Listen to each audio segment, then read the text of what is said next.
Hello everyone, I'm the Creep's Cabin. I know you use these videos to fall asleep. So before that, like the video and subscribe to the channel. Also, where are you from and what time are you watching? Now get comfortable and relax.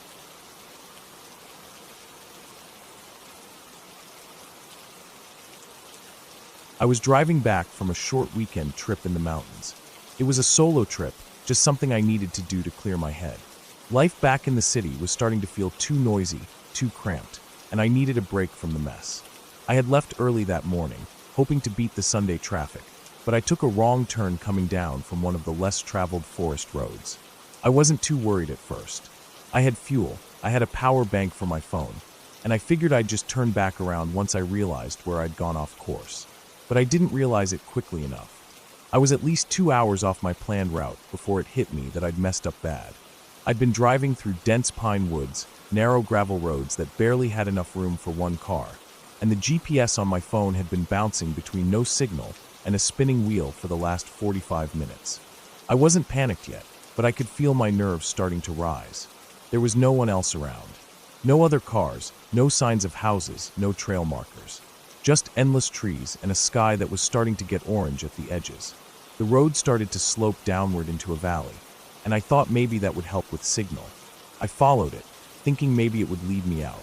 But instead, it dead-ended near an old clearing that looked like it had once been used for logging or farming. The ground was flat, and there were a few crumbling wood posts sticking up out of the grass. Some rusted wire fencing curled around the base of one, almost swallowed by weeds and vines. I pulled over to check my phone again. Still no signal. I got out of the car, stretched my legs, and looked around. It was dead silent. No wind, no birds, nothing. I'd gotten used to the quiet during the trip, but this was different. This wasn't peaceful quiet. This felt like everything around me was holding its breath. I tried to retrace my route, but somehow, the turn I thought I took to get here wasn't where it should have been. Every path I tried led me in a circle or deeper into the trees. At some point, I gave up and decided to just camp in the car overnight and try again with fresh light. It wasn't ideal, but I had some snacks, a blanket, and enough fuel to keep warm if it got cold. By the time full darkness settled, I had backed my car into a corner of the clearing, facing out so I could drive straight if needed. I ate an energy bar, drank some water, reclined the seat, and tried to get comfortable. The crickets had started up again, which weirdly felt comforting. I dozed off sometime after midnight, but I didn't sleep long. I woke up to something tapping on the glass. It was faint, light, almost like a bug hitting the window, but it repeated, tap, tap, tap, then silence, then again. I sat up, heart racing. The windshield was foggy from my breath and the temperature drop outside, but I could still see out through it. The forest edge was pitch black beyond the reach of my headlights. I listened. Nothing. Then I heard it again, this time on the passenger side. Tap, tap. I leaned over, squinting through the side window. Could have been a branch, maybe something brushing against the car in the breeze. I turned on the engine to kick on the lights. There was nothing there. I sat still for a moment, engine idling, headlights pointed into the trees. I didn't see anything, but I couldn't shake the feeling that I wasn't alone anymore. I turned off the engine again, not wanting to waste fuel. The tapping didn't come back for a while. I started to drift again, but I never really fell asleep. My ears were tuned to every creak and rustle outside. And then I heard movement, not the breeze through the trees. This was something stepping, crunching softly on gravel and dead pine needles. Slow, deliberate footsteps. I sat straight up, staring through the windshield. The sound was coming from the left side now, off in the trees just beyond the clearing. I couldn't see anything, but I could hear the spacing of the steps. It didn't sound like an animal. Not a deer, not a raccoon, and definitely not a bear. It sounded like someone walking in boots. One slow step after the other, like they weren't sure where to go. I turned the engine back on and locked the doors. My hands were slick on the steering wheel. I kept the lights on, scanning every part of the tree line in front of me. Then the sound stopped. Just like that. No more steps. I waited, leaning forward, eyes darting between the gaps in the trees. Suddenly, I saw movement. Just a flicker. Like someone stepping back behind a tree trunk. My stomach dropped. I threw the car in reverse, backed up a little, and then turned it around to face the road I came in on. I didn't care if it was the wrong road. I just needed to be moving, away from this place. The road twisted tightly, and I couldn't go too fast without risking hitting something or getting stuck. I drove with both hands on the wheel, eyes wide, trying to follow the path out. After about 10 minutes, I realized the road was sloping upward again. That was good, right? I'd driven downhill to reach the clearing. If I could just get back to the ridge, maybe I'd get signal. But then the road split, and there were no signs. Just two narrow paths, both covered in the same gravel and weeds. I chose the one to the right, thinking it looked a little more worn, like it had more tire marks. I followed it for another 15 minutes. No signal, no houses, nothing. Then I saw something up ahead. Another car. It was parked off to the side of the road, half hidden under the trees. Looked like a dark blue SUV, older model, maybe early 2000s. The windows were dusty. There were dead leaves all over the hood. It looked like it had been there for a while. I slowed down as I passed it, curious. Then I noticed the driver's door was open, just hanging open like someone had gotten out and never closed it. I didn't stop. Something about it felt wrong. I kept going until the road ended at another dead end. This time it was more overgrown. There were a couple rusted barrels and an old shed that looked like it had collapsed under its own weight years ago. This didn't make sense. I had been driving straight. I should have been going uphill. Instead, I was boxed in again. I backed up, turned around, and tried the other fork in the road. But my headlights caught something near the edge of the trees as I turned. A shoe. Just one. A faded sneaker, lying on its side in the dirt. My chest tightened. I didn't stop. I didn't want to know who it had belonged to. I drove back to the fork and took the left path this time. I drove faster than before. Branches scraped the side of my car, but I didn't care. I just wanted out. After another long stretch, the forest opened up a little. I saw a wide patch of ground that had been cleared of trees. There were the remains of a small cabin, just a few walls and a roof, no doors, no windows, like it had burned or rotted away. In front of it, I saw what looked like a tent, a modern one, bright blue, like something from a camping store. It was collapsed, like someone had left it half set up and abandoned it. I drove past without stopping. Every inch of my body was screaming that this place wasn't right. I kept going until I saw a metal gate across the road. It was rusted, chained shut, with a small "No Trespassing" sign hanging crooked on it. Behind it, the road looked more solid, like it had been paved once. I parked the car and got out. I was done waiting. I grabbed my pack, climbed over the gate, and started walking. I walked for over an hour. The road wound down toward a small valley. I started seeing trash, beer cans, an old mattress, things people dump when they don't want to pay landfill fees. Then I saw a house. It was small, single-story, and looked lived in. There was a truck parked in front, and a porch light was on. I stayed in the trees, watching it for a while. I didn't see anyone come or go, but the truck was clean and looked like it had been used recently. I didn't want to risk knocking. I still didn't know where I was or who lived out here, but I got a bar of signal on my phone. One bar, blinking in and out. I texted my brother my location. I dropped a pin and typed, "Lost. Need help. Here." Then my signal vanished again. I waited. I didn't want to go back. I sat in the woods, just out of sight, and waited. Almost 2 hours later, I heard a car. A real one. A sedan, not a truck or an SUV. I stood up, heart racing, and moved toward the sound. It was my brother. He had gotten the text. I ran out onto the road. His headlights hit me, and he slammed the brakes. I waved and shouted. He jumped out, ran over, and hugged me hard. I didn't cry, but I could have. We didn't stay. I told him I'd explain later. He didn't ask anything. We got in and drove, back toward a real town, a gas station, and the rest of the world. Later, when I told him what had happened, he looked it up.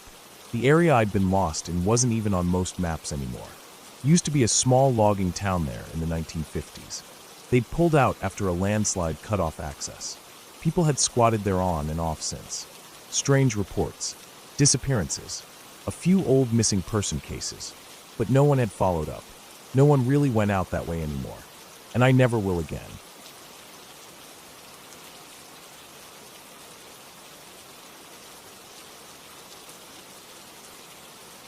I don't usually talk about this, mostly because it sounds too strange, even though nothing about it is impossible. It wasn't supernatural or unexplainable, just a series of things that happened in a place where no one could help. And I got out. That's what matters now. But I still remember every detail, every moment when I felt like something was wrong and couldn't put my finger on it until it was too late. It happened in northern Utah in early November a few years ago. The air was dry and cold, the kind that cracks your lips within an hour if you don't use something on them. The days were short and the nights dropped well below freezing. I had decided to take a solo camping trip, something I'd done before in different parts of the West. I wasn't some expert survivalist, but I'd done enough weekend trips and had all the right gear. I had planned to hike into a patch of BLM land near a narrow canyon, the kind of area people sometimes overlook because it doesn't have big peaks or dramatic rock formations. Just a long stretch of juniper and pinyon pine, scrub brush, and rocky outcroppings. But it was quiet, open, and wild enough to be interesting. The kind of place where you can walk all day and not see a soul. That was exactly what I wanted. I parked my car at the mouth of a dirt road that had long since been blocked off by large rocks. There were no signs, no trail markers, just faint ATV tracks that faded as I got deeper into the hills. I'd looked at the satellite view beforehand, picked a spot that seemed flat enough to set up a tent, and close to a shallow wash where I could collect water with my filter. The area was far from any towns, maybe 60 miles from the nearest gas station, and didn't have cell service. That part never bothered me before. I liked being unreachable. I started walking mid-morning, wearing my pack, hiking poles, and a light jacket. The sun was out, but the wind cut through my clothes like knives if I stood still for too long. The terrain wasn't hard, gentle slopes, patches of loose rock, dry brush, the occasional prickly pear cactus. I made it to my planned campsite by mid-afternoon, around 2 p.m. The wash nearby was mostly dry, but had a few standing pools of muddy water trapped between smooth boulders. Enough for filtering, as long as I boiled it too. I set up my tent in a small clearing next to a dead juniper tree that had fallen long ago and been bleached by the sun. I unpacked, changed into warmer clothes, and started boiling water for dinner. I didn't realize I wasn't alone until just after sunset. It was that deep blue hour where everything turns colder by the second. The shadows stretch and blend into the rocks and trees. I had walked a short distance from my camp to collect more water from the wash when I saw it, a boot print. It was on the edge of the wash, maybe 10 feet from where I'd been earlier. It wasn't mine. I wear size 11 trail runners, and this print was clearly a boot, a heavier tread, smaller size, maybe a 9. The print looked fresh, pressed clearly into the soft, slightly damp mud near the edge of the standing water. There hadn't been any wind or animals around that would have distorted it. My stomach tightened.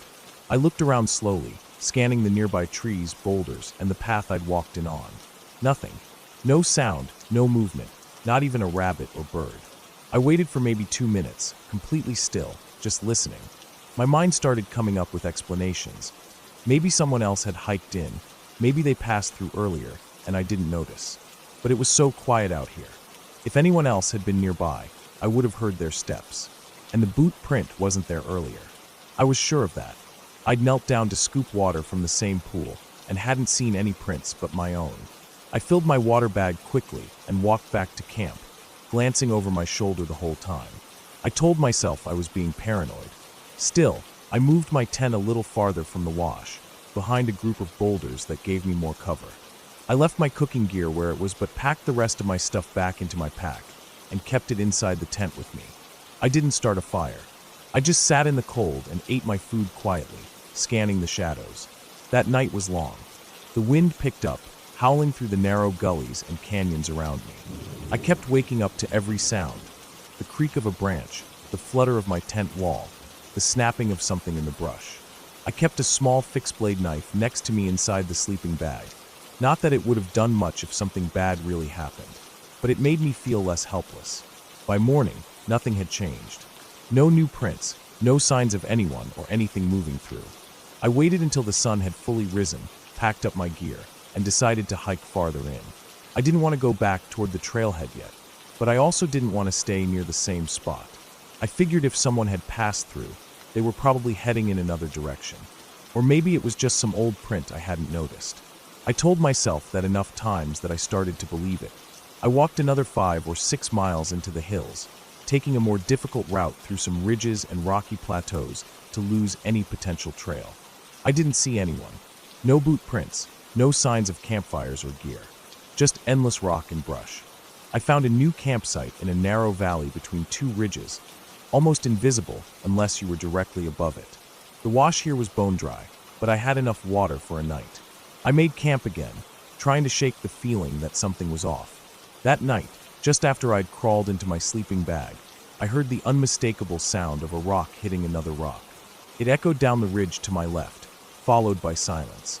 It wasn't the kind of random sound wind makes. It was deliberate, sharp. I lay completely still, eyes wide open, listening for more. About 10 minutes passed before I heard it again, this time farther away, maybe on the other ridge. Like someone was throwing small rocks or testing their footing. The sound carried in the cold night air. I didn't sleep at all. When morning came, I made the decision to leave. I didn't even cook breakfast. I ate a granola bar while I packed and got moving as quickly as I could. I took a different route out, following the ridgeline for better visibility. My legs were tired, but adrenaline pushed me forward. The sun was high by the time I reached the area near where I'd camped the first night. I slowed down, scanning everything. The boot print near the wash had been washed out by a bit of rain overnight, but now, just 10 feet from where my tent had been, I saw something new. It was a pile of stones. Not natural. Stacked. Maybe 6 rocks, placed carefully into a cone shape. Someone had made it. I checked around. More prints. 2 sets now, both boots. One larger than the first. They walked in from the west and circled the area. Whoever it was had come through after I left and looked around where I'd been. Then they made that little marker. A cairn. I don't know if it was a signal, a message, or just some weird ritual, but it was fresh, and it wasn't there before. I didn't stay. I kept walking, fast, not running, but close to it. I had maybe 5 miles to get back to my car. I kept checking behind me. Every gust of wind made me jump. My mind was racing, playing through every possibility. Were they hunters? Some strange locals? People living off-grid who didn't want company? Meth cookers? Cartel guys? It could be anything, and none of those options felt safe. About halfway back to the trailhead, I crested a hill and stopped cold. Below me, in the shallow valley, was a man.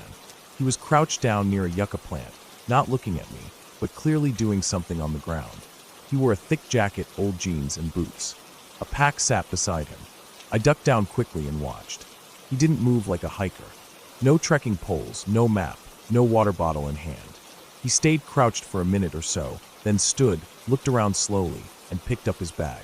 He walked off toward the west, away from the trailhead, moving quietly and with purpose, like he knew exactly where he was going. I waited until he was completely gone before I moved. I stayed low, following a different route down the hill and around the valley. I didn't want to risk being seen. My legs were shaking the whole time.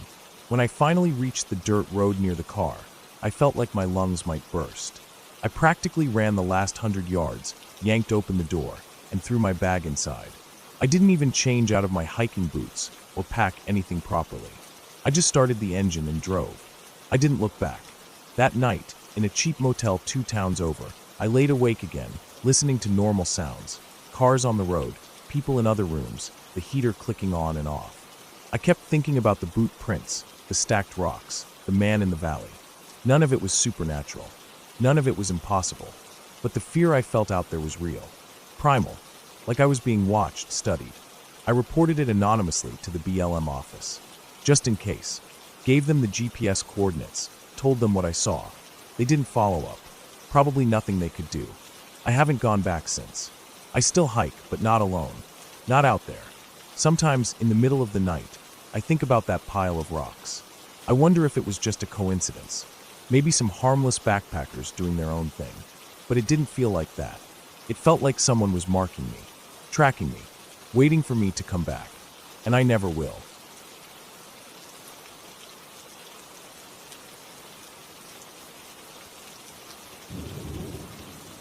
Alright, here's the full-length, first-person realistic scary story based on your scenario. It's written with extensive detail, natural language, no supernatural elements, and a clear ending. I haven't thought about that house in a long time, probably because I've done everything I can to forget about that town altogether. I grew up in a small town in Kansas, the kind of place that doesn't even feel like it belongs to the world anymore. It's mostly forgotten land, surrounded by endless, flat fields, patches of woods that no one has any reason to walk into, and a lot of hollow-eyed people who never left. I got the hell out as soon as I could. But back when I was 16, I didn't know better. I still thought we were invincible. Me and my buddy, we thought we were untouchable. Nothing bad was ever really going to happen to us. Bad stuff happened on the news or in other states. Not in the middle of nowhere where nothing exciting ever happened. But one day something did. We had this habit of driving around back roads for no reason.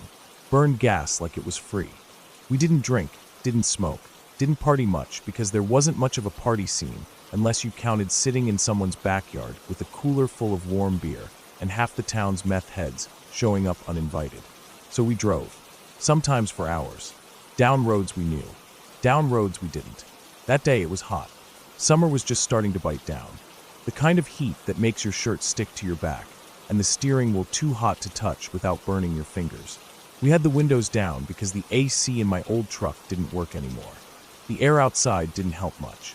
It just moved the heat around, swirling the smell of dust and dead grass through the cab. He was the one who spotted it. My buddy. A house, sitting maybe 100 feet back from the gravel road. We almost missed it. Trees and brush had grown up thick around it, like the woods were trying to swallow it. The roof sagged in the middle, and the paint had long since peeled away. The windows were shattered out, dark holes looking back at us like eyes. It didn't look like anyone had been there in years.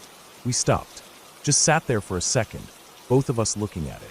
Something about it felt off, but we were bored and dumb. So we pulled the truck off to the side of the road and decided to check it out. Walking up to it, the grass was tall and dry, scratching at our legs. There were tire ruts leading up to the house, but they were old, faint, almost covered again by grass. I remember thinking, this place is totally dead. I was wrong. The front door was stuck, like really jammed in the frame. We tried pulling at it, jiggling the handle, pushing a little. No luck. I should have taken that as a sign to walk away. But we didn't. We ended up throwing our shoulders into it one at a time until it cracked loose and creaked open. The sound of it groaning open still plays in my head sometimes. The smell hit me first. Chemical. Sharp. Not like bleach or cleaning products. More like a mix of something burnt and something industrial. It was faint, but it stung when I breathed in just a little. My nose and the back of my throat itched. I tried breathing through my mouth, but it didn't help much. The air felt heavy in there. Hot, stale, and wrong. Inside, it looked like the house had been ripped apart by animals and then left to rot. Trash everywhere. Broken furniture. A busted TV on its side in one corner. There were stains on the floor. Black, brown, sticky looking. I didn't want to think about what they were. We walked through the living room, stepping over piles of clothes and broken glass. There was a coffee table with a bunch of empty cold medicine boxes on it, and soda bottles that had cloudy, yellow liquid in them. At the time, I didn't really register what it meant. I mean, I knew people cooked meth around our area. Half the town seemed to be on it, but I'd never actually seen any of it firsthand. I thought maybe it was just junk. We figured no one was there. At some point, we came across this doorway with a weird setup. There was a rusty metal can, like an old paint can, sitting just inside the room. It was filled with rocks, and there was a thin string tied from one side of the doorframe to the other, just above ankle height. The string cut right across the opening. We didn't touch it, just stepped over it and moved on. We were curious, not reckless. At least not that reckless. The floor creaked under us as we moved. Every step echoed. I remember hearing a drip somewhere, like water tapping on metal, steady and slow. There wasn't any power in the place. The light that came in through the shattered windows was yellow and harsh, dust swirling in the beams like tiny insects. We decided to go upstairs. The staircase was a mess. Glass shards were all over it, crunching under our shoes as we climbed. The railing was half broken off, hanging by a few screws. The walls were dirty, scratched. Some places had writing on them. Mostly names, curse words, drawings that didn't make much sense. The moment we reached the top of the stairs, everything changed. We stepped into the upstairs hallway, and there he was. A man. Thin. Dirty. His skin looked like it had been pulled tight over his bones. He had no shirt on, just dirty jeans, and his arms were covered in scabs and bruises. His eyes were wide and bloodshot, locked right on us like he couldn't believe we were real. He was shaking. His whole body jittered like he was trying to vibrate out of his own skin. And he had a gun in his hand. A handgun, small, probably a .22 or something close. I didn't know guns that well then, but I knew enough to know it didn't matter what kind of gun it was. It was pointed at us. I froze. He didn't say anything that made sense. Just started yelling. Words came out fast and broken, loud but slurred, like they were tripping over each other. He sounded terrified. He screamed like he thought we were demons or cops, or maybe both. His hand was shaking so hard, the barrel of the gun was swinging side to side. For 1 second, I remember thinking we're going to die, just like that. 2 dumb kids getting shot in a rotting house in the middle of nowhere. Our parents would find out about it on the news. Or maybe they'd never find out. Maybe we'd just vanish, and someone would find our bones years later under a pile of garbage. Then instinct kicked in. We ran. I didn't think. I didn't look back. I heard him yell again, louder this time, more angry, but I didn't hear a shot. Just our feet thundering down the stairs, crunching glass, slamming into each other, slipping on something at the bottom, nearly falling over each other as we clawed at the door. It had slammed shut again somehow. We hit it with our shoulders, cracked it open, and burst out into the sunlight like rats escaping a trap. I don't even remember running back to the truck. I just remember starting it, dust flying behind the tires as we peeled out, the engine roaring like it had life of its own. We didn't talk. Not for a while. Just sat there, both of us breathing hard, hearts pounding in our ears, staring at the road in front of us. I kept checking the rear view, half expecting to see that guy running after us. But he never came. When we finally spoke, it was short. We both knew what we had walked into. A meth lab. A real one. Not some scene from a movie. The house might have been mostly dead, but it wasn't abandoned. Not completely. Someone was still living in there, cooking God knows what, probably on the edge of his sanity from breathing in those chemicals and living in that filth. Looking back, that string across the door, that can of rocks, it was a tripwire. I didn't realize it then, but I know now. If we had tripped it, maybe it would have made a noise to alert someone. Or worse, maybe it was attached to something more dangerous. Who knows? That guy might have booby-trapped the house thinking cops would come, or other junkies trying to steal his stuff. We were lucky. So damn lucky. I drove past that place a couple years later. It was gone, leveled to the foundation. Nothing left but a patch of dirt and weeds growing wild over it. I didn't stop. Just kept driving, pretending I didn't know what used to stand there. I don't talk about it much. Most people wouldn't believe it anyway, or they'd just roll their eyes and say we were idiots. And they'd be right. We were.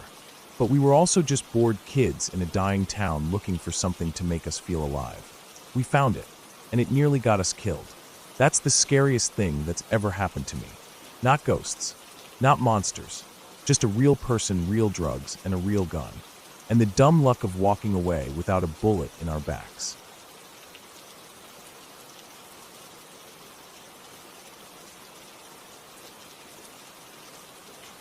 It started on a weekend. I wasn't even planning to do anything.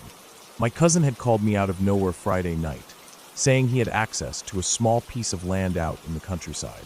It wasn't too far from the city, maybe 2 hours of driving, depending on traffic. He told me it used to be an old private hunting property that someone had abandoned years ago. One of his friends knew the current owner and had arranged for us to stay there for free. He wanted to go just to get away, maybe shoot some videos for his channel, cook over a fire, and sleep under the stars. No houses, no electricity, no signal. Just pure, empty land. I didn't have anything better to do, so I packed up a backpack with some clothes, a flashlight, my sleeping bag, and a few essentials. We stopped at a store on the way to pick up snacks and water, and we drove out early Saturday morning. The drive was mostly quiet, winding through roads that slowly turned from pavement to gravel to dirt. We saw fewer houses, fewer signs, until eventually it was just trees and shrubs on either side. He had a GPS marker from his friend, and we followed that as far as the car could go. When we couldn't drive any farther, we got out, slung our bags over our shoulders, and hiked the last stretch in on foot. The place was quiet, almost too quiet. You don't realize how much background noise cities make until you're far enough away from them. No distant hum of traffic, no sirens, not even birds at first. Just wind in the trees and the sound of your own steps. Eventually, we found a flat clearing surrounded by trees and decided that would be our spot. My cousin said there used to be a hunting shack deeper in the woods, but it was broken down and full of bugs and spiderwebs. We didn't bother going to look at it. We set up camp, pitched 2 small tents, built a fire ring out of rocks, and gathered some deadwood. The weather was nice, not too hot, not too cold. The air felt fresh. We cooked instant noodles over the fire that night and sat back watching the stars. It was peaceful. We both even joked about how silent the place was. No traffic, no barking dogs, no shouting neighbors. Just the sound of wind and an occasional owl. It was sometime around 11 p.m. when things started to feel different. I had gone to pee in the woods, maybe 20 feet from our camp. I left the small light from my headlamp on and faced a tree. As I stood there, I suddenly felt this strange sensation, like someone was standing just out of view. You know how you can feel eyes on you? That kind of thing. I froze. I didn't hear anything, but the feeling wouldn't go away. I turned my head slowly, scanning behind me. Nothing, just darkness and trees. Still, I hurried back to the fire without saying anything. My cousin had already crawled into his tent. I sat there by the fire for a bit longer. I kept glancing into the woods. I told myself it was just me overthinking, being a city guy in the middle of nowhere. The fire was starting to die, so I tossed on a couple more sticks and decided I should sleep too. The woods weren't silent anymore. As I crawled into my tent and zipped it closed, I could hear this faint crackling sound. Not fire, not wind, something else, like sticks snapping slowly one at a time. I laid still in my sleeping bag, trying to hold my breath and listen. It was faint, and it stopped for a while. Then I heard it again. Not constant, just one crunch here, then silence. Then again, always in a different spot. I told myself it was animals. A raccoon maybe, or a deer. But the movements weren't natural. They didn't seem like a creature walking calmly. It was more like someone trying to be quiet, but stepping on twigs now and then. I laid there for what felt like an hour. I eventually fell asleep. When I woke up the next morning, everything seemed normal. Birds were chirping. The fire pit was cold. My cousin was already awake, stretching outside his tent. I asked if he heard anything weird last night. He said no. I let it go. We made breakfast and hiked around the area. Took some photos. Threw rocks into a small stream we found. Everything was calm again. We explored a bit deeper into the woods and eventually came across an old fence made of rotting wood. It was broken down in several spots.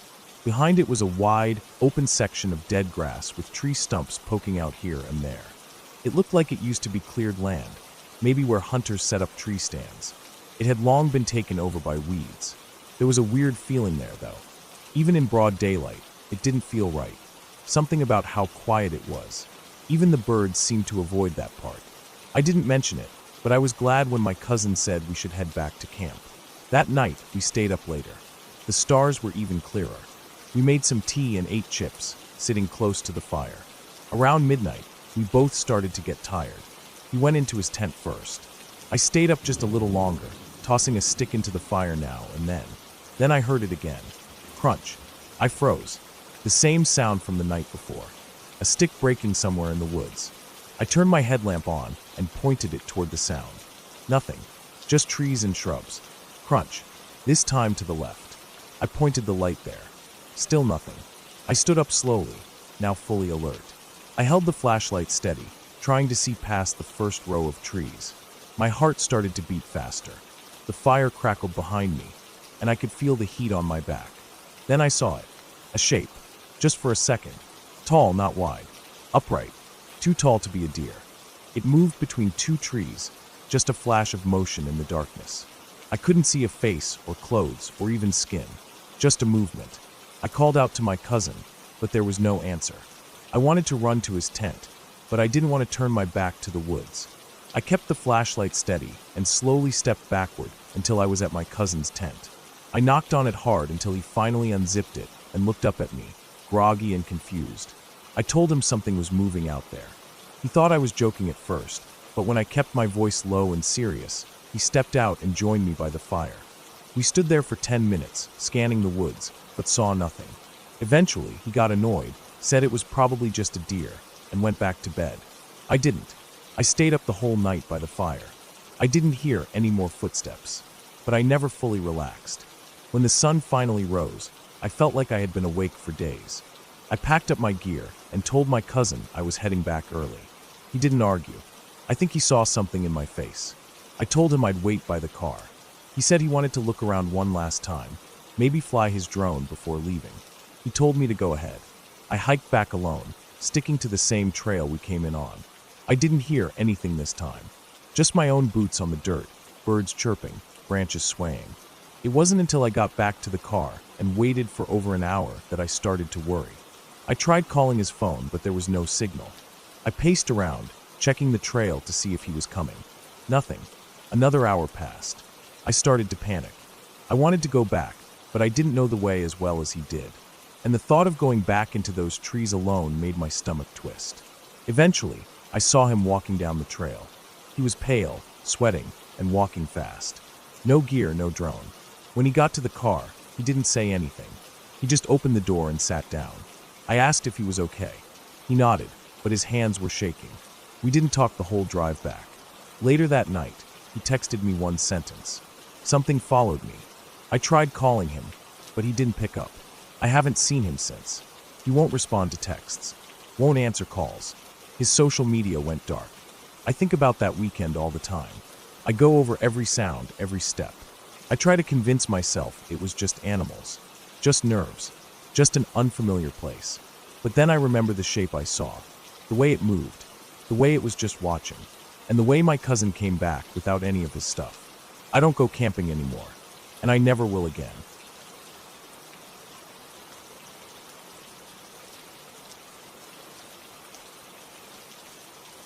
Stephen had just turned 30, and we wanted to make sure it was a birthday he wouldn't forget. We planned the party for 2 weeks. Nothing fancy, just a solid group of people, enough booze to drown a horse, a cake I baked myself, and balloons that Stephen insisted on even though he acted like he didn't care about turning 30. We smoked a little weed, blasted music, played drinking games, and let the night unravel however it wanted to. I remember it being one of those parties where everything felt a little warm and blurry, not because I was too drunk, but because the atmosphere was just so good. People were laughing. There was loud music and bodies moving through the living room, bouncing from conversation to conversation, from joint to bottle, from dance floor to the couch. It was one of those nights that felt endless until it wasn't. It started winding down when one of Stephen's friends said he'd give Stephen $100 if he came with him to the casino to gamble it. Just like that, Stephen was hyped. I remember him grabbing his shoes like it was the most exciting idea he'd ever heard. A few other people decided to tag along. Then more people started making their way out the door. In a matter of maybe 20 minutes, the apartment emptied. Just like that, I was alone. I didn't mind. I was pretty used to the quiet. After everyone left, I did a lazy cleanup. I tossed half-full cups in the sink, picked up crumpled napkins, turned the music off, and then went around switching off all the lights except the one in my room. The living room still smelled like weed and sweat and sugar from the cake. The kind of smell that sticks in the air long after the last person leaves. Eventually, I got into my night clothes, loose shorts and a shirt, and sat on the edge of my bed. I turned on the TV, something mindless to fill the silence. Probably one of those shows I don't even pay attention to, just enough noise to not feel completely alone. I was sitting there, not really watching, when I started to hear a sound. At first, I didn't think anything of it, just a dragging sound. Slow, light. Then about 15 seconds later, a soft plop. It was faint, but in the quiet, it stood out. I paused the TV. The dragging came again, same rhythm. Drag, then a few beats later, plop. It went on like that, consistent but far off. I figured maybe something with the fish tank was going wrong in the living room. We had a medium-sized tank by the window. One of the filters had been making weird sounds for a while now. I made a mental note to check on it, but stayed where I was, figuring it wasn't urgent. But the sound didn't stop. It went on for maybe another 20 or 30 minutes. Drag, plop. Drag, plop. I told myself it was the balloon strings shifting from the AC draft, or maybe the tank filter backfiring. I thought about getting up to check, but kept putting it off. It didn't sound threatening, just weird. Then, in the middle of all this background noise, something moved. I caught it out of the corner of my eye. Just a subtle shift by the hallway, something that wasn't there before. I turned my head and stared.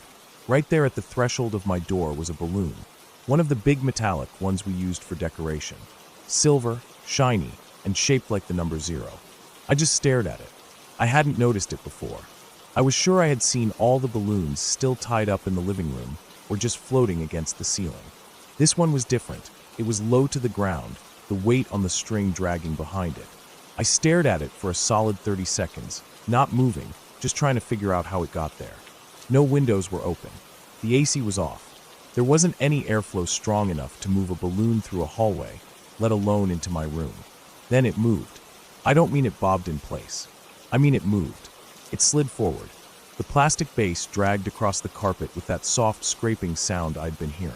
It moved maybe half a foot forward, paused, floated up about 6 inches, then drifted forward again. Then the weight at the end of the ribbon dropped back to the carpet with a soft thud. It just sat there again. I didn't move. I didn't breathe. I just watched, stunned, as the balloon repeated this exact movement. Slow drag, lift, drift, drop. Every couple of minutes, it inched closer to my bed. I looked around my room, searching for anything that could explain it. A draft? A vent. But the air was still. The door hadn't been opened. The windows were shut. The ceiling fan was off. The balloon was deliberate. It was controlled. Minute by minute, it crept forward. It would sit still for a while, then do its slow shuffle again. By this point, my skin was crawling. My body was stiff. Something about this didn't sit right. It wasn't the balloon itself. It was how it moved. It wasn't random. It wasn't chaotic like wind. It was slow, focused. Eventually, it made it all the way to my bed. I hadn't moved. I couldn't. I watched this thing for almost an hour. Now it was right at the edge, the ribbon and weight brushing against the bed skirt. I stared down at it, waiting. Then it lifted, floated just enough so that the curve of the number 0 was eye level with me, and tilted slightly forward. It leaned into my face. I didn't scream, but my whole body reacted. I shot up off the bed, heart pounding, adrenaline kicking in hard. I backed up all the way to the wall, breathing fast, staring at this damn balloon like it was alive. I tried to process it, to force logic into what I just witnessed. I told myself maybe air trapped in the balloon was shifting, maybe static electricity or changes in temperature were moving it. But that didn't explain it. I waited there, leaning against the wall, staring at this object like it might start moving again. But it didn't. Not after that. It just stayed there, tilted slightly forward, as if it had made its move and was now satisfied with getting right up in my face. Eventually, I walked around it. Slowly. I didn't touch it. I didn't want to. I walked out of my room, into the kitchen, and stood there for a while just trying to calm myself down. I poured myself some water. My hand was shaking. Then I turned on every single light in the apartment. Every room. Kitchen, hallway, bathroom, even the porch light. I wasn't about to sit in the dark. Not after that. I walked around, checking every window and door to make sure they were still closed. They were. The air was still. The other balloons hadn't moved. It was just that one. I walked back to my room eventually, peeking in like a kid afraid of monsters. It was still there, still leaning against the bed. I didn't sleep in my bed that night. I closed my bedroom door, turned on the TV in the living room, and slept on the couch. I told myself it was just physics. Something about how the balloon was made, the weight distribution, how it interacted with the air. Maybe residual heat from the party, or a slow leak in the balloon causing shifts in buoyancy. I searched every possible explanation. The next morning, I woke up early. I didn't feel rested. I didn't feel right. The apartment was quiet. Light was pouring through the blinds. I walked back into my room and found the balloon exactly where I'd left it. Still, harmless looking. I picked it up, finally. The string was untied. It had clearly come loose from whatever it had been anchored to. I walked it back to the living room, tied it around the back of a chair, and tried to forget about the whole thing. When Stephen came back later that afternoon, I didn't even bring it up. I didn't want to hear him laugh or tell me I was just high. I wasn't. I was the most sober I'd been all night when it happened. For the next few days, I kept an eye on that balloon. It never moved again. Eventually, it lost its lift and sagged, then drooped down until it just hung from the chair like a used-up party favor. But I never forgot how it moved that night, how it dragged itself through the hallway, slow and steady, how it made it all the way to my bed and leaned in like it had something to say. I still don't have a clean explanation. I tell myself it was just coincidence, a strange mix of air currents and timing, that I was tired, maybe a little paranoid from the weed. But deep down, I know what I saw. I know how it moved. And even now, long after the party's over and the apartment is quiet again, I still feel uneasy when I see helium balloons. I don't trust them. Not after that night.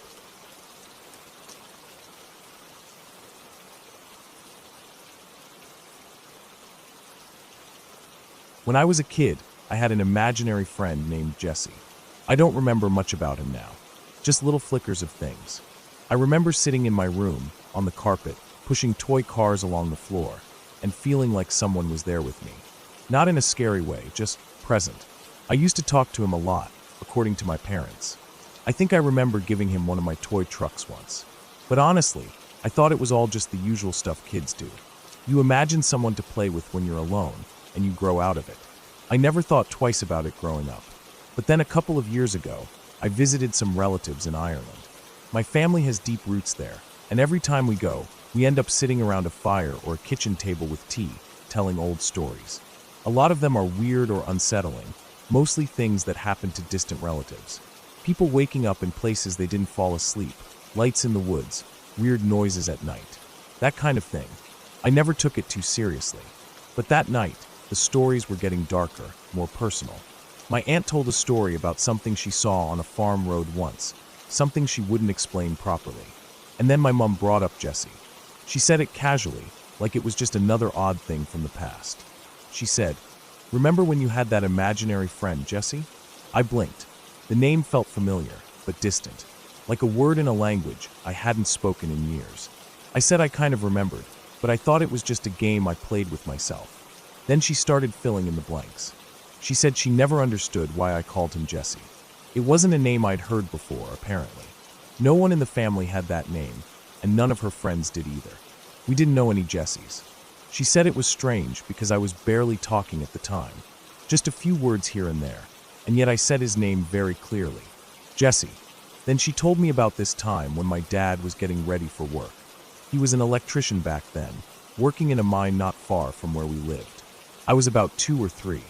She said one morning, just before he left, I asked him to bring back some coal for Jesse's gran. Not for us, not for a toy, for Jesse's gran. She said I was really specific about it, and serious, like it was important. My dad kind of laughed it off and said okay, but both of them thought it was strange.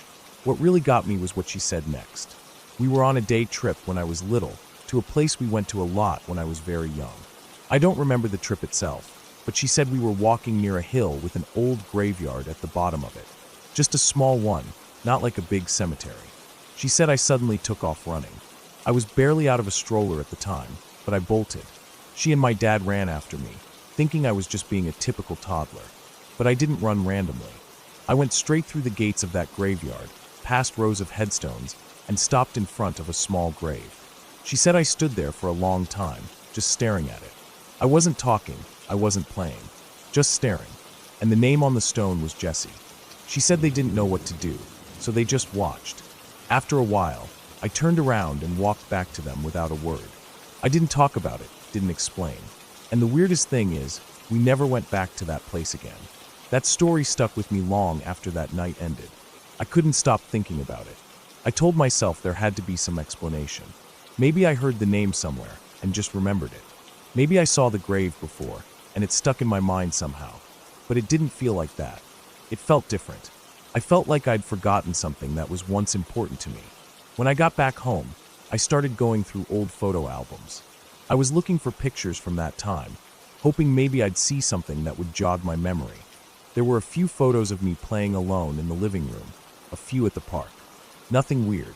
But then I found one where I was sitting on the floor in my room, with a second juice box next to me. No one else in the picture. Just me. But the second juice box was there, opened, like someone had been drinking from it. I asked my mom about it, and she said she used to give me 2 sometimes because I insisted. One for me, one for Jesse. I found myself thinking about the grave. I wanted to know more. Where it was, who he was, if there were any records. I texted my mom about it, and she gave me the name of the place. It was a tiny village not far from where some of our distant cousins still lived. I ended up messaging one of them, asking if the graveyard was still there. They said it was. I don't know why I felt so compelled, but I booked a flight. I told myself it was just a coincidence, a story that got blown out of proportion over time. But I had this strange urge to go, to see the grave again, even if I didn't remember it. Something about it wouldn't let go of me.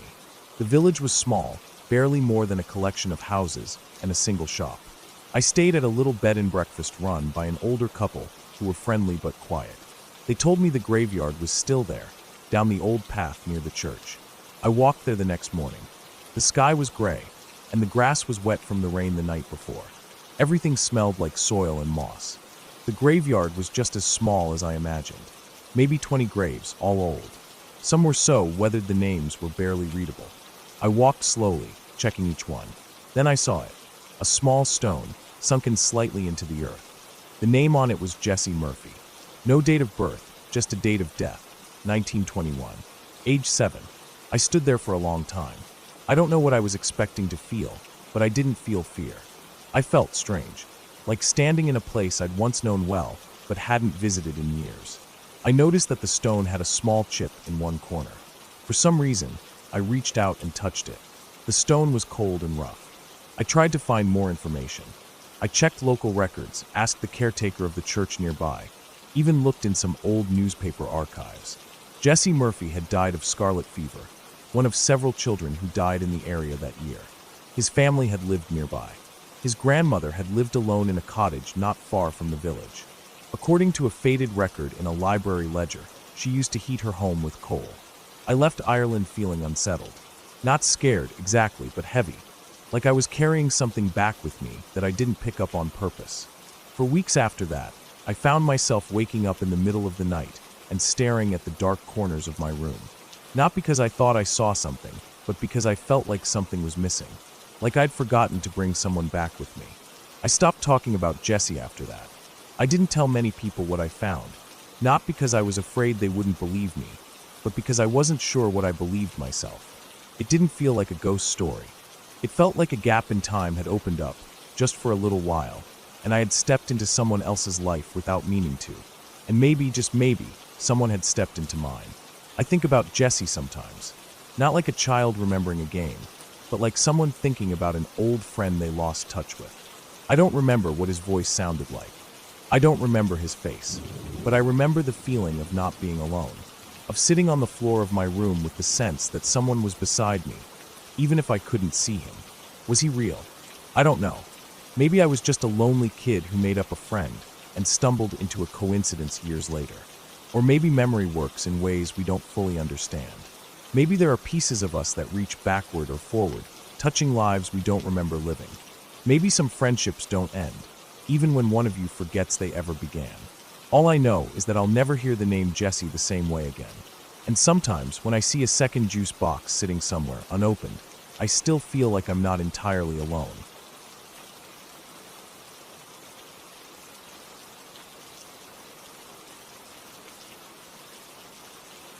When I was about 6 or 7 years old, my family decided to take a summer vacation up to a small island in Maine.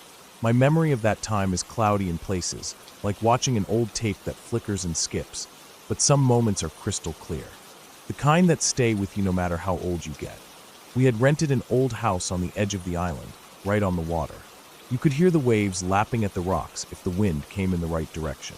It should have been peaceful. Maybe it was for someone else. But for me, that trip never stopped being strange. The island itself was small, maybe a couple dozen acres at most, and only accessible by ferry. There were only 6 or 7 other houses scattered around it, and every one of them looked like it had been there for a century. Peeling paint, sagging porches, windows that looked like they hadn't been cleaned in decades. The people who lived there were mostly old.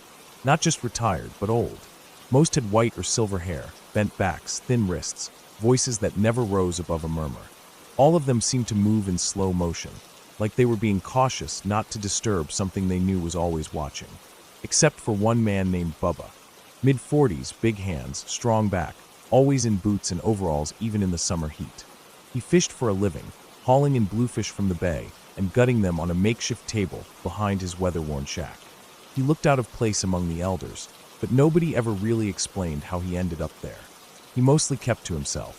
I only remember him because his name was Bubba, and, even as a kid, I found that funny. The house we stayed in looked like it hadn't been touched in decades. Every part of it smelled like old wood and musty books. The floors creaked with every step. The furniture was stiff and heavy, like it was carved out of tree trunks. There was no television, which bothered me more than it should have. The water came from a well pump in the kitchen that groaned every time we used it. The pantry had shelves lined with glass jars filled with things I didn't recognize. pickled vegetables, dried roots, dark liquids. What stuck with me most was the books. Hundreds of them. They were everywhere. On shelves, stacked on tables, even in the bedrooms. Most were brittle and yellowed, their covers falling apart. Some were handwritten journals with dates going back over 100 years. There were also framed photographs hanging on the walls. Black and white portraits of children in uniforms, old teachers with stern faces, large groups of kids posed stiffly in front of the same building we were now sleeping in. I didn't pay much attention to them at first. At night, the backyard came alive with rats. Not mice. Rats. Big ones. Dozens of them. They'd scurry around the yard, darting in and out of the weeds, rustling through old sheds and piles of driftwood. You could hear them bumping into things, squeaking to each other. My parents tried to keep me away from the windows once it got dark, but I saw them more than once. I remember thinking they weren't afraid of people. That was the strange part. They didn't run away when the lights came on. They just stared. And then there were the neighbors, the old women from the other houses. Every time we made dinner, they'd show up. Not all at once. Usually one or two at a time. They'd knock on the door holding blueberry pie, jars of jam, or a platter of fresh bluefish. They always knew. We never told them. There was no way they could have seen us. The kitchen didn't face the road. But somehow, they knew when the food hit the table. They'd smile, say almost nothing, hand over the food, and walk back down the road slowly. Always slowly. I didn't like it. I didn't like how quiet they were, or how they always seemed to be watching, even if you didn't see them. A few nights into the trip, my parents began hearing singing. At first it was faint. They said it would start and stop, maybe 20 or 30 minutes at a time. It wasn't every night, maybe every other. The first couple times, they assumed someone on the island had a radio or maybe an old record player. But the songs were always the same. Simple tunes. Melodies that sounded like lullabies. The kind of songs you imagine kids singing in a classroom long ago. They asked around. Nobody admitted to hearing anything. Bubba shrugged it off. The old women just smiled in that tight-lipped way they had. After that, my parents stopped asking. Then came the second to last night. I remember it more clearly than anything else. We had just finished dinner. It was warm out, a thick kind of humid that made your shirt stick to your back. My dad opened some windows to let air in. That's when we heard it. All of us. My parents, my sister, me. It wasn't faint this time. It was loud enough to feel like it was inside the house. Dozens of voices. High-pitched. Soft. All singing the same slow song. No instruments. No rhythm. Just voices. Like a children's choir, but with no joy in it. No life. We stood in the living room, frozen. My dad stepped outside. My mom followed. I stayed at the screen door, just behind them. The air was completely still. No wind. No animals. Just the sound of kids singing. But there were no kids on the island. None. Only old people. I knew that. Everyone knew that. We couldn't tell where it was coming from. It echoed in a weird way, bouncing off the water, the trees, the houses. It sounded like it came from everywhere and nowhere. We walked down the road a bit, but there was nothing. No lights. No movement. Just that slow, steady singing.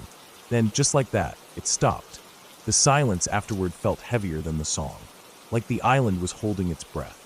The next day, my dad spent most of the morning in the house's little library. He said he just wanted to look through some of the books, and maybe figure out how old the house really was. I didn't think much of it until he called my mom in, and they started whispering in the next room. I snuck in when they weren't looking. The book was a large scrapbook, dusty and fragile. The cover had peeled away in places. Inside were newspaper clippings, old photos, handwritten notes. Pages and pages about a school that used to be on the island. Our house. Back in the early 1900s, it was the only school on the island. There were pictures of the students, teachers, school plays, newspaper articles. One page in particular had a full photo of a boys' choir. Maybe 20 kids, all in matching uniforms, standing on the front steps of the building. The same steps that now led to our porch.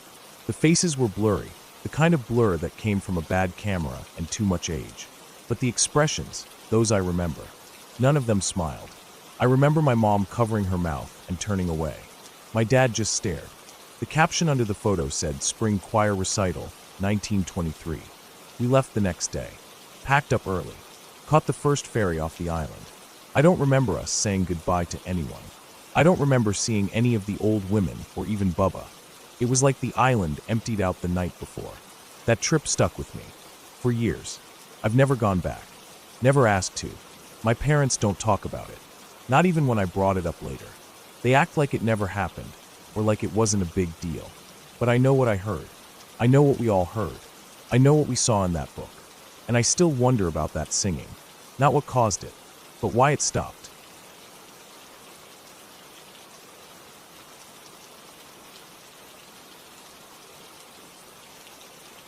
I remember the story as Dad told it. Even now, it sends chills through me. Memory alone is enough to make my skin crawl. He was around 12 at the time, and his cousin, whom I'll call Jay, was about 8. Dad's aunt had driven down from Louisville that weekend and brought Jay along to stay with the family. Everything seemed normal at first, just a weekend visit.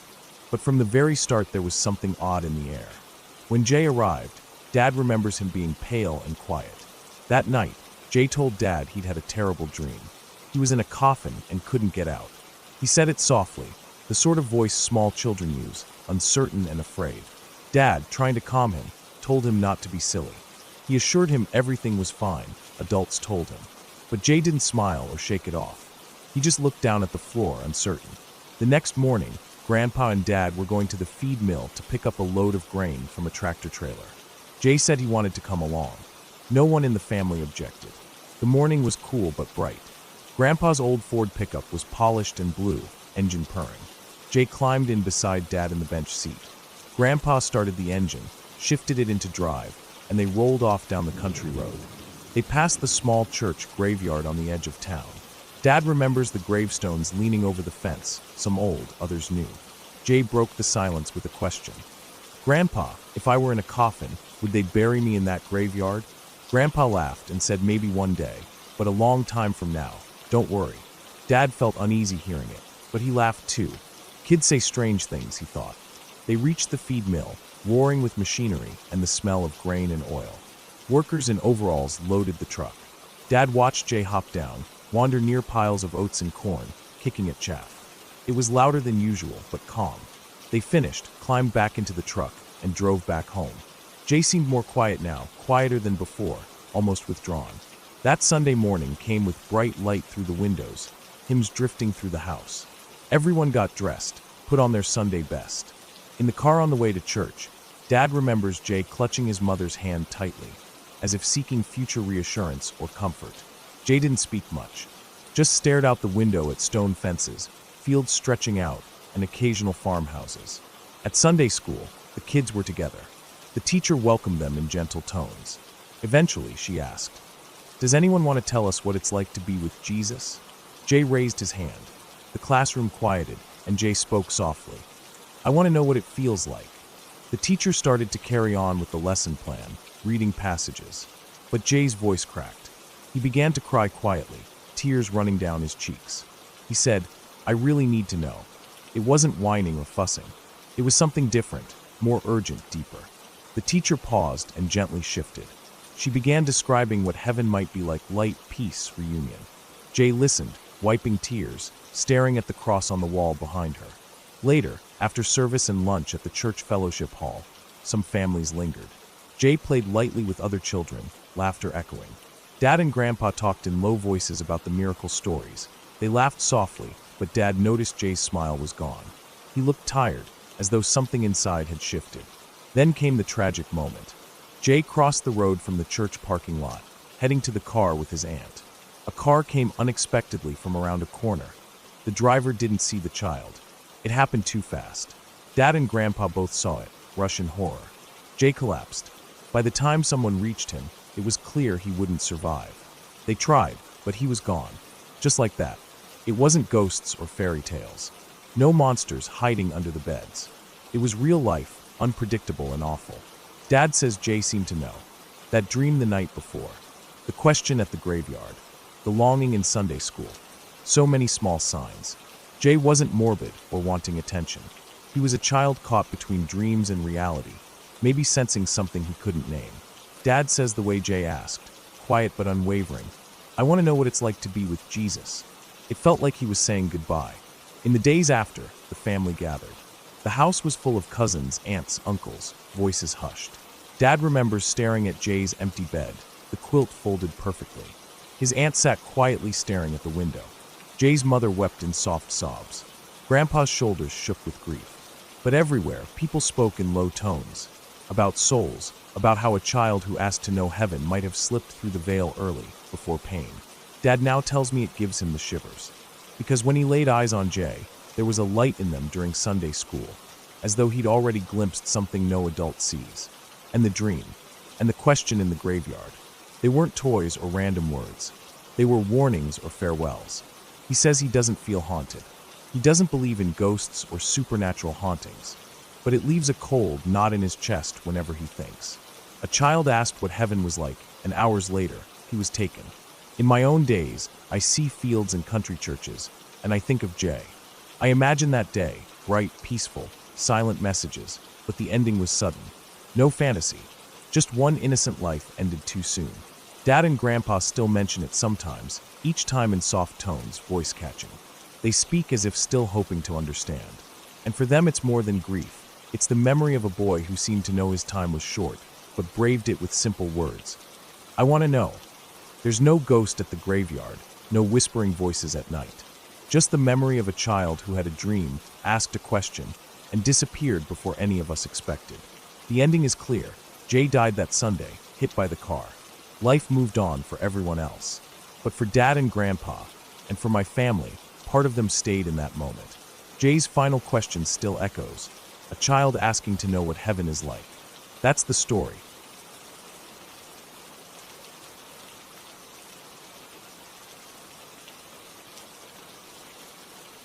I step out of my car at the edge of the gravel road, the engine ticking as it cools.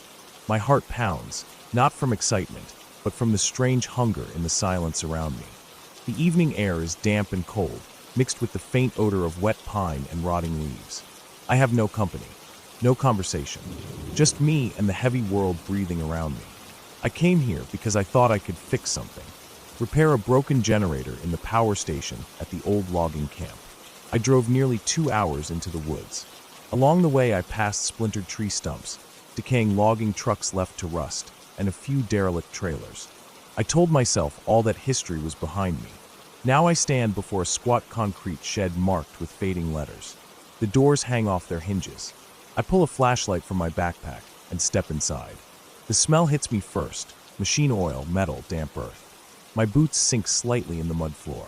I sweep the beam around. A rusted generator sits in the center, cables trailing off into the walls. I bend and feel its weight beneath my fingers. My hands are steady. I know what to do. Minutes stretch into hours. I test wires, swap fuses, check oil levels, clean contacts. My flashlight beam shakes as sweat drips down my scalp and drips into my eyes. Outside darkness deepens until my view through broken windows is nothing but black shapes of trees. I sit upright and wipe my face on the sleeve of my jacket. I pause and listen. No wind, no animals. I realize the forest has grown still. Even the distant drip from leaking pipes stops. I grip a socket wrench and shut off the fuel line. I flick the switch. The generator hums, easing into life.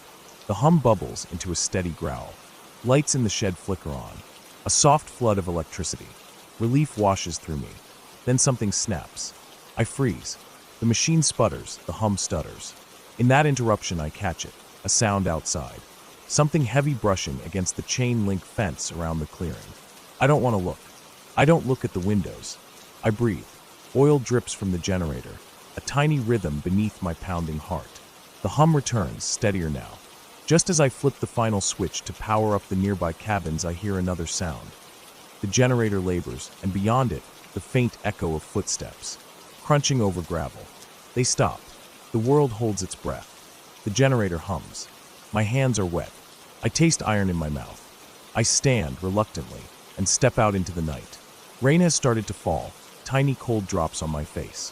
The floodlight above the station flicks on, a halo of pale yellow, jagged through the darkness. The cabins that line the clearing glow, windows dark, doors closed. I never saw anyone living here. Now at least the light is on. At least there's warmth somewhere close. I carry my backpack behind me and head toward the nearest cabin. The rain picks up. My footsteps slip in mud. My flashlight's additional beam slices through the downpour. I reach the door, let myself in. It's empty, clean enough. The soft drip of rain through a crack in the roof. A wooden table, a metal bed frame. I plug in a small heater. It sputters to life with a faint glow, a whining cough. Warmth spreads slowly. I close the window shutter, not wanting to look outside. I breathe, listening to the heater and the rain and hope. Then I step over to the small kitchen counter and open my lunch bag. A sandwich gone cold. A bottle of water. The lights flick inside the cabin as power takes hold. For a moment I'm so relieved I almost laugh. Outside there's no more music of footsteps. The rain masks everything. I think, if something was out there, maybe it moved on. Maybe it never came this close. I sit and eat slowly. Every bite tastes of exhaustion and triumph. I finish both sandwiches. I wash my hands with cold water from a rusty pipe. I decide to stay. I climb into the bed and unzip my coat. It's too loud. I toss it neatly on the box springs. I lie down and stare at the ceiling boards. Rain drips steadily overhead. The heater hums below. My heartbeat slows. The cabin now feels safe. Electricity hums, warmth persists. I close my eyes. I let my muscles unwind. I let the silence fill me. In the early hours, morning light seeps under the shutter slats. The storm has passed. I open the window to clear air. I see deer tracks in the mud near the door. A rabbit hopped away this morning. Nothing human. The forest is alive again, normal sounds of birds and rustling leaves. I step outside wearing my boots again. The gravel road glistens. I see the generator still purring behind me. I breathe in the fresh air. I walk back to the shed and check the machine again. Everything holds. No odd noises, no broken cables. I shut down the generator when I'm done. I lock the shed's old metal door as best I can. I look at the cabins bathing in sunrise. Then I walk back to my car, boots splashing in puddles, rain-damp air filling my lungs. I unlock my car, climb in. I feel safe. I feel good. I start the engine. It turns over smoothly. I drive up the gravel road to the asphalt and toward home. The mystery of those footsteps, whatever they were, remains unanswered, but they did nothing, made no contact. I take one last look in the rearview mirror as the sun climbs above the trees. The camp, dark cabins, and silent shed recede behind me. I breathe out. I made it through. I fixed what needed fixing. I'm alive.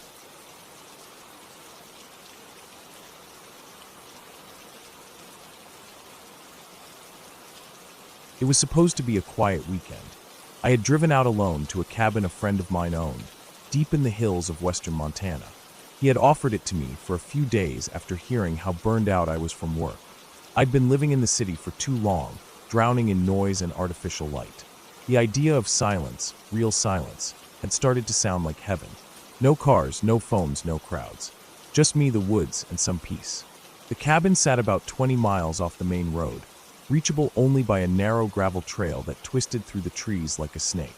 My old truck struggled with the climb, the tires spitting gravel as I made my way higher into the forest. It took almost an hour to get there after leaving the highway, and by the time I parked and stepped out, I was surrounded by total quiet. The cabin wasn't much, just a one-room wooden box with a tiny porch and a chimney poking out the roof. No power, no cell signal, no running water. There was a wood stove in the corner, a stack of firewood beside the porch, and an outhouse 20 feet off to the side in the trees. It was perfect. I felt something in my shoulders relax for the first time in months. The first night was uneventful. I lit some candles, warmed up soup on a small camping stove, and sat on the porch in the dark, listening to the sounds of the forest. Crickets, the wind in the trees, the occasional snapping branch. I couldn't see anything past the edge of the clearing, just blackness. But I didn't mind. It felt peaceful. I went to sleep early and woke up around dawn. Birds were chirping. The air smelled fresh, cold, and clean.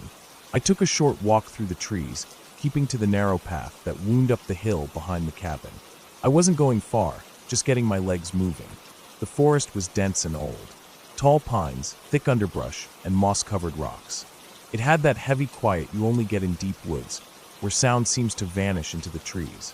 I spent the day chopping a bit of firewood, reading an old paperback I'd brought, and taking another walk in the afternoon. I didn't see a single person, car, or plane all day.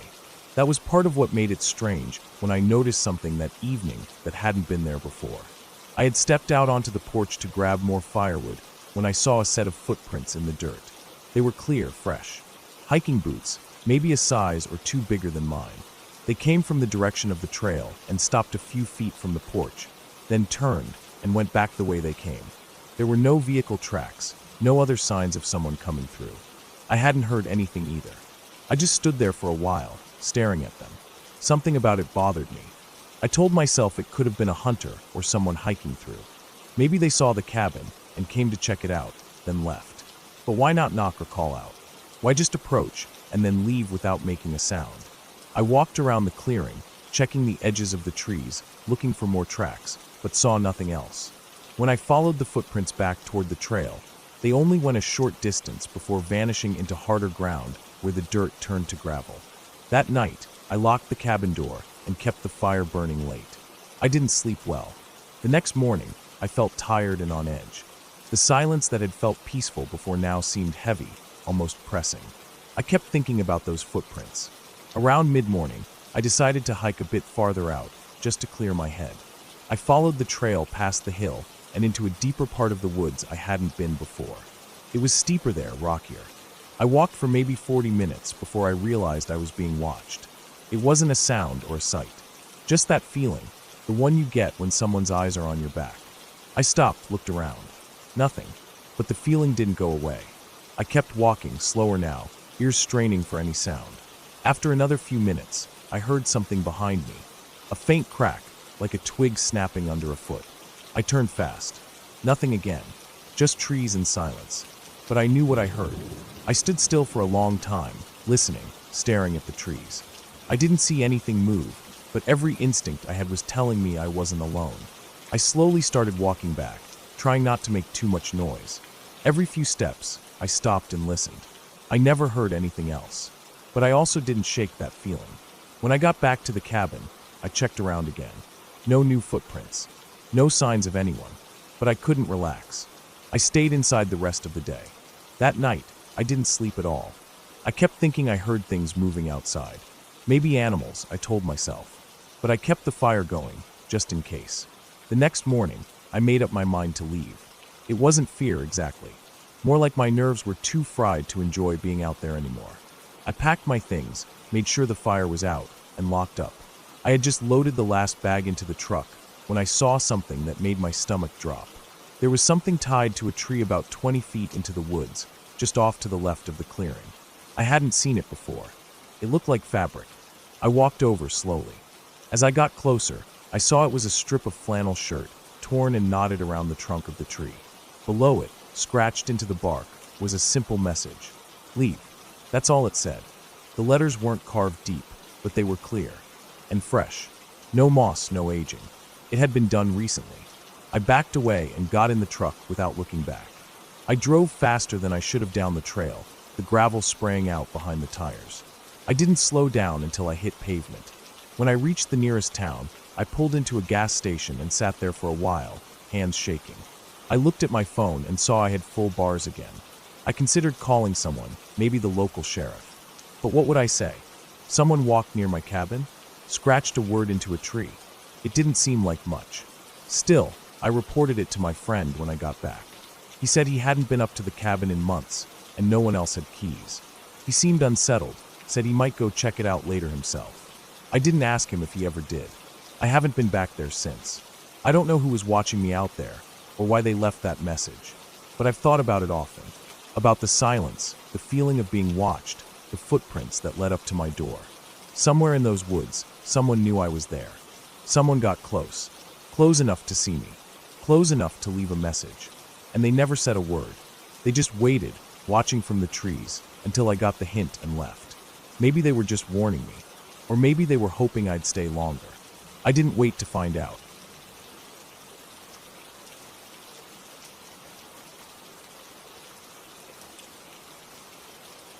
I took a few weeks off work that summer. Everything had been building up. Long hours, missed weekends, no real rest. I needed time away from the city, away from people, away from everything. I remembered this old place up north, a small cabin a friend had told me about a couple of years ago. It was deep in the woods, miles from the nearest town, the kind of place people go when they want to be forgotten for a while. It wasn't on any website or rental service. You had to know someone who knew someone. I called the number I'd saved, and a man's voice told me it was still standing, still empty, and I could use it as long as I didn't mind roughing it.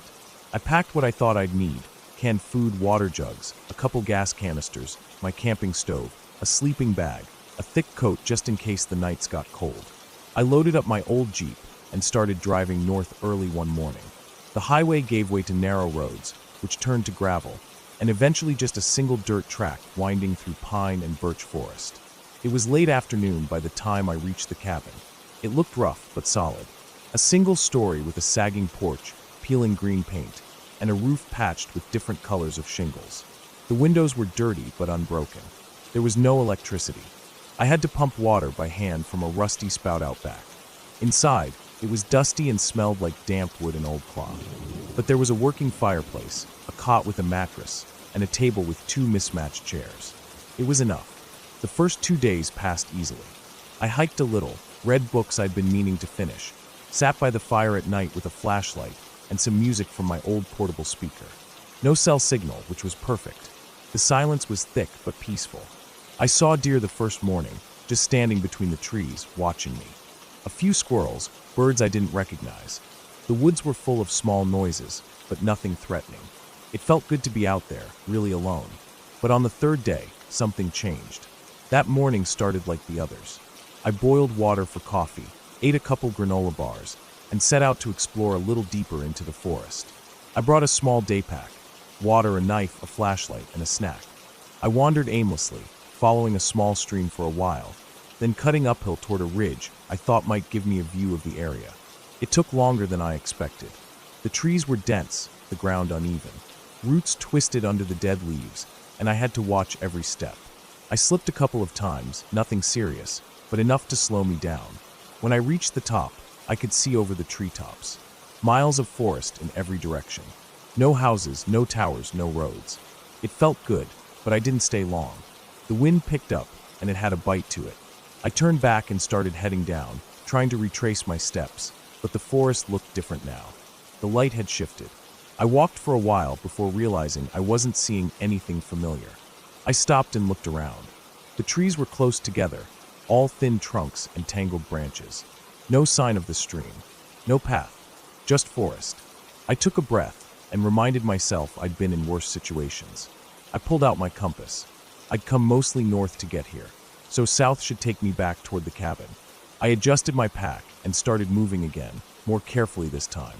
After maybe an hour of steady walking, I started to notice something strange. The forest was quiet. Too quiet. No bird calls, no rustling in the underbrush, not even the wind. It was like someone had turned the volume all the way down. I stopped walking and listened. Nothing, not even my own breathing, seemed to make a sound. That kind of silence doesn't feel natural. It presses against your ears, makes you nervous. I turned slowly, scanning the trees. Everything looked normal, but I felt like I was being watched. I picked up my pace. No running. I didn't want to trip or get more lost, but I moved fast. Every so often I thought I heard something behind me, like a footstep or a branch snapping. But every time I stopped, it stopped too. I told myself it was just an animal. A deer maybe, following from a distance. Or just my imagination. But the feeling didn't go away. The light was fading fast. I hadn't realized how late it was getting. I kept heading south, and finally, after what felt like forever, I saw something through the trees, the cabin. Relief hit me hard. I didn't even bother to be quiet anymore. I stomped through the underbrush, up to the porch, and inside, slamming the door behind me. I sat there for a while, just breathing. I checked my watch. It was nearly 7 p.m. I hadn't planned to be out that long. I got the fire going, made some food, and tried to shake off the unease. But even inside, I couldn't relax. I kept hearing things outside. Not close, not loud, but steady. Small thumps, branches cracking, something brushing against the walls. I told myself it was just wind or animals moving around. But it kept happening. That night I barely slept. I kept the flashlight in my hand and listened to every sound. At some point I must have dozed off, because I woke up suddenly to a sharp noise, like something hitting the window. I sat up fast, heart pounding. I didn't move, didn't turn on the light. Just sat there in the dark and listened. Nothing followed. No footsteps, no voices. Just silence again. After a long time, I laid back down, but I didn't sleep much after that. The next morning was gray and cold. I stayed close to the cabin, gathering wood, checking the area. I found prints around the back, not boots, not shoes. Bare feet. Large, maybe a man's, but the shape was off. Toes spread too wide, arched too high. No tread marks. I stared at them for a long time. There were at least 6 prints, all leading toward the cabin, none leading away. I thought about leaving right then, packing up, driving out. But I convinced myself it could have been a prank. Maybe someone was camping nearby and decided to mess with me. Still, I kept the hatchet close all day and didn't go far from the porch. That night, I barricaded the door with the table and stacked wood inside the window frame. I didn't want to risk anything. At around 1 a.m., I heard it again. Slow footsteps, crunching in the leaves just outside. I held my breath. They moved around the cabin, stopping now and then, like someone was listening. Then came a new sound, a soft tap against the window. Not hard, not urgent. Just one single, deliberate tap. I didn't move. I stayed in the cot, eyes wide, body frozen. After a few minutes, another tap. Then nothing. The silence stretched on. My heart was hammering so hard I thought it might give me away. But nothing else happened. Eventually, the sounds faded. I didn't sleep at all that night. In the morning, I checked the window. A smudge on the glass. Something oily like a fingerprint, but too big. The pad of the finger alone was almost as wide as 2 of mine. I stepped back from the window and decided I was leaving. I packed quickly, tossed everything in the Jeep, didn't even clean the dishes. I turned the ignition. The engine cranked, then died. I tried again. Nothing. I popped the hood and stared at it, hoping for something obvious. The battery cables had been cut clean through. Not chewed. Cut. I backed away and locked the doors. I spent the day trying to figure out what to do. No cell signal. Nearest town was over 20 miles away through dense forest. I didn't know if I could make it, but I also didn't want to spend another night in that cabin. I considered walking the road out, but something in me resisted the idea. I kept looking at the trees like they were watching me. I stayed inside with every light I had. Flashlights, candles, fire. I sat in the corner with the hatchet and didn't let myself fall asleep. I watched the windows, the door, waited for any sign of movement. At some point past midnight, I heard something on the roof. Not branches, not animals. Wait. Slow footsteps across the shingles. It moved from one end to the other, then stopped. I didn't breathe. I just stared at the ceiling, waiting. Then one single knock on the roof, directly above me. I didn't react. Didn't run. I stayed perfectly still. And after a long time, the sound moved away. Down the roof, across the porch, then silence. At dawn, I opened the door slowly. The woods were still and pale. No prints, no signs. I grabbed my backpack, locked the cabin behind me, and started walking down the road. I didn't stop. Not for water, not for rest. I just kept moving. I walked for nearly 8 hours before I found a ranger station. I must have looked half mad, dirty, eyes wild, barely able to talk. They gave me water, let me rest. I told them my Jeep had broken down, and I needed a tow. I didn't mention the other stuff. I wasn't sure I believed it myself. A couple days later, I got a ride back to the cabin with a mechanic. He replaced the cables and got the Jeep running. I kept looking over my shoulder the whole time. When I left that place, I didn't look back. I haven't told anyone the full story. I don't even know what to make of it myself. But I haven't gone back into the woods since. And I never will. I don't care what it was, man, animal, something in between. I just know it wasn't supposed to be there. And it knew I wasn't either.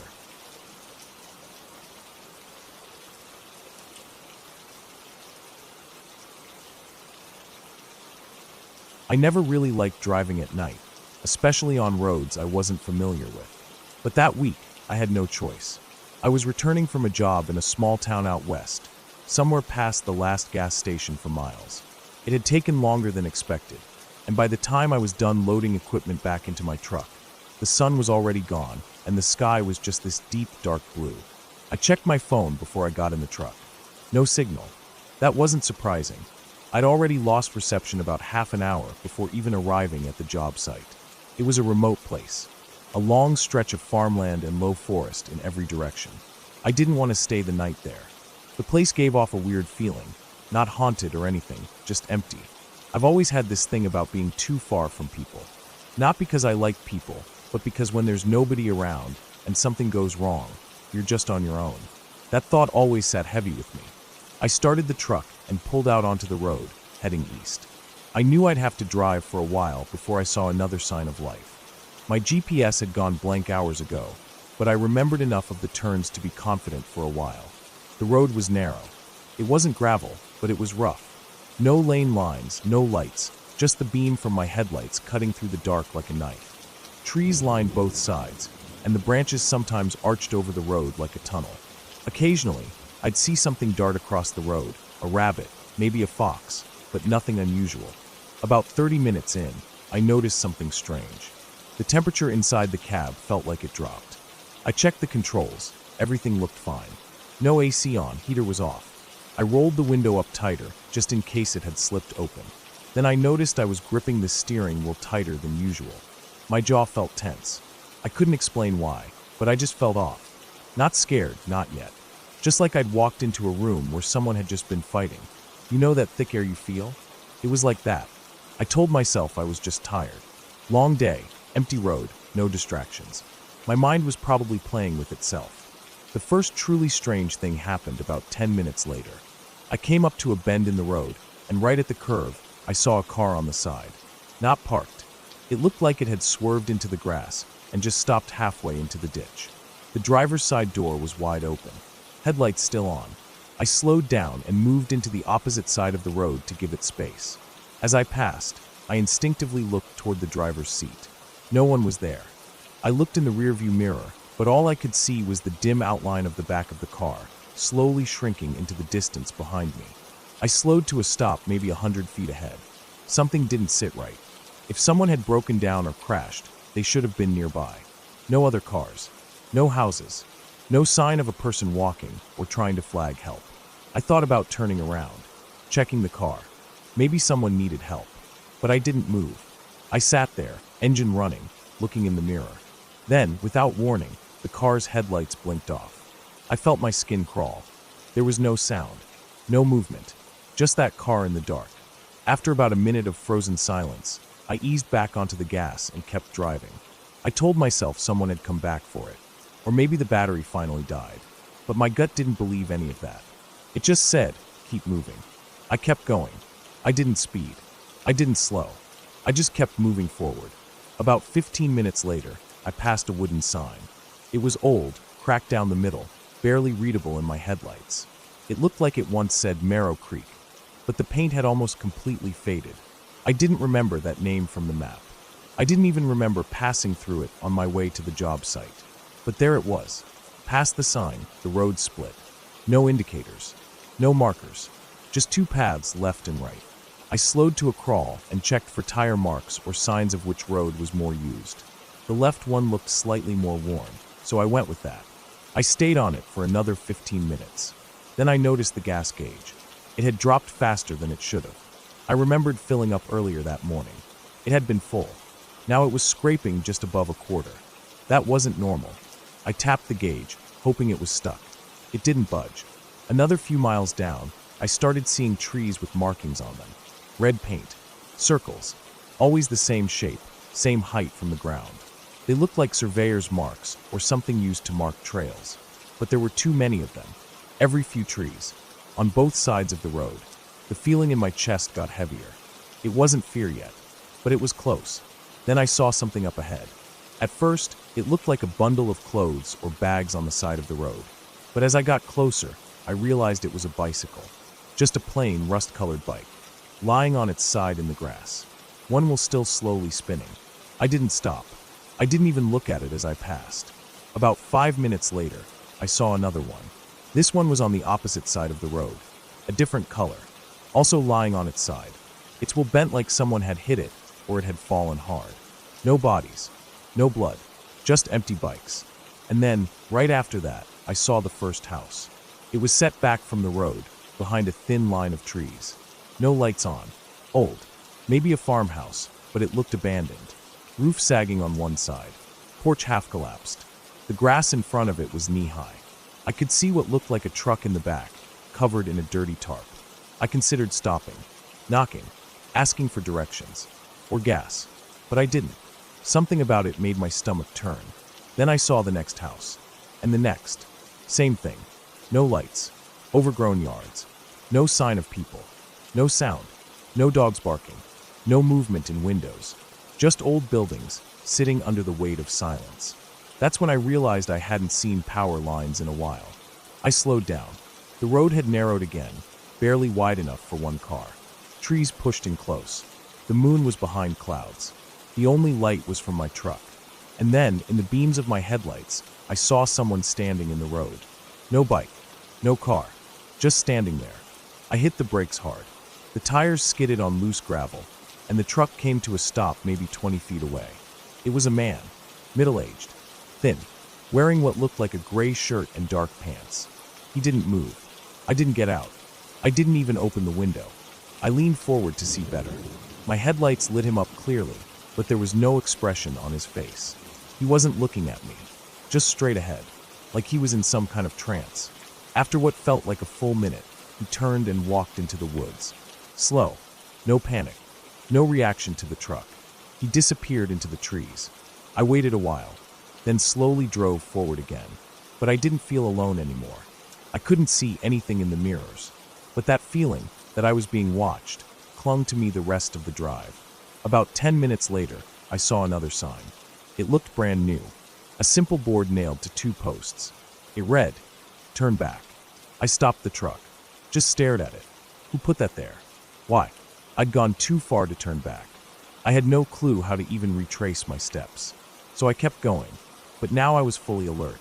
Every sound, every shadow, every flicker outside the headlights made me jump. My hands were sweating, even though the cab was cold. Then I came around another bend and saw lights up ahead. Not streetlights, headlights. 3 of them, parked across the road, side by side, blocking the way.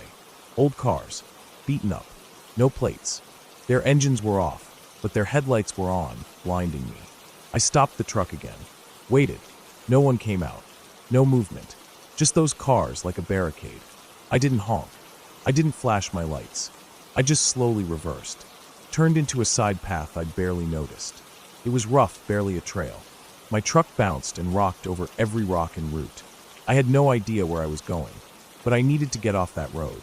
Eventually, the trail opened into a small clearing, just enough room to park. I killed the engine and lights. Silence. I sat there, breathing hard, heart racing. I don't know how long I waited. Maybe an hour, maybe more. Eventually, I dozed off in the seat. When I woke up, the sun was rising. I stepped out, stretched, and looked around. The trail behind me was barely visible. No sign of the main road, no tire tracks. But everything looked different in daylight. Less threatening. Just trees, grass, sky. I got back in the truck, found the trail again, and followed it until I found another road. Paved, with lane markings. 15 minutes later, I was at a gas station. I asked the clerk where I'd come from. She looked at the mud on my truck, confused. "There's nothing out that way," she said. "No towns. No roads. Not for years now." I didn't argue. I just filled the tank, washed my face, and drove home. I never figured out what that place was. No names matched the signs I saw. No roads on any map matched the ones I'd taken. But I still think about it. And I still won't drive unknown roads at night. Not anymore.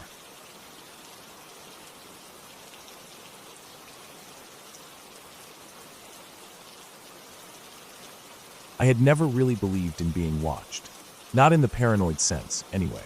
You grow up hearing about people who feel eyes on them, or who swear someone was following them. But I always chalked it up to anxiety or an overactive imagination. I'd been out in the woods hundreds of times, hiking, camping, backpacking. I always packed smart, stayed alert, and kept my distance from anything sketchy. I thought that made me safe. I thought that was enough. Last fall, I took a solo trip up north. I'd done a few solo hikes before, but this was going to be my longest one. A 5-day stretch deep in a remote section of forest not too far from the Canadian border. I'd planned everything for weeks. Mapped out my route, packed carefully, brought a GPS, and let a couple people know the general area I'd be in. There wasn't much cell service where I was headed, but that was part of the appeal. The first 2 days were beautiful. Cold mornings, clear skies, and the quiet kind of stillness that you can only get miles from roads or power lines. I stuck to the trail, made camp before dusk, and slept soundly both nights. No animals, no bad weather, no problems. But on the third day, things started to feel off. I don't even know when it started, exactly. There wasn't one big moment, just small things. It was early in the morning. I'd packed up my tent and was working my way along a narrow ridge that overlooked a dry creek bed below. The wind was still, and all I could hear were my own footsteps, the occasional bird, and the rustle of my pack. But every now and then, I'd stop, not on purpose, just kind of instinctively, and I'd listen. And I'd hear nothing. That's not normal in the woods. You always hear something: birds, wind in the leaves, squirrels, water. But this stretch was silent. Not just quiet, silent, as if the whole place was holding its breath. I kept walking. It was probably just nerves. Or maybe I was imagining things because I was alone. I tried not to focus on it. But I noticed something else around mid-morning. I'd been hiking downhill toward a valley where I planned to set up camp by a small lake. I'd passed a few deer trails and old logging tracks, and I thought I saw a black bear's prints at one point, but nothing fresh. But then, about halfway down, I saw something strange in the dirt. It was a boot print. Not mine. I wear size 11 trail runners with a very distinct tread pattern. These prints were bigger, maybe a 13 or 14. Heavy tread, hiking boots, deep set, which meant whoever made them was carrying weight. And they were recent, not fresh enough that the edges were crisp, but no more than a day or two old. That wouldn't have bothered me so much on its own. The trails were public, after all, but these weren't on the trail. They were about 20 yards off to the left, heading through the brush. And they weren't following the terrain. They cut diagonally up and over the hill, through dense undergrowth, like whoever made them wasn't following any path at all. I stood there looking at them for a while. Part of me wanted to follow them, just to see where they went. But that was stupid. There was no reason to. I didn't know who they belonged to, and the last thing I needed was to get lost trying to track some stranger's footprints. Still, I couldn't shake the weird feeling I had. I kept checking over my shoulder for the rest of the day. I never saw anyone, but I started to notice more little signs as I walked. A broken branch that didn't look natural. A scuff mark on a rock like someone had slipped. Things that, again, could easily be nothing. Could be animals. Could be coincidence. But they all pointed in the same direction, behind me. I reached the lake by late afternoon. It was small and still, nestled in a bowl of trees that were just starting to show signs of turning. I filtered some water, set up my tent on a flat patch of mossy ground, and gathered some firewood. I wasn't planning on a big fire, just enough for warmth and to boil water. I didn't want to attract animals. But as night fell, I found myself building it a little higher than usual, just enough to throw more light. I told myself it was for comfort, that I just didn't like how quiet the forest was. But the truth is, I wanted something between me and the dark. I wanted something that felt safe. That night, I barely slept. Every time I closed my eyes, I heard something. Not close, but not far either. A snap of a twig, a soft crunch of leaves. Once, I could have sworn I heard a faint cough. Just a single, dry sound, like someone clearing their throat in the cold. I sat up in my tent, not moving, barely breathing. The fire had burned down to coals, and the woods outside were black. I waited for something else, another noise, a shape, anything. But nothing came. After a while, I convinced myself it was just the woods settling. Maybe a deer. I still didn't sleep. By morning, I felt wired and stiff. I got moving fast, didn't even bother making coffee. I packed up quickly and got back on the trail, heading for the next ridge that would take me closer to my pickup point. I only had about 2 more days of hiking left, but something in me had changed. I wasn't enjoying it anymore. I wasn't relaxed. I kept checking behind me, kept pausing to listen. I felt like I was being watched, like someone knew exactly where I was. Around noon, I came to a split in the trail. To the left, the official route curved around the side of a hill and dropped into a narrow canyon. To the right, there was an old logging road, overgrown and clearly unused, but it cut across a high slope and rejoined the trail a few miles ahead. I didn't think long. I chose the logging road. I figured, if someone was following me, they'd expect me to stay on the trail. If I took the road, I could double back, or at least buy myself some distance. I know it sounds paranoid, but by then, my gut was screaming that something was wrong. I made good time up the slope. The old road was rough, with fallen branches and weeds, but it was open enough to move fast. I kept looking for signs behind me. I saw nothing, heard nothing, but I also didn't relax. I knew that didn't mean I was alone. About 3 miles in, I stopped to rest. I crouched behind a thick pine trunk, drank some water, and tried to slow my breathing. That's when I saw it. Across the ravine, maybe 200 yards away, up near the tree line, a shape. Not moving, not clear, just a figure standing still. Too far to make out details, but it was tall, solid, upright. I stared for a long time. It didn't move. I blinked and looked again. Still there. I packed up and moved fast. The rest of that day was a blur. I hiked until my legs burned, cutting through brush, scrambling over rocks, sometimes losing the road entirely. I wasn't even following the map anymore. I just wanted distance. I just wanted space. By the time I stopped, it was well after dark. I didn't make a fire. I didn't cook. I found a narrow dip between 2 rocks, laid out my sleeping bag, and crawled in fully clothed.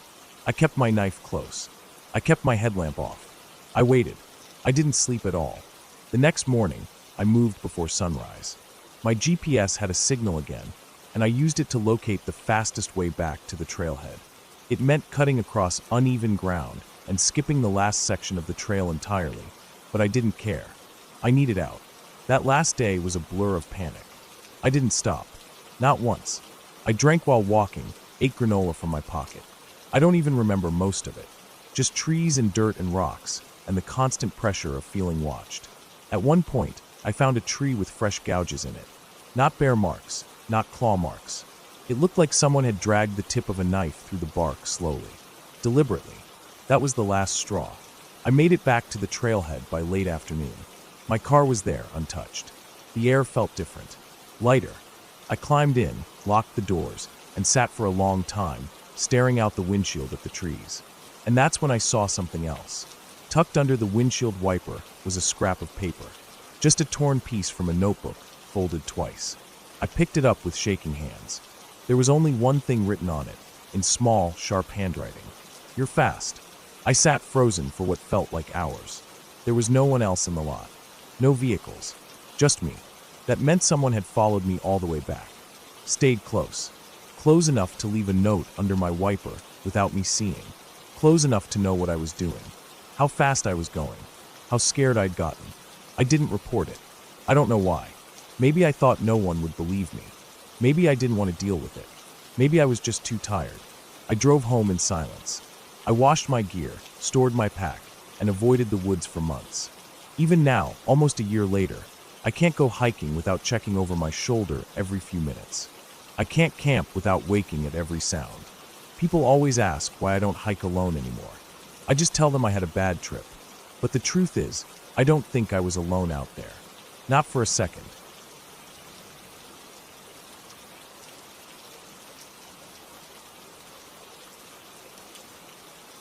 I had been working construction for nearly 6 years, mostly on residential jobs. My back was always stiff in the mornings, and my hands were permanently rough. Still, I liked the work.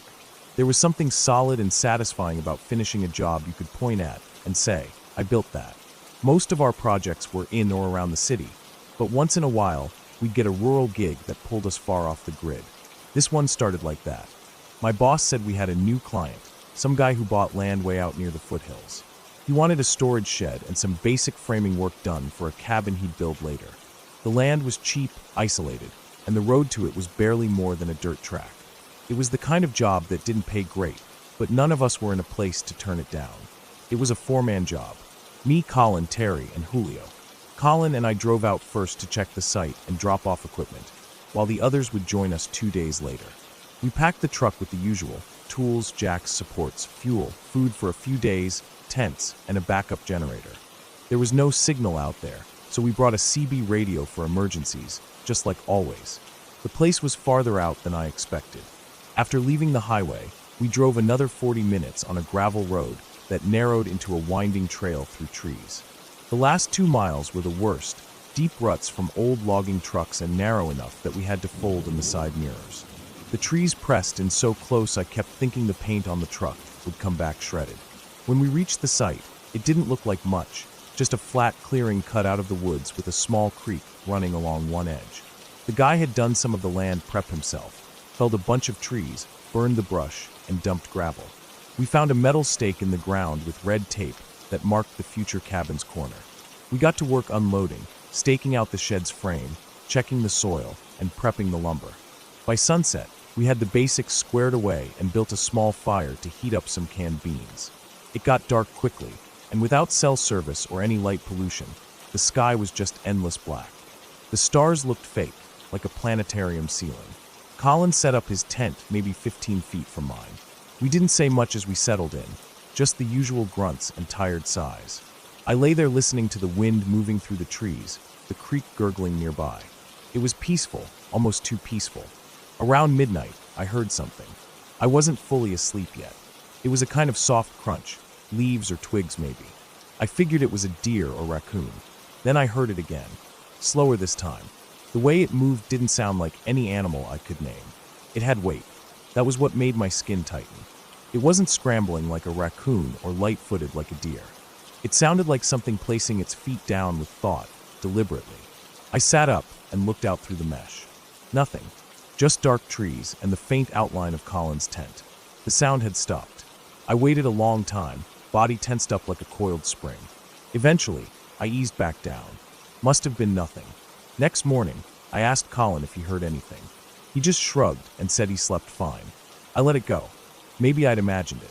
We worked all day, made good progress on the frame.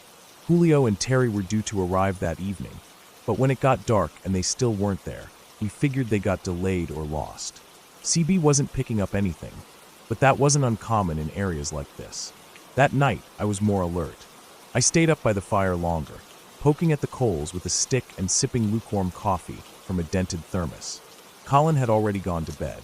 The woods around us were so quiet it started to feel unnatural. I started focusing too hard on background sounds. The whisper of wind through the pine needles, the occasional creak of a shifting tree. Then I heard it again. Same sound. Same slow, careful steps. But this time it was closer. I turned off the lantern and crouched low behind a pile of cut lumber. The firelight flickered low, throwing moving shadows that didn't help my nerves. I held my breath and tried to follow the sound. The steps circled slowly around the site, never coming into view, just outside the reach of the firelight. I couldn't tell if it was one person or two. Sometimes the spacing between steps shifted like someone stopping and starting again. I stayed crouched until my knees hurt, then quietly slipped back into my tent and zipped it slowly. I held my hammer tight against my chest and didn't sleep at all. Morning came gray and cold. I checked around the site and found nothing. No prints, no disturbed dirt, no snapped branches. Colin looked at me like I was going off the deep end. Julio and Terry still hadn't shown. By afternoon, we were running low on gas for the generator, and I told Colin we'd need to siphon some from the truck if they didn't show by night. He agreed, but I could tell he was getting worried too. That evening, we heard an engine in the distance and nearly jumped with relief. But the sound faded before it reached us. No vehicle ever arrived. The fire was smaller that night. We were rationing wood until the others arrived with more supplies. Colin turned in early again. I stayed up. It was around midnight when the sound came again, this time from the opposite side of the clearing. I grabbed a flashlight and the hammer again, stepped out quietly, and tried to see where it was coming from. I aimed the light toward the trees. Nothing. Then I heard the sharp snap of a branch, loud, like someone stepped on it hard. The flashlight trembled in my hand as I scanned again. Still nothing. And then I caught it. A shape. Not an animal. Not deer-shaped. More like a person crouched low, just behind the tree line. I stepped back slowly, turned, and hurried to Colin's tent. I shook the tent and whispered his name, but he didn't respond. I unzipped it halfway and found it empty. His sleeping bag was there, but it was flat and cold. My stomach dropped. I ran back to the fire and called out his name. Nothing answered. Not even birds stirred. I circled the site twice with the flashlight and hammer. Still no sign of him. No note. No trail. I couldn't understand how someone could disappear without a sound. I didn't sleep at all. I sat near the fire with the hammer across my lap and the flashlight in my other hand, burning through batteries. The woods felt alive in a bad way, watchful. At first light, I packed everything I could into the truck. I tried the CB again. Still dead air. I drove fast, bouncing hard over the ruts, scraping against the tree limbs. It took me over an hour to reach a point where I had enough signal to call the boss. When I told him what happened, he went quiet. Then he said Julio and Terry never left the city. Their car broke down that morning, and they hadn't even packed yet. They had been planning to call and tell us they'd be a day late, which meant we were completely alone out there. Colin was never found. A search party combed the area for a week. Dogs, drones, foot patrol. No signs, no tracks, nothing.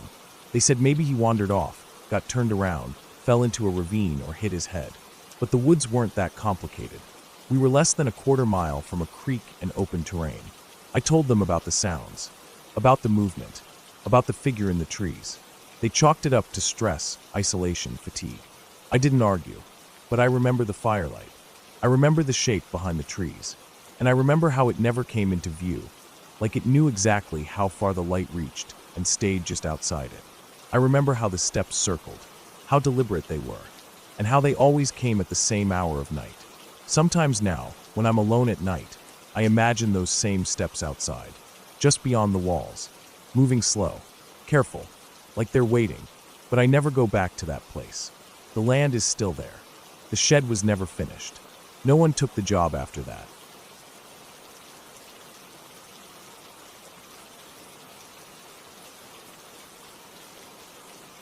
I hadn't seen my cousin Eric in almost 7 years.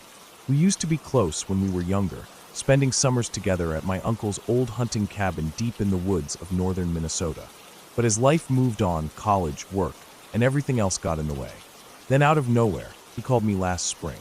Said he wanted to spend a week out at the cabin like we used to. He'd already gotten the keys from his dad, and all I had to do was bring a sleeping bag, some gear, and show up. No pressure, just a chance to get away from the noise of everything. At that time, I needed the break. Work was killing me, my apartment felt like a cage, and I hadn't had fresh air in months. So I said yes. I packed light, just a sleeping bag, warm clothes, canned food, my old hiking boots, and a camp stove.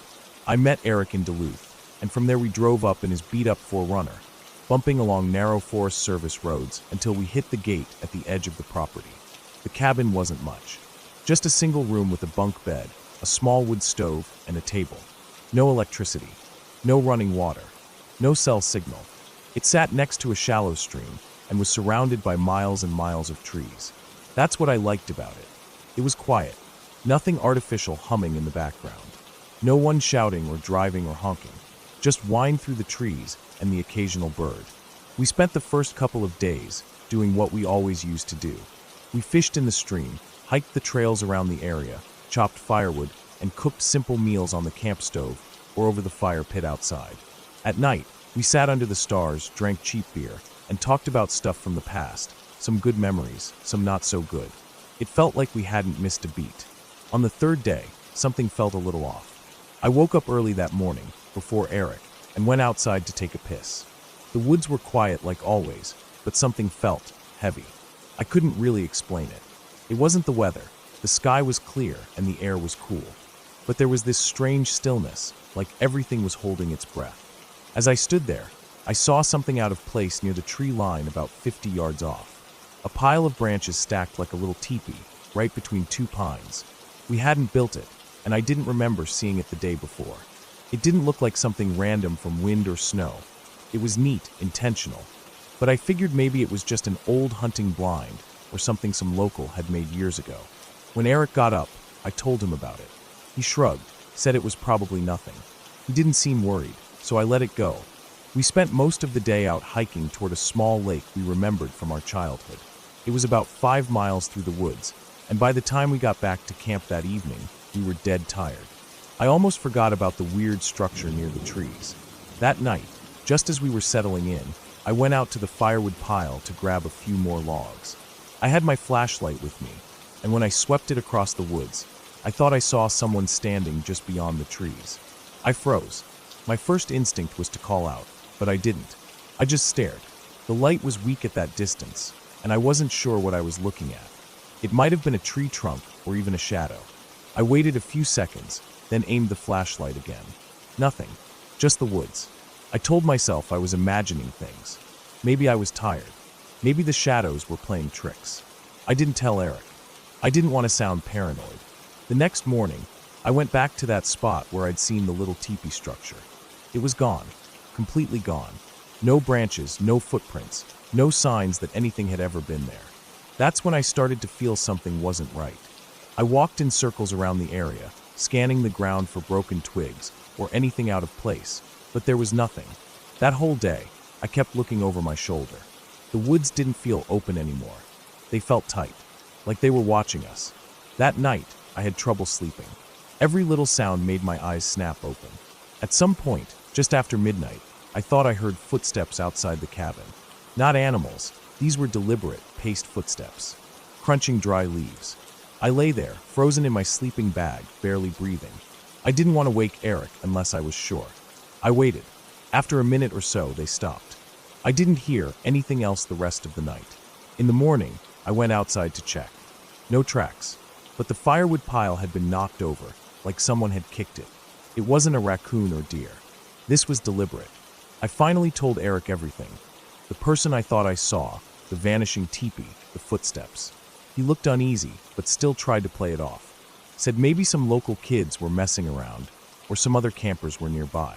But there weren't supposed to be any other cabins or sites for at least 10 miles in every direction. We both agreed to keep our eyes open and maybe cut the trip short if anything else weird happened. That day, we didn't go far from the cabin. We stayed close, gathering wood and checking the area. Around noon, we heard something snap in the woods. Not a branch falling, more like someone stepping on a stick. Loud, close. We both froze and turned toward the sound. About 20 feet into the trees, we saw a flash of movement. It was fast, too fast to make out clearly, but it was human, definitely human. Someone ducking behind a tree or moving downhill. Eric grabbed the hatchet from the chopping stump and started yelling into the woods, even though we'd agreed not to talk to anyone. He shouted, asking who it was and what they wanted. No response, just silence again.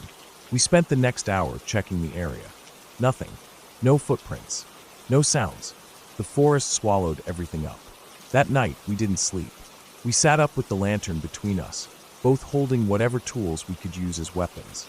Around 2 a.m., we heard something scrape against the side of the cabin. Just a single drag of something hard along the wood siding. I got up slowly and peeked through the small window, but I couldn't see anything in the dark. When the sun finally rose, we were already packing. We didn't speak much. It was understood. We were getting out.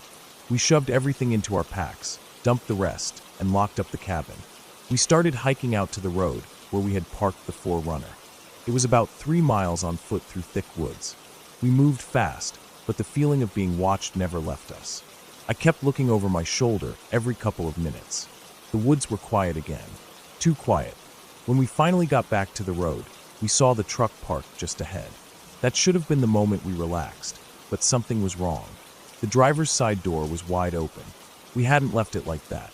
Eric ran ahead, yelling my name, and I sprinted after him. Inside the truck, everything had been ransacked. Our extra food gear, and even the map we left on the dashboard were gone. On the hood, there was a single handprint, muddy, smeared with long fingers. Not clawed, not animal. Just dirty and human. We didn't waste any time. We jumped in, locked the doors, and got the hell out of there. We didn't talk for a long time.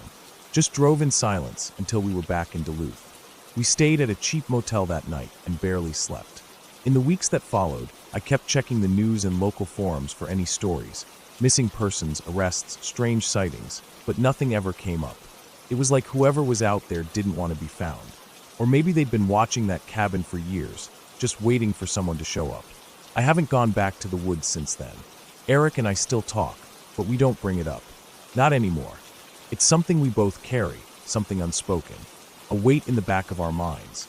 Every once in a while, I'll be walking home or taking out the trash and feel like I'm being watched again. That same stillness. That same pressure. I don't know who was out there with us, or what they wanted, but I know it wasn't just kids messing around. It wasn't a coincidence. They were watching, waiting. They knew we were there, and they didn't want us to leave.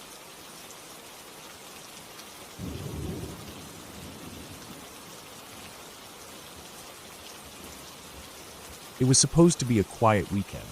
Nothing complicated, nothing wild. Just me, my car, and a 2-day break from city noise. I'd booked a small rental cabin way out in the hills, about 3 hours from where I lived.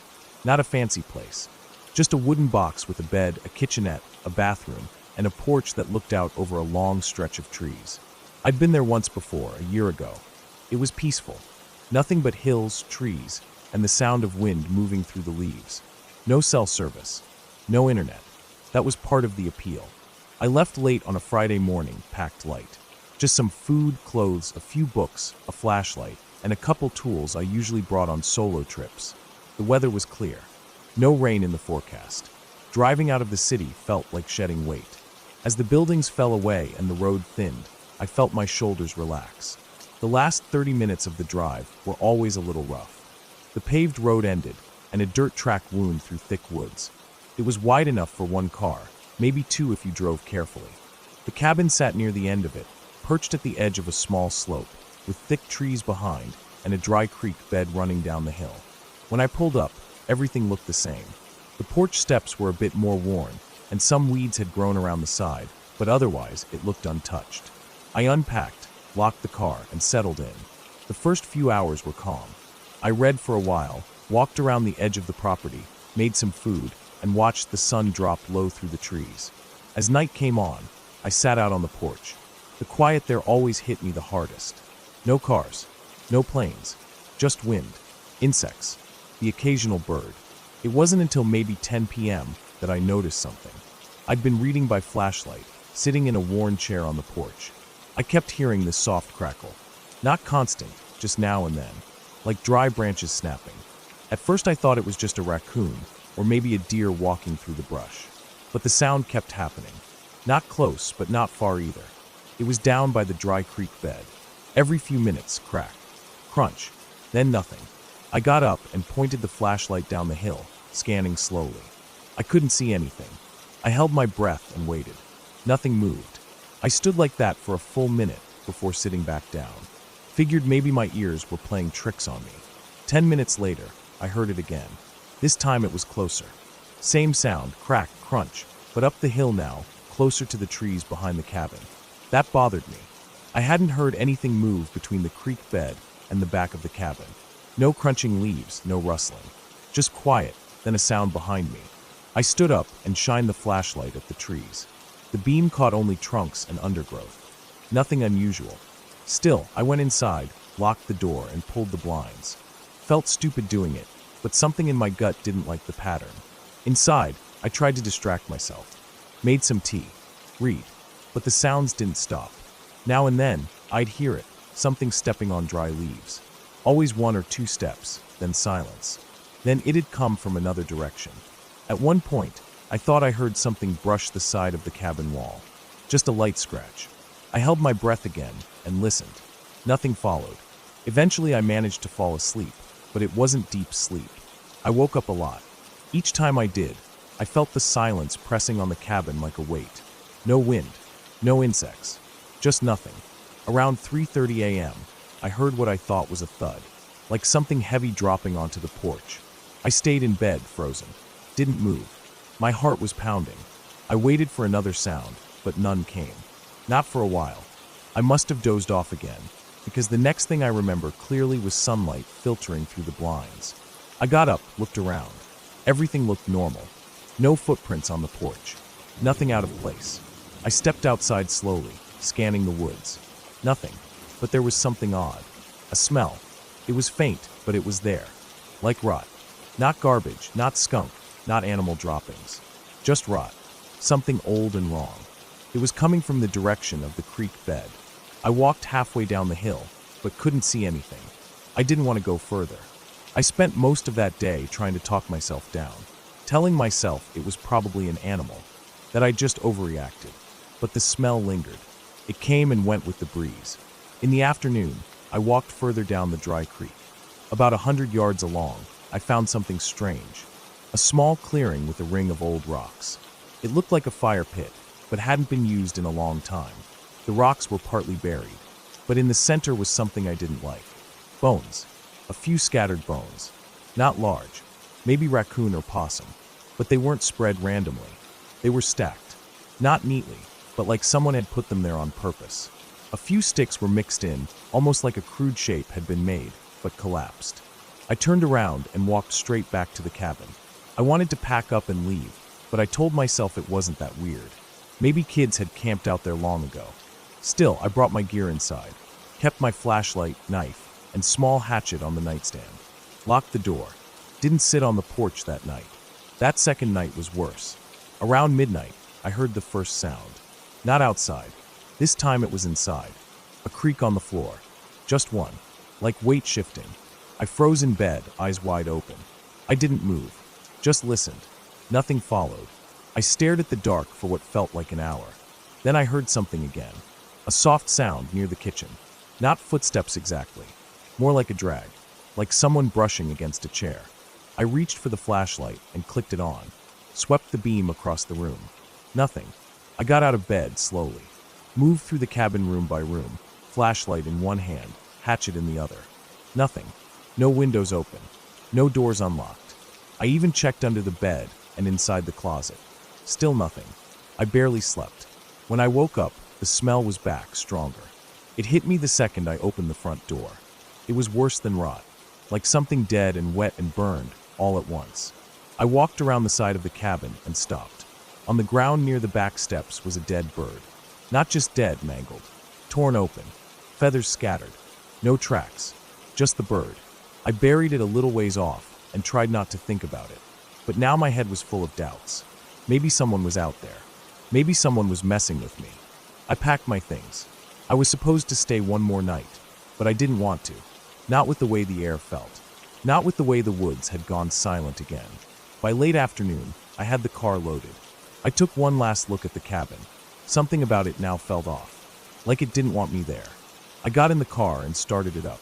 About 5 minutes down the dirt road, I noticed something in the rearview mirror.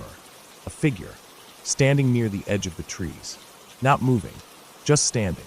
It was far enough back I couldn't see any details. Just the shape. I kept driving. I didn't stop. When I hit the paved road, I didn't relax. I kept checking the mirror, kept glancing at the trees, but nothing followed. That was 6 months ago. I didn't tell anyone. I didn't go back. I checked online a few times to see if the cabin was still listed. It was. Still available to rent. But every time I saw the listing photo, the porch, the trees, the dry creek, I felt sick. I've been on other trips since then. Different places. But I've never stayed in a place that remote again. I still don't know what happened out there. Maybe it was just animals. Maybe it was someone living off-grid. Maybe it was nothing. But the smell, the way the sounds moved without patterns, the shape in the mirror, those things don't leave me. They sit in the back of my head, waiting, like the woods never really let me leave.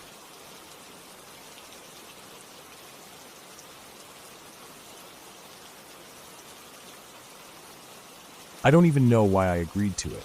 Maybe it was boredom. Maybe I just didn't want to be the only one in the group to say no.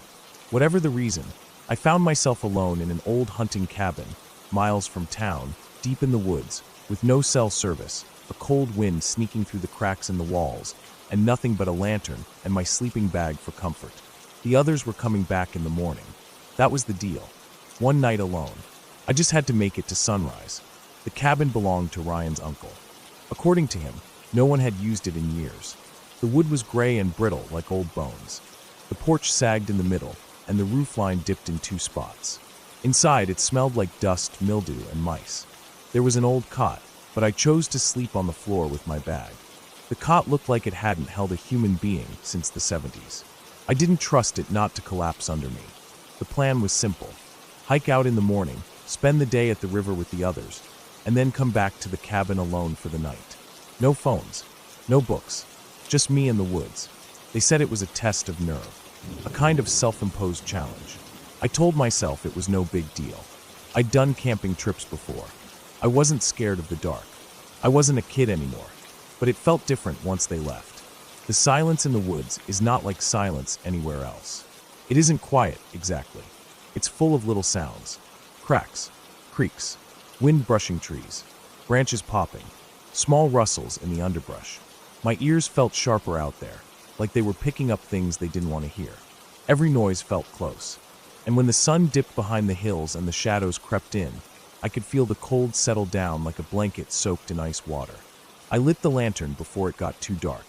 The yellow light gave off just enough glow to push back the shadows, but not far enough to be comfortable. The corners of the room stayed dark. The windows, though boarded halfway up, left just enough gaps to let in the wind. Every few minutes, I could hear the wooden planks creak as the air pushed against them. The first hour was manageable. I laid out my sleeping bag, ate a granola bar, and tried to focus on anything other than the fact that I was utterly alone. I played little games in my head to pass the time. Count the floorboards, trace the grain in the wall, close my eyes and try to remember every detail of the hike earlier that day. Anything to distract myself. But somewhere around 10 p.m., things started to shift. It wasn't anything dramatic, just a feeling, a slow build, a weight. It felt like the cabin had changed, like something had leaned in closer. I sat up in my sleeping bag and looked around. The lantern flickered once, then went steady again. There was nothing obviously wrong, no reason to panic, and yet my skin started to crawl.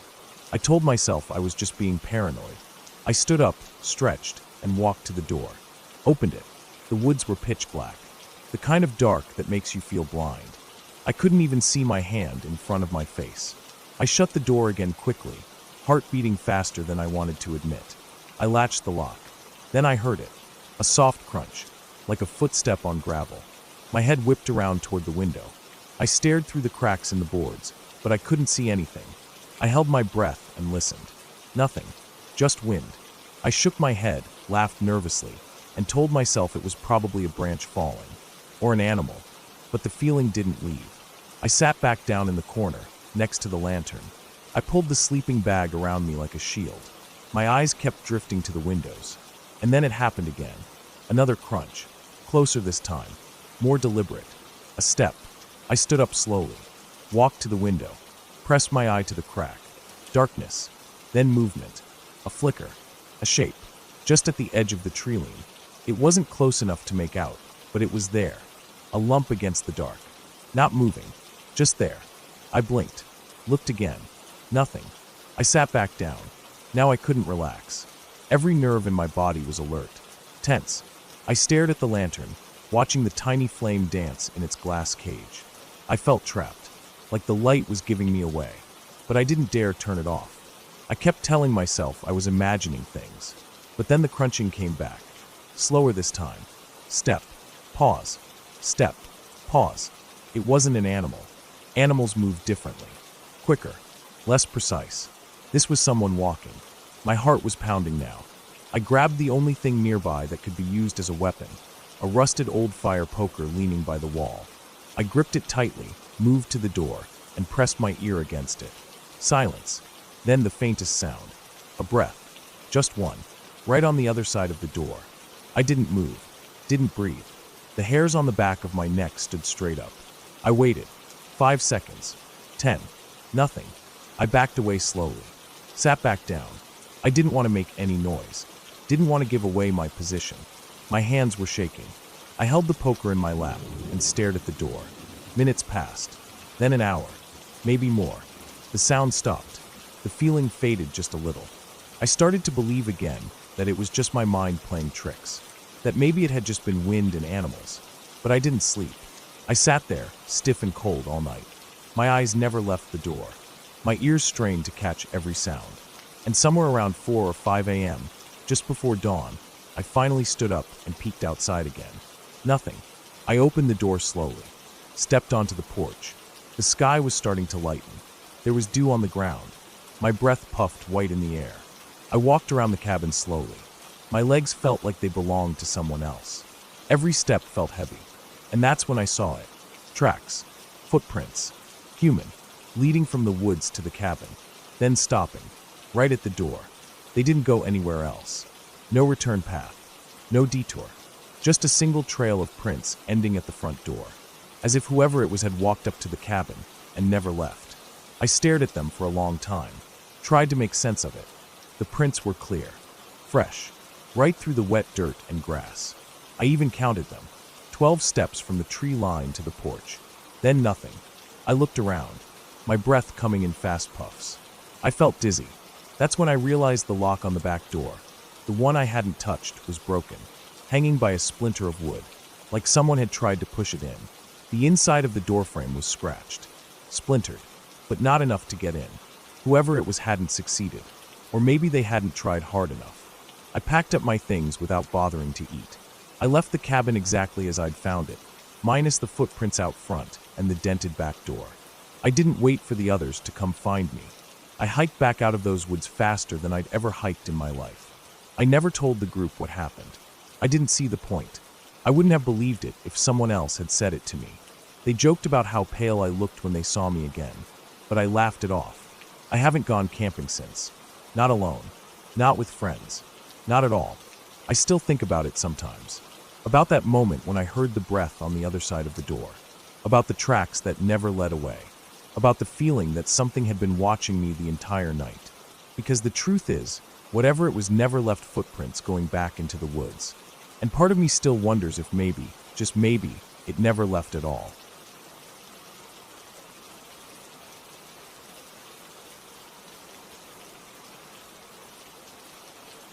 I started working for the county's water and sanitation department about 8 years ago.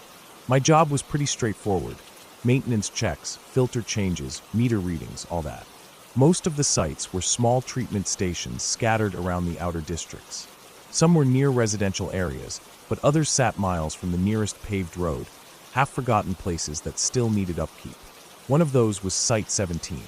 It wasn't the farthest or the oldest, but it always gave me a strange feeling. Nothing supernatural, just something off. It was tucked in a low valley near an old rail line that hadn't been used in decades. The road to it was narrow, partly gravel, and often washed out. No homes nearby. No phone signal. There wasn't even much wildlife around. I was assigned to visit Site 17 once every 2 months. Usually it was a routine stop. Inspect the tanks, run the test equipment, make sure the generators were working, log the readings, and move on. Most guys hated going out there. It was always muddy, there were too many wasps in summer, and it got deathly quiet. The kind of quiet that made you constantly glance over your shoulder, even though you knew no one was there. That October, I got scheduled for Site 17 again. Normally I would have tried to swap it, but our team was stretched thin. I loaded up the truck early in the morning and headed out with the usual tools, the water testing kit, and a gas can for the backup generator. It had rained the night before, and the dirt road was slick and uneven. The truck fishtailed a bit as I drove up the incline before descending into the valley where the plant sat. It was barely more than a concrete blockhouse surrounded by a chain-link fence. A couple of big tanks sat to the left of the structure, and a rusted utility shed leaned against the backside. I parked by the gate, unlocked it, and drove in slowly, splashing through shallow puddles. The place looked the same as always. No damage, no signs of anyone else being there. I cut the engine, got out, and immediately noticed how damp the air was. Everything smelled like wet leaves and mildew. I started with the basics. Checked the intake pumps, normal. Filters had some buildup, but nothing urgent. The generator had enough fuel from the last refill, though I topped it off anyway. I took water samples from 3 points in the system, labeled them, and stuck them in the cooler in the truck bed. Everything was going smoothly until I went to inspect the holding tanks. The tanks were cylindrical and stood maybe 10 feet high. Usually, I just had to check the pressure valves and read the meter on each one. But one of the meters showed an odd reading. Pressure was low, which usually meant a leak or blockage. I walked around the tank and found a patch of wet soil on the far side, which wasn't normal. I squatted down and saw that the ground near the base was darker than the surrounding mud. No flowing water, but it was definitely damp in a focused way. I tapped the tank with my wrench. It rang back solid. Then I noticed something else, a faint humming sound. Not mechanical, more like a low, vibrating tone, just on the edge of hearing. I stood there for a second, trying to figure it out. It was too low for a generator, and the pumps weren't running at the moment. I put my hand on the tank. It wasn't vibrating. The sound wasn't coming from inside it. I stood there for a few more seconds, feeling oddly unsettled. Then I realized something. I could hear the humming louder through my left ear than my right. I turned my head slowly. The sound seemed to be coming from beyond the trees on the other side of the chain-link fence, beyond the brush that led up the hill toward the old railroad line. I stood there listening, trying to make sense of it, but it slowly faded away after about 20 seconds. Just stopped. I shook it off, telling myself it was probably an animal, or maybe some weird echo. I went back to the utility room to check the electrical panel. Inside the blockhouse was cold and musty, with concrete floors that were always damp. I flicked on the lights, bare fluorescents overhead that buzzed a little too loud. The panel looked normal. No trip breakers. I logged the readings and was about to step out when I heard something from outside. It was a single, heavy thud. Not like something falling, more like something landing. It came from the direction of the tanks. I stepped out slowly and looked around. The sky was overcast now, darker than it had been earlier. The air felt still, heavier. There was nothing by the tanks. No movement. No animals. I walked over and looked behind them again. The patch of wet soil was unchanged. I tapped the tank again. Still solid. Then I noticed the door to the utility shed was open. I was sure I had closed it earlier. I remember the loud creak it made when I first went in to grab a wrench. I walked toward the shed, squinting as I approached. The inside was dark, and the bulb in there hadn't worked in months. I stepped up to the doorway and paused. The air inside was colder than outside. Not just a little, it felt like stepping in front of a freezer. I leaned in. Couldn't see much. Just silhouettes of old tools hanging on the wall, a couple of empty plastic bins, coils of hose on the floor. I stepped in. Immediately I regretted it. The smell was sharp, acidic, like ammonia mixed with rotting leaves. I turned to leave and caught something in the corner of my eye. There were boot prints. Fresh ones. They started near the doorway and led toward the back wall, but there was no one there. I backed out slowly, heart pounding. I looked around the site again, nothing. No people, no movement, just wet trees and fog rolling in low along the tree line. The boot prints weren't mine. The treads didn't match. I told myself it was probably one of the other techs. Maybe someone had been here the day before and left the door ajar. Maybe they forgot to log it. But I couldn't shake the feeling that something was wrong. I decided to cut the visit short. I'd log what I had, send a note to the office, and come back later in the week with someone else. As I got in the truck, I noticed the driver's side mirror was tilted upward. I hadn't bumped it. I hadn't adjusted it. It was aimed skyward like someone had pushed it while standing beside the truck. I reached out and adjusted it back. My hand was shaking slightly. The engine started fine, but as I backed up, the truck dipped into a rut I hadn't seen coming in. The front tire sank deeper than expected, and I had to rock it a bit to get free. As I was doing that, I caught sight of something on the ridge above, near the tree line. A person, just standing there, too far to make out features. Wearing dark clothes, maybe a hood. Not moving, just watching. I blinked, and they were gone. Not like they ran, just not there anymore. I sat in the truck for a long moment, gripping the steering wheel. I didn't move. I didn't breathe. Then I put it in gear and slowly made my way back up the road, glancing in the rearview mirror every few seconds. By the time I got back to the paved road, it was already late afternoon. I stopped at the first gas station with cell signal and called my supervisor. Told him I had done most of the checks, but left early due to bad weather. I didn't mention the boot prints, or the mirror, or the figure. That night, I couldn't sleep. I kept thinking about the shed, that freezing air, and the boot prints leading nowhere. The next morning, I got a call. Another guy had been sent out to double-check the readings, since mine were incomplete. He found the utility shed door open again, and this time, the inside had been trashed. Tools scattered, bins overturned. No signs of animals. Nothing taken. No tracks leading in or out. He also found a small digital recorder on the floor. One of those cheap voice memo devices. No one on our crew used those. When they played it, it was just static, until the end, when a deep, warbling voice said a single word. Stay. After that, the department locked Site 17 and put it on a temporary hold. A month later, they decided to decommission it completely. I never went back. They reassigned me to stations closer to town. I still drive by the turnoff road sometimes. The gate's chained now, and the brush has started creeping back in. But every time I pass it, I still hear that low hum in my ears. And sometimes late at night, when everything is quiet and I'm trying to fall asleep, I see that figure in my head, standing still on the ridge, just watching.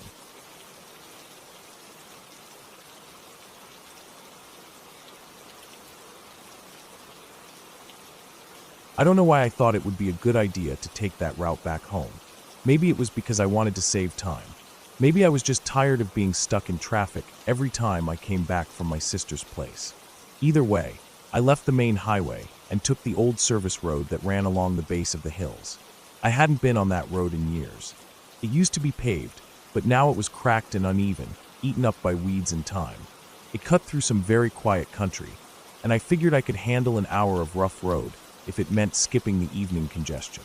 At first, the road felt peaceful. Trees leaned over the sides like they were shielding the ground from the sky. There were no cars, no buildings, just fences, rolling grass fields, and the occasional rusted-out gate that hadn't been opened in years. I drove with one hand on the wheel, the other on my thigh, just relaxing into the rhythm of the bumps and dips. I passed a dried-out creek bed, then a crumbling barn with no roof. I didn't see a single person, but the sun was dipping fast. I noticed it when the shadows got long and sharp across the road, like someone had stretched the trees out. I checked the time, 6:48 p.m. Still early, but in the countryside, darkness comes fast. I turned on my headlights just in case. I was about halfway through the stretch when the road narrowed suddenly, squeezed by a rock face on one side and a barbed wire fence on the other. The pavement ended, replaced by gravel. It wasn't on the GPS, but I kept going. I figured the gravel section would only last a mile or two. Then I saw something odd. A red pickup truck, parked on the shoulder just ahead. Old model. No plates. The back was empty. It wasn't blocking the road, but it stood out like a tooth in a mouth full of gums. I slowed a little as I passed, glancing at the cab. No one was inside. The windows were rolled up, and the glass had that haze to it, like no one had touched it in months. I kept going. A few minutes later, I spotted a black trash bag off the side of the road, half buried in the grass. It was ripped open. I could see a boot sticking out. Not just any boot, a work boot, cracked and covered in dried mud. Looked like it had been there a while. I stared at it a little too long as I passed, and my tires dipped hard into a rut. My steering wheel jerked, and I felt the jolt through my whole spine. I stopped the car to check if I'd blown a tire. All 4 tires were fine. No hissing, no bulges. But when I stood there, next to the car, something felt wrong. The air was too still. Not even the sound of wind. I looked around. The trees didn't move. No birds, no insects, nothing. Just silence. I got back in and locked the doors. I was starting to regret the shortcut. The road kept getting worse. The gravel turned to dirt, and it was packed down in places and soft in others. My tires slipped a couple times, and I had to slow to a crawl. I passed more weird things. An old bicycle, half buried in a ditch. A deer carcass that had been picked clean, just bones and a hide like paper. A set of tire tracks that came out of the woods, crossed the road, and disappeared into the trees on the other side. Then I saw the shack. It wasn't even a real house, just a single-room wooden structure with no windows. The door was open, hanging crooked off one hinge. No lights, no sign of life. Just there, sitting about 30 feet off the road. I don't know what possessed me to stop again, but I did. Maybe I just wanted to understand who used this road, who lived out here, if anyone. I stepped out again, left the engine running. The sun had dipped below the hills now. The trees were throwing shadows like black ink across the road. I walked to the shack. There was a smell, like old oil and wet metal. I got to the doorway and peered inside. Empty mostly. A broken chair in the corner. A dirty blanket on the floor. A tin can with dried beans stuck to the bottom. The wall opposite the door had scratch marks, long, deep scratches that tore through the wood like claws or knives. They weren't random. They looked deliberate. Almost like someone had been marking days, but not neatly. Like they were done in panic, over and over. I backed away. I turned back to my car and felt something shift in the air. Like pressure. Like the kind of pressure you get before a storm hits. But there wasn't a cloud in the sky. My stomach twisted. I walked faster, then jogged. When I reached my car, I saw something that made my chest go cold. The driver's side door was open. I hadn't left it open. I was sure of that. I always lock my door, especially when I'm out of the car on a deserted road. I froze. I looked inside. No one there. Nothing seemed touched. My phone was still in the cup holder. Wallet on the seat. Keys in the ignition. Engine still running. But I couldn't shake the feeling that someone had just been inside. The air inside the cab felt warm, like it had been breathed in. I looked around the road, the trees, the shack. Nothing. I got in and locked all 4 doors. I pulled back onto the road faster than I should have, kicking up dust. My hands were slick on the wheel. For a while, I didn't see anything else. Just more trees, more road, more dark. I kept my eyes forward, only glancing in the rearview mirror now and then. I didn't want to look into the woods again. I just wanted to be out. Then, about 10 minutes later, I saw a man walking along the side of the road. He was walking away from me, in the same direction I was going. Just a figure at first, gray jacket, long legs. As I got closer, I slowed down. I figured he might need help, but something in me screamed not to stop. I couldn't explain it. I just didn't want to be near him. So I drove around him, gave him a wide berth. I didn't look at his face, but in the mirror, I saw him turn around. He stopped walking and just stood there in the middle of the road, watching me drive away. I hit the gas. I didn't stop again until I reached the main road. When I finally got back to familiar ground, I pulled over at a gas station. Bright lights, people, safety. I sat there for a long time, engine off, hands still on the wheel. That road isn't on the GPS anymore. I checked later. It shows up as a thin gray line with no name. Google says it's closed off past a certain point. Says it's overgrown, inaccessible. But I drove it. I never should have. The next morning, I went out to my car. I was going to take it to a mechanic, just to get it looked over. I didn't trust it anymore. When I opened the door, I found something on the passenger seat. It was a boot, the same kind I saw in the trash bag, covered in dried mud. I didn't touch it. I slammed the door shut and called the police. They came and took it, asked a lot of questions. I answered what I could. They called me 2 days later. The boot matched a missing persons report from 5 years ago. A man who disappeared while driving through that area. Never found. Now I take the highway every time, even if traffic's bad, even if it adds an hour. Because whatever is out there, it doesn't want to be found. But it doesn't like being seen either.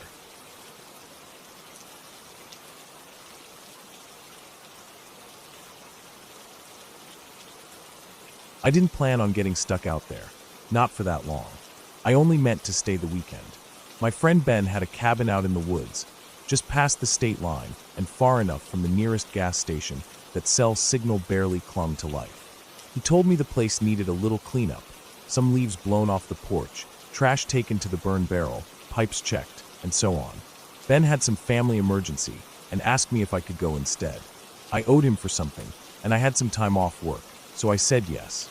The drive took me almost 4 hours. First on the highway, then down narrower roads that turned to cracked pavement, then to gravel, then just dirt. By the time I pulled up, I could see why Ben said it needed care. The grass was high and patchy, weeds crawling up the porch supports, and the old wood siding had dark streaks where rain had bled dirt from the roof down the walls. It was a single-story cabin with a shed off to the right. A big fire pit sat in front of it, circled by crooked logs for seats. The woods around it were thick, barely any space between the trunks, and shadows settled early. I parked, stretched my legs, and checked my phone. 1 bar. That would be the last time I saw any signal until I got back to town. The first couple of hours were easy. I swept out the porch, checked the interior. The place smelled stale but clean enough. Mice had chewed a few holes through the back closet, but nothing too bad. I made a mental note to seal it later. I unpacked the few groceries I brought into the old fridge. It still worked, buzzing a little loud, but the milk stayed cold. That night, I made a small fire outside. It was chilly for spring, so I kept my jacket on. There wasn't much sound out there. No birds, no rustling wind. Just the fire cracking, and once in a while, a faint thump in the woods that I told myself was a deer or a branch falling. I turned in early. The bed in the cabin was stiff and narrow. I lay awake longer than I expected, staring at the ceiling. There was this strange feeling I couldn't shake, like the woods were watching. Not a presence exactly, just an awareness. Too quiet. I must have fallen asleep around midnight. The second day started fine. I got up early and walked to the stream about half a mile behind the cabin. There was a path, though it was overgrown. I carried a bucket and rinsed out some tools Ben had left in the shed. I liked how quiet it was at first. No cars, no people. It felt peaceful. I walked the edge of the woods for a bit after lunch, just exploring. I didn't go far, but I remember stopping at one point and looking back. The trees looked thicker behind me than they had when I came in, like they moved somehow. Probably just my imagination. Light can play tricks like that. When I got back, I noticed something off. A chair that had been tucked under the porch was now sitting out in the grass near the fire pit. I stared at it for a few seconds. I couldn't remember moving it. I walked over, looked at it, picked it up, and carried it back. I told myself I must have moved it and forgot. Maybe I was losing track of time. That night, I had a harder time falling asleep. Around 2 a.m., I woke up suddenly. No sound, just a feeling, deep in my stomach, like something was wrong. I sat up in bed and listened. Nothing, not even crickets. I lay back down but didn't sleep much. The next morning, I noticed fresh marks on the ground near the porch. 2 parallel lines, about 6 feet long, like something heavy had been dragged through the dirt. It started near the fire pit and ended just under the porch edge. I crouched down to look at it, but couldn't tell what made it. There were no footprints around it, no tire marks. Just 2 grooves. I walked the area, checked the shed, the back path to the stream. Everything seemed untouched. I was starting to get uneasy. I chalked it up to animals. Maybe a bear dragging something, or raccoons. Still, it didn't feel right. I tried calling Ben, but there was no signal. I held my phone up, walked in circles. Nothing. I considered packing up and heading out early, but something about leaving without a real reason felt dumb. I told myself to man up and stay the last night. That evening, I locked the door. I don't mean I just latched it. I slid the bolt, wedged a chair under the knob, and kept my flashlight and pocket knife on the nightstand. It felt paranoid, but I couldn't ignore the feeling in my gut, like something was just off. Not dangerous, just not right. I didn't sleep much that night either. Around 3 a.m., I heard movement. Not inside, just outside the wall, past the headboard. It was soft, a shuffle, then a faint scratching sound. Not like claws, more like fingers dragging slowly across wood. It stopped, started again. I didn't move. I just lay still, heart pounding. It went on for maybe 10 minutes. Then silence. When morning came, I stepped outside with a hammer in my belt and my phone in my hand. There were marks on the wall, right where my head had been while I slept. Long, narrow scratches. Vertical. Too high up for an animal unless it stood upright. My stomach dropped. I packed my bag. I didn't care that I promised Ben a full weekend. I tossed everything in the car, turned the engine, and started back down the dirt road. It was slow going, potholes everywhere. I drove for maybe a mile, then hit something. The front tires slammed into a shallow ditch that hadn't been there on the way in.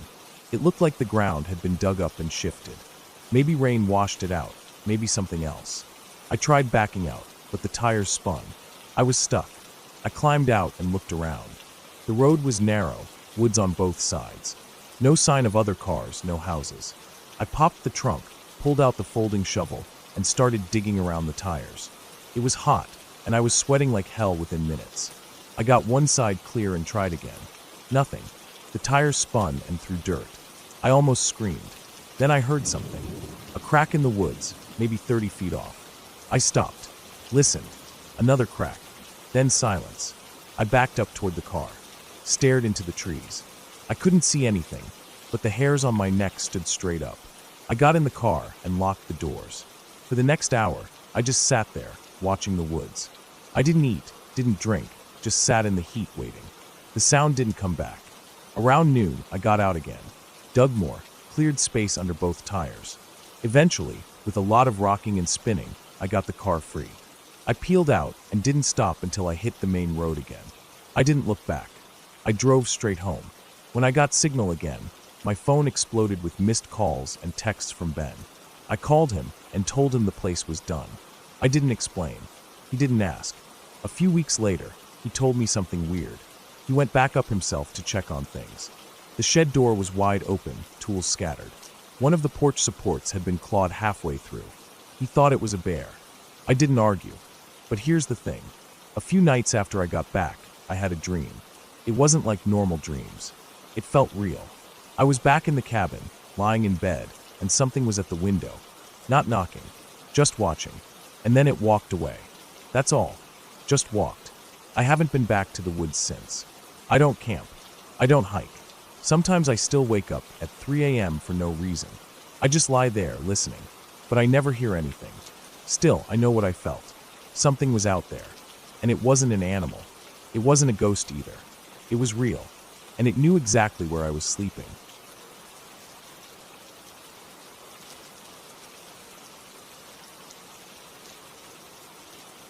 It was late September when I took the trip out to the hills alone. Not a vacation, really. I just needed a break. Work had piled up, my head felt packed with static, and I hadn't slept properly in weeks. So I picked a place off a hiking forum that promised seclusion, a small valley off a logging road in northern Washington, surrounded by thick forest and no cell service for miles. The pictures showed a clearing near a stream and a makeshift fire pit left by someone who'd been there before.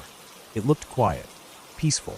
I packed my old backpack with the essentials: tent, sleeping bag, some freeze-dried meals, a camping stove, and a couple of tools just in case. I threw in a little hatchet I barely used anymore, and my knife, the one my dad gave me when I was a teenager. I brought a book too, but I didn't expect to read much.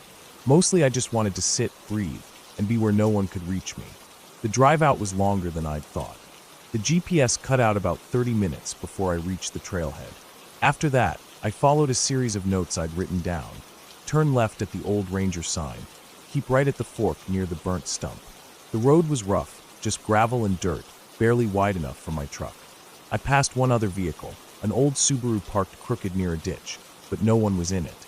I reached the pull-off near noon.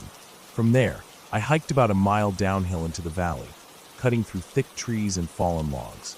The air felt cleaner than I'd remembered air could feel. I set up my tent near the edge of the stream, facing away from the slope, with a narrow view of the water and the rising forest beyond. It was perfect. By the time the sun began to sink behind the trees, I'd eaten and built a small fire. I sat next to it on a log, listening to the crackling and the rushing of the stream. That first night, I slept better than I had in months. No trucks rumbling past, no glowing notifications in my face. Just silence and darkness, and the occasional rustle of wind through the trees. The second day, I hiked up the ridge to get a better view of the valley. The climb was rough in spots, but the view from the top made it worth it. Miles of trees in every direction. I didn't see any animals, but I noticed a few broken branches and some scat that looked fresh. Probably deer or elk. Nothing unusual. When I got back to camp that evening, I noticed something weird. One of my food bags had been moved. Not torn or opened, just shifted, like it had been picked up and set back down a few feet away from where I left it. I figured it was my mistake. Maybe I'd forgotten exactly where I put it. Still, I made sure everything was zipped up tight and stored properly before I went to sleep that night. But something felt off. I kept waking up. Not because of any noise, really. Just that uneasy feeling you get when you think someone's watching you. I even sat up once, unzipped the tent, and looked around with my flashlight. Nothing. Just trees and darkness. The fire had long gone out. I forced myself back to sleep. The next morning, there were tracks. Not boot prints. Not paws either. They were barefoot. Human. And they circled my camp. The prints were faint but clear enough in the soft soil. I counted at least 4 different places where they looped around. Near the fire pit, by the stream, behind the tent. They were small, too. Not like a grown man's foot. More like a teenager's. I stood there for a long time, just staring at them. Then I packed up everything loose and stuffed it into the tent. I kept the hatchet on my belt the rest of the day. I didn't leave camp. By evening, I convinced myself it had to be another hiker. Maybe someone wandered through and didn't mean any harm. Maybe they didn't want to wake me up. Still, I set up a line of small branches and twigs around the camp that night. Just enough that I'd hear a crunch if anyone walked through. Around midnight, I heard it. Snap. Then another. Closer. I stayed still in my sleeping bag, my ears straining in the dark. I kept the knife in one hand, the hatchet in the other, and I listened. The sound stopped after a while, replaced by what I swear was breathing. Not heavy, not loud, just slow, quiet breathing, maybe 10 feet from the tent. Then silence. I didn't sleep the rest of that night. Just laid there with my eyes open, staring at the curve of the tent above me. When the first light came through, I unzipped the tent and looked outside. Nothing. But all the twigs and branches I'd placed around the camp were gone. Not broken gone. I didn't bother eating breakfast. I shoved everything into my pack, broke down the tent, and started back up the trail. The woods felt thicker than before, like they were pressing in on all sides. Every snapping twig made me jump. I didn't stop until I reached the truck. The whole drive back down the mountain, I kept checking the rearview mirror. Once, just once, I saw something move along the side of the road. A shape between the trees. Not an animal. Not a person. Just something there, and then not. I didn't tell anyone about it for a while. Months passed. I went back to work, pretended everything was fine. But it stuck with me. the breathing, the prints. The fact that someone had been out there in the middle of nowhere, barefoot, and quiet enough to move through my camp without waking me up. I went online, tried to find reports of other people seeing the same thing. Found a few posts about weird things in the woods, mostly stories that felt too dramatic or made up. But one caught my eye. It was short, just a paragraph. A guy describing how, years ago, he'd camped near a stream in a valley off a logging road, and woke up to find his gear moved around and bare footprints circling his tent. He left the next day.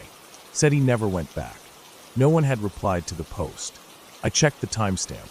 It was 6 years old. Same area. That's when I decided I wasn't crazy.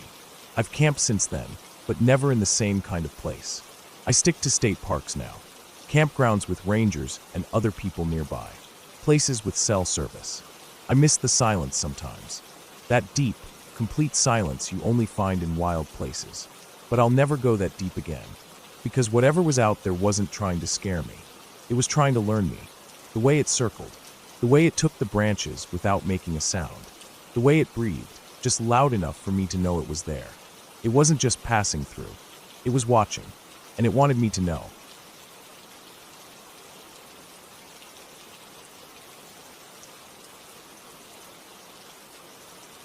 I woke up suddenly, the pounding in my chest echoing in the near-total darkness of my small apartment.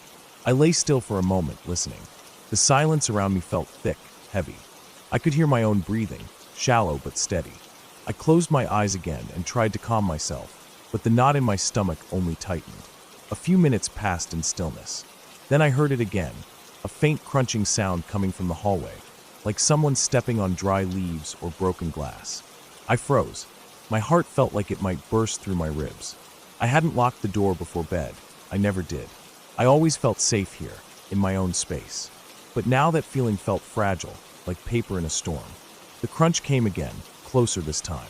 I could hear tiny shuffling footsteps. I lay on my back, every muscle tensed, waiting for what would happen next. My mind raced. Someone could be in the building. Maybe drunk, maybe lost. But I don't carry knives.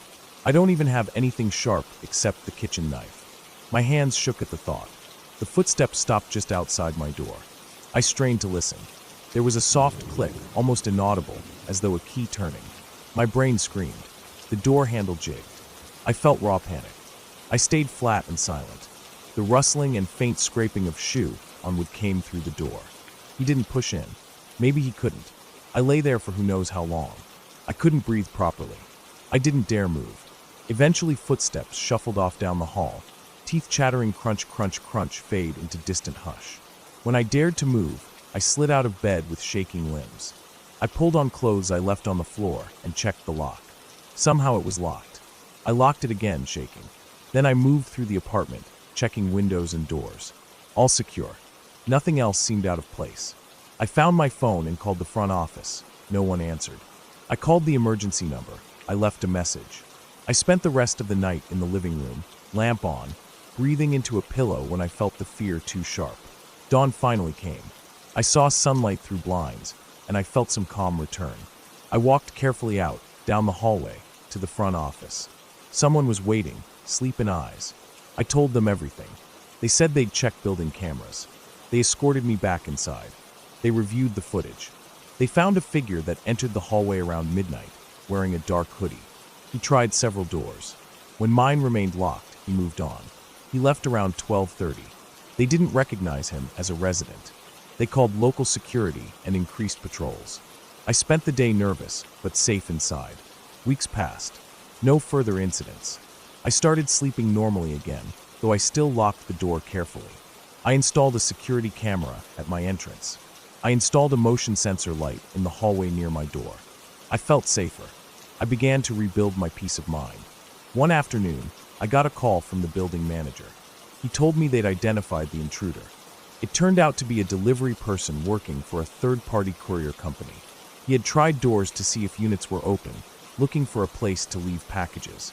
He hadn't meant harm, just someone lazy or careless.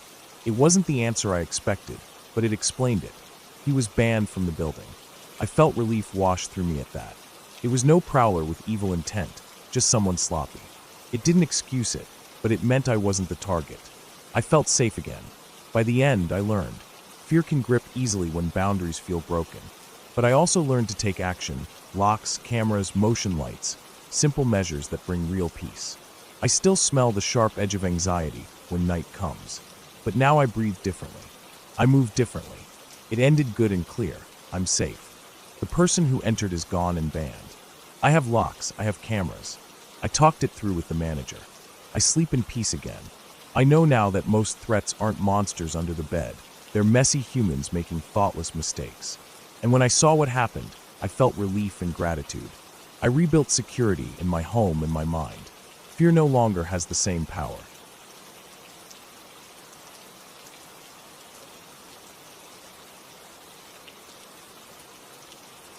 It was near the end of my junior year in high school, one of those warm spring weeks where everything starts to feel less serious. Tests were wrapping up, classes felt more like passing time than learning, and people were already talking about summer plans. That was around the same time when a strange kind of trend had taken hold in our group, hunting down haunted places and sneaking in to explore them. I wouldn't say we were the bravest bunch, but there was a kind of peer pressure that came with being part of it. None of us wanted to be the one to back down. Every weekend, sometimes even on school nights, if someone had a car and others were free, we'd head out to whatever supposedly haunted spot someone had found.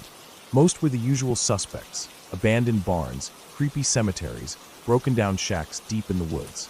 Nothing ever really happened, and the scarier the story was ahead of time, the more of a joke it usually turned out to be once we got there.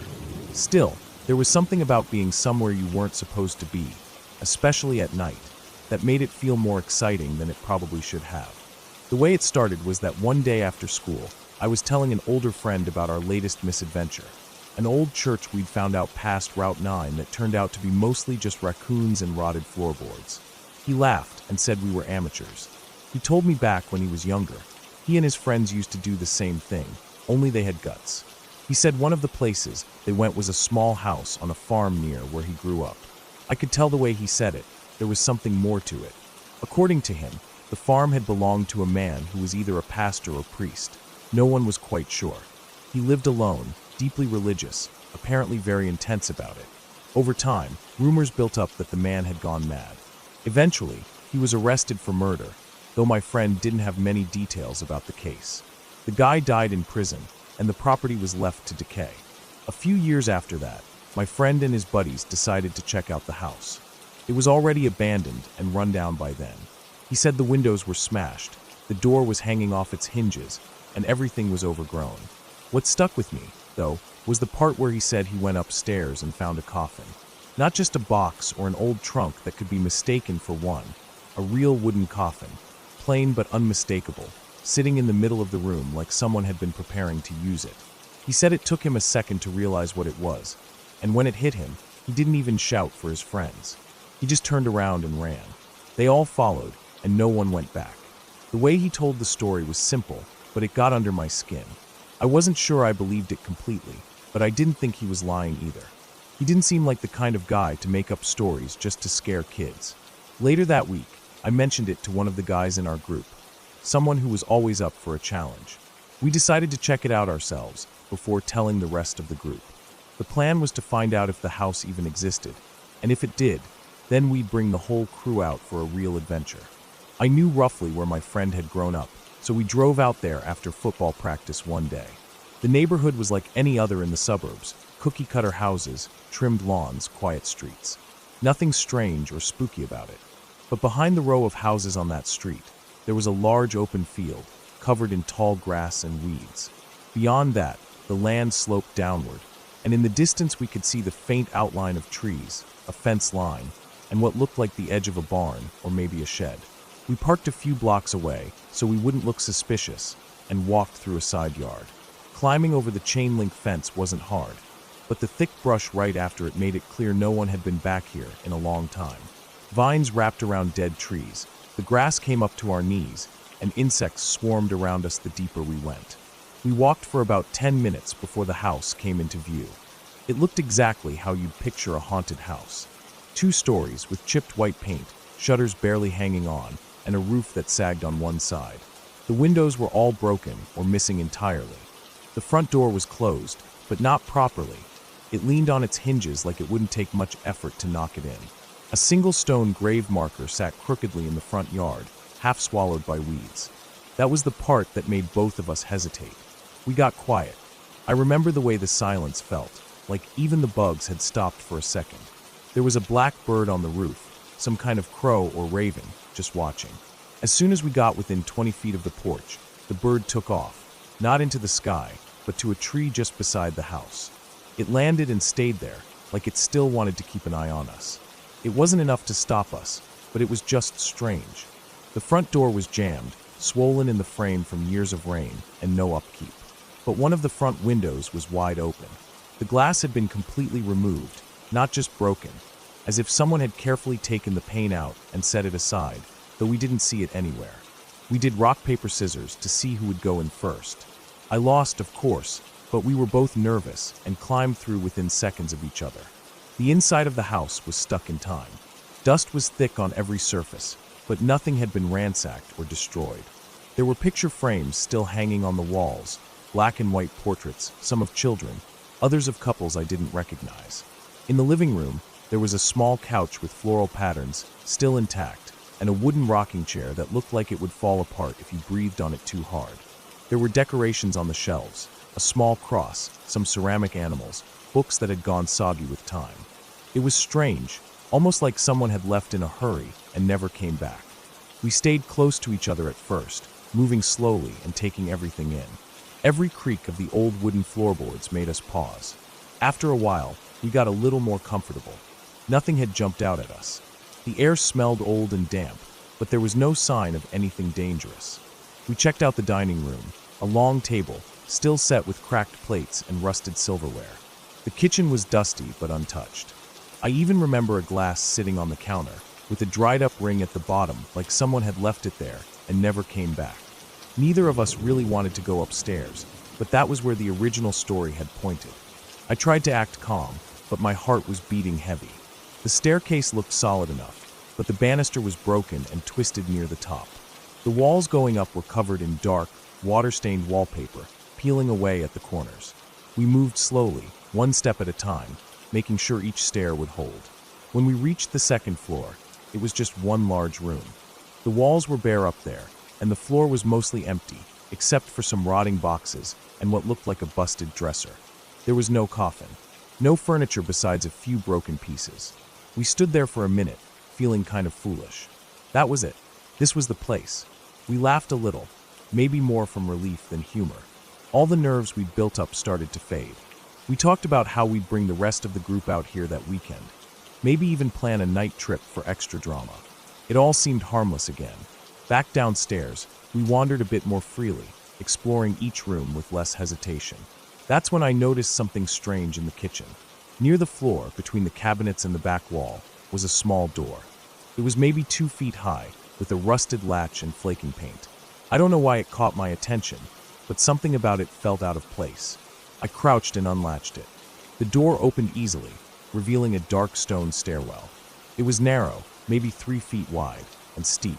The stairs went down into total blackness, but I could see a landing about halfway, where the stairs turned and kept going. The whole thing was made of old stone bricks, slick with dampness and covered in cobwebs. Sitting on that landing, just barely visible in the dim light from the kitchen, was a large, rectangular wooden box. It wasn't some fancy, polished thing. It looked hand-built. Rough, unfinished wood, slightly warped from moisture, with rusted hinges and a thick, heavy lid. But even from that angle, even in the shadows, we both knew exactly what it was. A coffin, the kind you bury someone in. Not a joke, not a prop, not a misidentified trunk or old chest. A real, unmistakable coffin, just sitting in a basement no one had mentioned, no one had touched. There was a moment where neither of us moved. No words, just staring at it. I felt like the floor tilted under me, like something in my brain couldn't quite process what I was seeing. It wasn't fear exactly, not yet. It was something deeper, more instinctive. Like every part of my body had suddenly agreed we were in the wrong place at the wrong time. We didn't even speak. It was like our bodies decided before our brains did. We turned and scrambled for the window. Not the door, the window. We both tried to get through it at the same time, getting stuck halfway, and nearly falling on top of each other in the process. Once we hit the porch, we didn't look back. We just ran. The weeds were thicker now. It felt like the field was trying to hold us back. Our legs scraped against thorns, and I remember tripping once, going down hard and slamming my elbow into a rock, but I didn't stop. We didn't say anything. Just ran full speed until we got near the fence line again. Only then, when we turned to look back, did we see the bird again.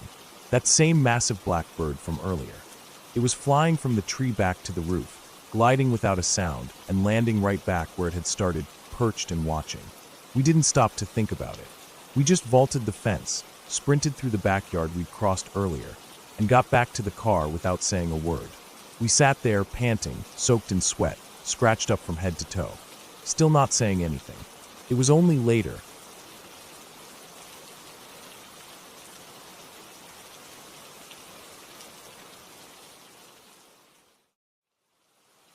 Hello everyone, I'm the Creep's Cabin. I know you use these videos to fall asleep. So before that, like the video and subscribe to the channel. Also, where are you from and what time are you watching? Now get comfortable and relax.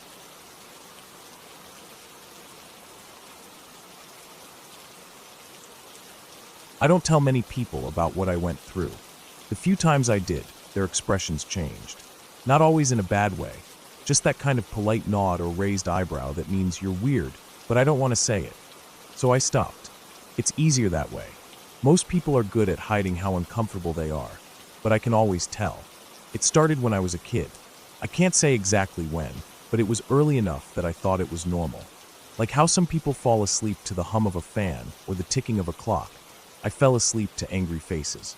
That sounds strange, but when something's part of your life from the beginning, you don't question it. I'd close my eyes and see these faces float toward me. Men, women, animals, even cartoon characters I recognized from TV. Their expressions weren't just mad, they were furious. Pure rage, boring holes into me. I never felt like they were going to hurt me, though. They didn't reach me. They just came close, then faded off to the side. Always in two rows, like they were parting to let something through. At first, it was unsettling. Sometimes I'd jerk my eyes open, heart racing. But after a while, I started associating them with something else. Something better. Because every time I saw those faces, I'd fall asleep and dream about a place that felt more like home than my real life ever did. I won't go into detail about the dream world. I don't want to mess with it. It was special, familiar. It felt like somewhere I'd grown up, like I had memories there that went deeper than dreams. It had streets I could navigate without thinking, places I knew by smell and sound, faces I trusted, faces I liked seeing. That place made the angry faces worth it. I'd even try to bring them on, squeezing my eyes shut and hoping they'd come. I made the mistake of telling a few people about it once. Just some friends who liked weird stories. I didn't think anything of it at the time, just casual stuff. I keep having dreams about this place that doesn't exist kind of talk. They laughed. One of them asked if I was trying to write a book. I wasn't. I just missed the place. I hadn't been there in a while and hoped that talking about it might trigger something. I didn't expect what happened next. That night, the angry faces came back. I was thrilled. It had been months since I'd seen them, and I lay in bed practically grinning, ready to be taken back. I fell asleep fast, and when I opened my eyes, I was there. Everything looked the same at first. The familiar buildings, the soft light, the smell in the air. But something was different. People were watching me. Not in the way friends do, but in the way strangers do when they're suspicious. Their expressions were wrong. Cold, tight jaws, narrowed eyes. Angry. And not just random people. People I remembered from before. People I liked. People who used to smile at me. I don't know what I did wrong. I remember walking into a room. I knew that room. I had been there before. There was a red chair in the corner and a narrow window. A man I used to think of like an uncle was sitting there. He looked up at me with that same angry face I used to see before sleep. Then he raised a gun and shot me. I didn't wake up in my bed. I woke up in the dream. Different room. Same cold light. My chest ached where the bullet had gone in, but I was standing. I remember thinking I'd survived. I was confused but relieved, until someone else found me. A woman with braided hair, someone who used to sell fruit in the dream's market, stared at me from across the room. Her eyes were full of hate. She shot me too. I came to again. Not in real life. Still dreaming. That time it was a library. I had never been in that room before, but I knew it belonged to the dream. The windows were dusty. There was a fireplace. I turned slowly, scared to see who was next. It was a little boy I used to play with in that world. His face was warped by anger, and he didn't hesitate. Third shot. This time, I didn't wake up. Not in the dream. Not in bed. It all just went black. After that night, the angry faces stopped visiting me before sleep. The dream world was gone. I'd close my eyes and see nothing but the insides of my eyelids. I tried everything, sleeping in different positions, staying up late, meditation, even drinking myself to sleep. Nothing worked. The angry faces were gone. The dream world was gone. It felt like I had been exiled, cut off from a second life I once had. Years passed. I tried to forget it. Moved on. Got a job. Moved to the city. Worked my way into a position at a hotel downtown. It wasn't glamorous, but it paid well enough. I sold my car last winter. Parking was too expensive, and I wasn't driving much anyway. I started taking the train or the bus. More people, more noise, more time to think. That was both a good and bad thing. About 2 years ago, something strange happened. I had a dream. Not the dream, just a regular one. I was walking through a dusty marketplace, old stone stalls and faded cloth awnings. Could have been anywhere. India, Morocco, somewhere like that. There was a well in the center of the square. A woman was leaning over it, wearing a large-brimmed purple hat. I felt a strange pull toward her. She looked up and locked eyes with me. Her face changed. It was the face. That old angry face I hadn't seen in years. Pure hatred. Right in my direction. My heart jumped. Not with fear, not entirely. With something else, recognition. I woke up gasping, sweating.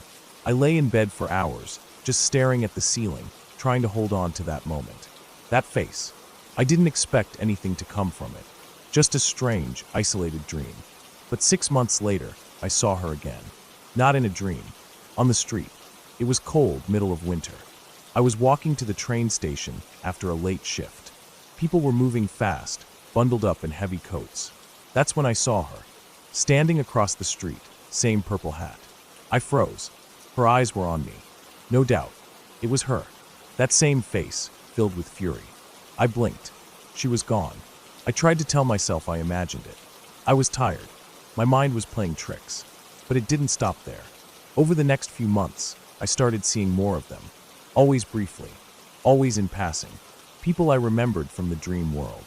Their faces twisted in that same seething rage. Sometimes they'd be standing still in the middle of a crowd. Sometimes walking the other way.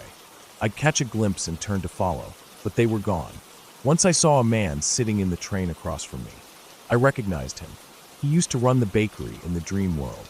His arms were crossed, and he was staring at me like I'd betrayed him. I blinked, and he was gone. I looked around, panicked, thinking maybe he'd moved down the car, but nobody had. I'd watched him vanish. I started writing them down. Names, faces, where I saw them, what they were doing. The list kept growing. It's at 13 now. 13 people from a place that doesn't exist, spotted in the real world. Always angry. Always watching me. I don't know what they want. At first, I was scared. I thought maybe they were coming for me. That they'd finish what they started in that dream. But they never approach. Never speak. Just stare. Then disappear. After a while, the fear turned into something else. Curiosity. Hope, maybe. I started riding the train more often. Walking different routes home. Going out of my way to be in crowded places. Watching faces. I wanted to see them again. Even if it meant being scared. Because if they're here, if they're really crossing over into this world, maybe that dream place isn't dead after all. Maybe it's leaking. Maybe I'm not exiled anymore. Maybe I'm being watched, judged, prepared. I don't know. But something is happening. Last week, I stayed up all night, staring at the ceiling. No faces came. I closed my eyes for hours, hoping to see just one of them again. Nothing. Just dark. Then yesterday, I was walking to work. Same route, nothing special. A man stepped out of an alley. Just a second. He looked right at me. It was the boy who shot me last. He wasn't a child anymore. Older. Tayir. His face was different, older, but the same anger burned behind his eyes. I froze. He raised a hand, not a gun, just his hand, and pointed at me. Then he turned and walked away. I didn't follow. I walked to work in a daze, shaking. Spent the day moving like I was underwater. Everyone I passed looked like a threat, like maybe they were next. But none of them were. Not yet. Something is coming. I can feel it. I've seen 13 of them. Maybe more are waiting. Maybe they're trying to decide if I belong there again, or if I've broken some unspoken rule. Either way, I think the line between that world and this one is starting to thin. Maybe I'm not imagining it. Maybe they've found a way through. Or maybe I'm losing my mind. I don't know. But tonight, I'll lie down again. I'll close my eyes and try to remember the angry faces. I'll try to bring them back. Because even if it kills me, I want to go back. I need to know if it's still real. And if they're really here, then I think it always was.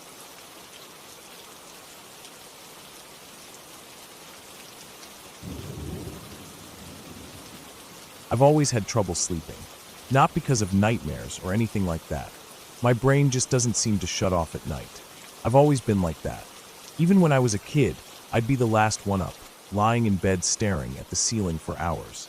Over the years, I developed a routine that helped me deal with it. Sometimes I'd read until my eyes burned. Other nights I'd just wander through the house quietly, maybe grab a snack, maybe stand at the window for a while, just watching the dark fields around our property. And when the moon was bright, I'd sometimes step outside and walk the pasture barefoot, letting the cold grass cool my feet and clear my mind. I grew up in a rural part of East Texas, way out where you could drive for miles without seeing another porch light. My family owned a small farm, mostly for our own use, some goats, a few cows, a couple dozen chickens, and a grumpy old donkey that didn't really do anything except scare off stray dogs and bite strangers if they got too close. We had a big barn that held most of the animals at night, and an attached tool shed where my dad kept all his gear locked up. Our house sat about 25 yards from the barn, with a clear dirt path leading out to it. Beyond the barn, the pasture stretched out in uneven patches before finally giving way to the woods. That night, I felt that old restlessness settling in again. I'd tossed and turned for maybe an hour before finally giving up and slipping out of bed. It must have been around 1 in the morning. The house was dark and quiet, except for the low hum of the refrigerator and the creak of the old floorboards under my feet. I pulled on a pair of jeans and a worn-out hoodie and laced up my sneakers, thinking a walk out in the night air might calm me down. I didn't bother turning on any lights. The moon was high and full, casting a silvery light over the yard. I could see clearly enough without artificial light. I stepped onto the porch and stood there for a minute, breathing in the cool air. There's something strange about the quiet out there at night. It's not silent, not exactly. You can hear crickets, frogs, the occasional distant coyote. But it's a kind of silence that feels deep, heavy, like the world is holding its breath. I was about to step off the porch when I noticed something move near the barn. It wasn't just the usual shape of a goat or a chicken fluttering in the moonlight. It was a person, a man. At first I froze, not quite believing what I was seeing. He was coming out from the far side of the barn, walking in a straight line toward our property, carrying something slung under one arm. I squinted into the dark and realized it wasn't just any something. It was a rifle. I didn't think. My heart leapt up into my throat, and I stumbled backward into the house, slamming the door shut and locking the deadbolt. We never really locked up before. There hadn't been a need. But I locked it then, and for the first time in my life I felt genuinely unsafe in that house. I rushed to my parents' room and woke my dad. I didn't try to explain everything right away. I just told him there was a man outside with a gun. That was enough. Dad was out of bed in an instant. He didn't ask questions, didn't say a word. He grabbed the old shotgun he kept under the bed and pulled on his boots. Mom called the cops while we went outside. Out here, response times aren't fast. The dispatcher told her it would be 20, maybe 30 minutes before anyone could get there. So we didn't wait. The yard looked empty again when we stepped out. I couldn't see the man anymore, and the moonlight was the same cold silver it had been a few minutes before. Dad kept the shotgun low, but ready as we made our way to the barn. I was behind him, trying to keep my breathing steady, but it felt like my heart was trying to crawl up into my throat. We reached the barn in under a minute. The door was wide open. Inside, it was darker, the roof blocking out most of the moonlight. We had a single bulb in there, but neither of us flipped it on. We didn't want to announce ourselves if someone was hiding. But the barn was empty. The goats were gone. So were the cows. The donkey, too. Even the chickens that usually clustered in the corner had vanished. The smell of hay and animals was there, but it felt hollow without the sound that usually went with it. The barn felt wrong. We moved through it slowly, checking behind feed bins and equipment. Nothing. Dad tried the tool shed door and found the frame cracked and splintered around the lock. Someone had tried to pry it open with something heavy, maybe a crowbar, but they hadn't gotten in. We stood in silence for a while listening. The only thing I could hear was the faint rustling of wind through the grass outside. Eventually, Dad muttered that we'd wait for the cops out here. He had a small fridge in the barn, padlocked shut, where he kept cold drinks for when he was working. He unlocked it and handed me a beer. It felt weird, drinking with him in that moment, but I didn't argue. We leaned against the chicken coop and drank, eyes scanning the field. We stayed like that for maybe 15 minutes before the police finally arrived. The cops did a thorough search. They found footprints. Someone had definitely been here, but there was no sign of the intruder anymore. They saw the cracked shed door, took notes, and said they'd patrol the area for the next couple nights. Not that it mattered. Whoever that guy was, he was long gone. We stood with the officers while they looked around. Once they left, Dad and I finished our beers, dumped the bottles into an old feed bucket, and headed back to the house. It was after 3 when I finally crawled into bed. I didn't sleep well. Every creak and groan of the house made me jump. The next morning, the sky was bright and blue, like nothing had ever happened. My mom made coffee and breakfast while Dad and I pulled on our boots and headed back out to check the animals. Most of them had wandered to the far end of the pasture during the night, spooked by something. We found them easily enough and herded them back. The donkey came last, grumbling the whole way like he'd been personally offended. Then we went to check the coop. We weren't really expecting anything. Honestly, I'd forgotten all about it. The coop had a latch on the outside, and usually we'd open it in the morning, collect the eggs, and let the hens out to peck around the yard. When I pulled the latch and swung open the door, the smell hit me immediately.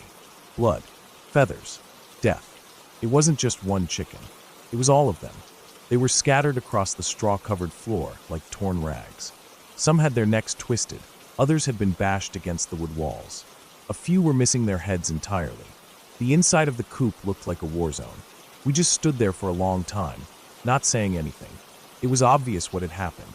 Whoever that man was, he'd been hiding in there while we were out searching the barn. While we leaned against the wall drinking our beers, while the cops walked around with their flashlights, while we felt the slightest bit of relief, he was inside the coop, killing the chickens one by one, silently, probably holding their beaks shut so they wouldn't make noise. He was right there, just a few inches away from us, on the other side of that wall. We never heard a thing. We never saw a thing. We called the cops again. They came out and checked the coop, took pictures, and added it to the report. They guessed the guy had slipped out while we were distracted. Maybe while we were talking to the officers. Maybe while we were walking the pasture. Who knows? There were footprints leading away from the coop into the woods. After that, nothing. He was gone. We fixed the latch and buried the chickens in a shallow pit out past the fence line.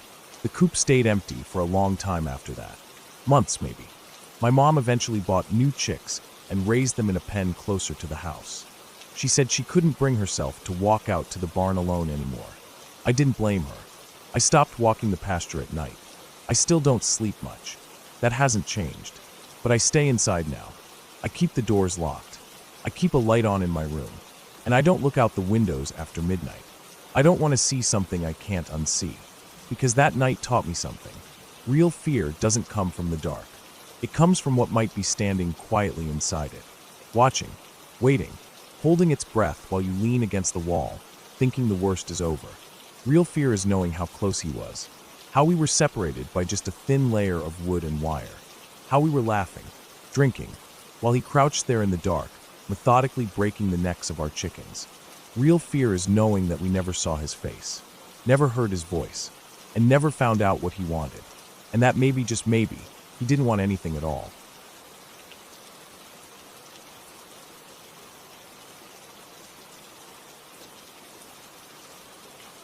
When I was in high school, I remember sitting around the kitchen table with my mom and grandma one evening. It was one of those quiet nights where the house felt still, and the kind of night when old stories seemed to float more easily to the surface.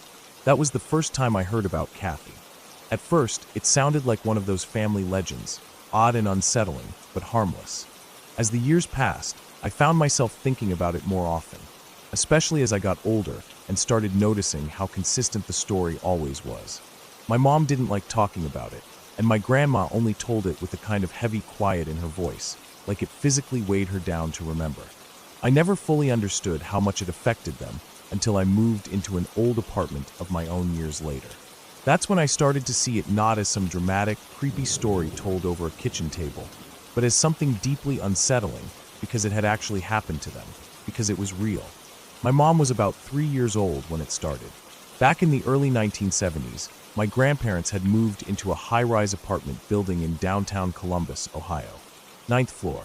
My grandpa had gotten a new job, and it meant uprooting and starting fresh. The apartment was small, nothing fancy. Plain white walls, beige carpet, an old elevator that groaned when it moved. But it had a great view of the city from the living room windows. They didn't have much money at the time, so the apartment was bare bones. Some second-hand furniture, a TV that barely worked, a couch with the stuffing starting to peek out of the cushions. My grandma always kept things clean, though, and she was proud of making it feel like home. But my mom didn't like it. She was just a toddler, so she didn't have the words to explain it. But my grandma would say that she acted strange right from the start. She didn't sleep well in the new place. She'd wake up crying for no reason, sitting bolt upright in bed like something had startled her. She didn't want to go near the big windows in the living room. That was unusual, because back in their old house, she used to love looking outside. At first, my grandparents chalked it up to the move. New place, new city, unfamiliar sounds. It was probably just overwhelming. But then my mom started talking about someone named Kathy. It started small, just a name here and there. My grandma would hear her mumbling to herself while playing with her toys. When she asked who she was talking to, my mom said Kathy. My grandma thought it was cute. Kids have imaginary friends all the time. It was normal, but it got worse. Over time, Kathy became more than just a playmate. She became my mom's entire world. She wouldn't play with other kids at the park anymore. She didn't want to go anywhere without Kathy. If they tried to go out to dinner, she'd throw a tantrum unless they left space at the table for Kathy. She wouldn't eat unless there was a plate set for her friend. She stopped using her toys properly and would instead sit in the corner, whispering, for hours. My grandma would walk by the room and see her sitting with her back to the door, head tilted like she was listening to something. The first few times, she thought nothing of it. But after months of it, she started to feel uneasy. My grandpa, a more practical man, didn't put much stock into imaginary friends or feelings. He thought it was just attention-seeking behavior. My grandma, being deeply religious, started to worry more. She didn't believe in spirits or anything like that, not in the ghost story kind of way. But she believed that darkness could influence people, even kids. She started reading the Bible out loud more often in the apartment. She'd leave the radio playing hymns during the day. At one point, she even sprinkled holy water in my mom's room. Not because she thought it would exorcise anything, but because it gave her peace of mind. They started noticing that things were getting broken around the apartment. Glasses from the cabinet, picture frames knocked over, books pulled from shelves. My mom always said Kathy did it. Whenever she was caught in a mess or something was damaged, she blamed her friend. My grandpa lost his patience more than once, but nothing changed. They even took her to a child psychologist. The doctor told them what they expected to hear, that it was common for kids to develop imaginary friends, especially when they felt lonely or isolated. But it didn't feel common. Not to them. My grandpa decided to do something about it in his own way. He thought my mom needed a distraction, something real to take her mind off Kathy. So one Saturday afternoon, he went out alone and came back a few hours later with a small German Shepherd puppy. He was excited, hopeful that the pup would keep her busy, give her a new friend to care for. My grandma didn't love the idea of having a dog in a small apartment, but she didn't argue. If it would help, she was willing to try anything. When my grandpa got back with the dog, the apartment was quiet. He walked in and found my mom sitting in the far corner of the living room, by the big window. She had a few of her toys spread out around her, but she wasn't playing with them. She was sitting still, staring at something only she could see. The dog, happy and wagging its tail only seconds earlier, suddenly changed. The moment it stepped into the room and saw my mom, it froze. Its ears went back, tail stiff. Then it started to bark. Not playful barks, but loud, angry, guttural snarls. The hair on its back stood up. It wasn't barking at the wall or at a shadow. It was staring straight at my mom. My mom didn't move. Then, out of nowhere, she started screaming. Not crying, screaming. It was loud enough that a neighbor knocked on the door to check if everything was okay. The dog stopped barking as suddenly as it started, and my mom collapsed into tears. My grandma rushed to her. She was hysterical, shaking, pointing toward the window. When they finally got her to calm down enough to speak, all she said was that Kathy had fallen out of the window. That window didn't even open wide enough for a child to fit through. It had one of those safety stoppers. My grandma always kept it locked. But that wasn't the point. The point was that after that day, my mom never spoke about Kathy again. Not once. It was like a switch had been flipped. The obsessive play, the conversations with no one, the whispers in the corner, it all stopped. She went back to her old toys. She slept through the night. She even started playing with the puppy. My grandma didn't take it as a coincidence. She started crying the first night my mom went to sleep without asking for Kathy. She told my grandpa she wanted to move. She couldn't shake the feeling that something had been wrong with that apartment. Really wrong. It took a few months to find a new place they could afford, but they packed up and left before the lease was even fully up. When they handed the keys back to the landlord, my grandpa made small talk. Just conversation. How the building was, how long the landlord had owned it. Eventually, Kathy came up. My grandpa mentioned how their daughter had developed an imaginary friend with that name, and how weird it had all been. That's when the landlord froze. He asked if they were sure the name was Kathy. My grandpa said yes, even spelled it out. The landlord looked uncomfortable. He didn't want to say it, but eventually he told them something that neither of them had expected. A few years earlier, the family that lived in the same unit before them had a daughter named Kathy. She was 5 years old when she fell from the 9th floor window and died. The family moved out shortly after. The apartment had sat empty for a long time before my grandparents moved in. The landlord admitted that they had trouble finding people to stay in that unit for more than a year. He didn't go into details, just said that people always ended up leaving. My grandma never recovered from that information.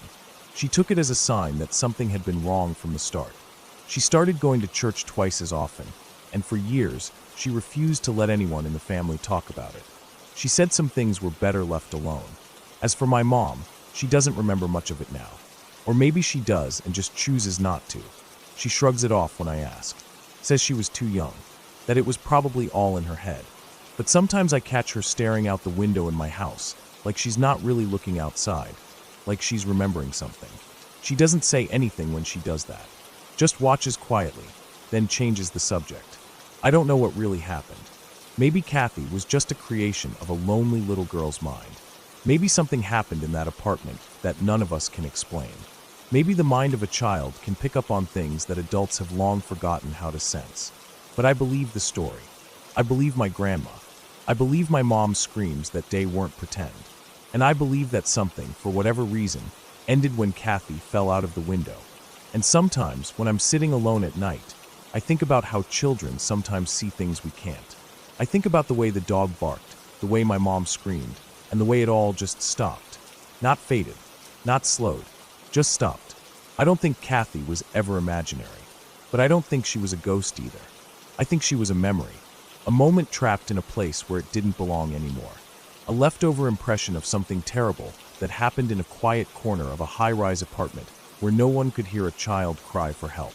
And I think my mom, for just a little while, was the only one who noticed.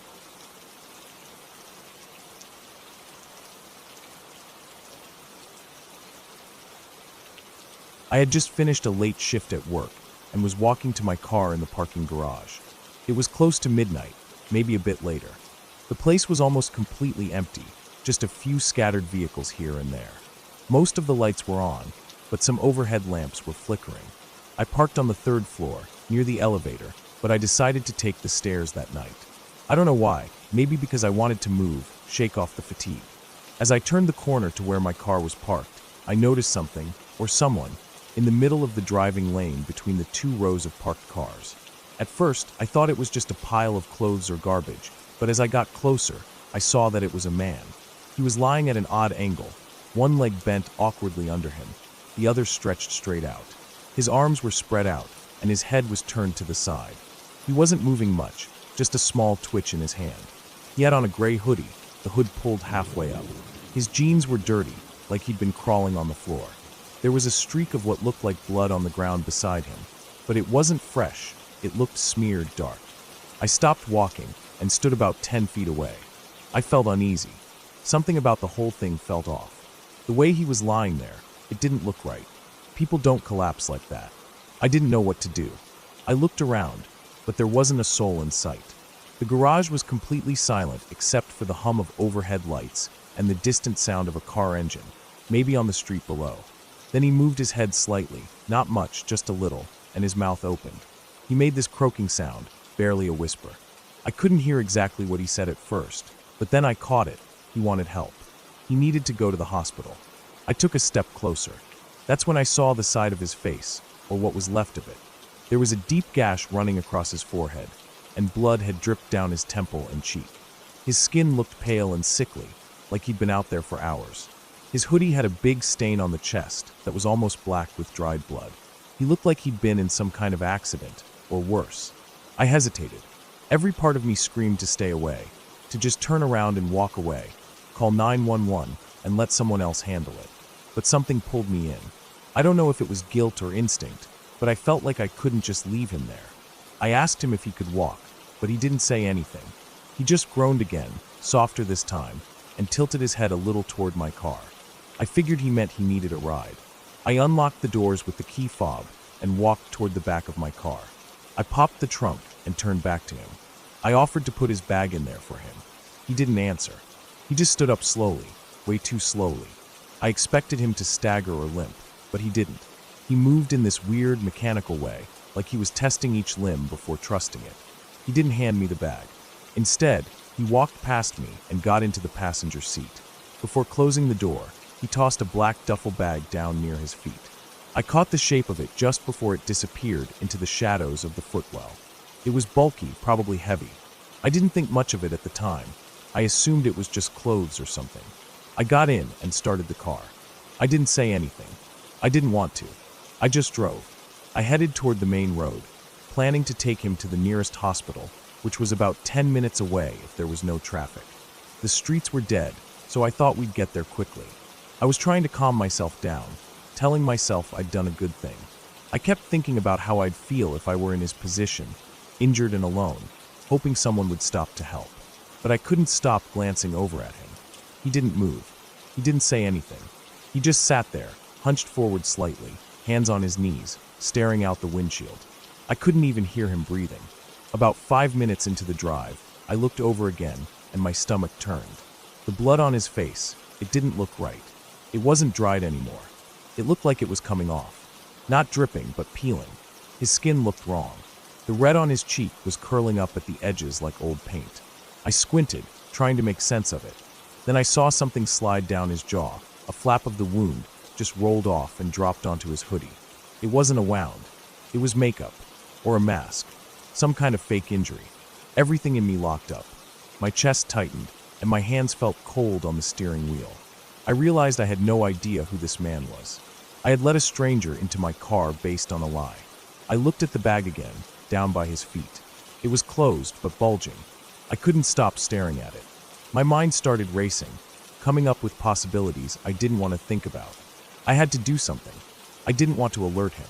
If he realized I was onto him, who knows what he'd do. I kept my eyes on the road and tried to steady my breathing.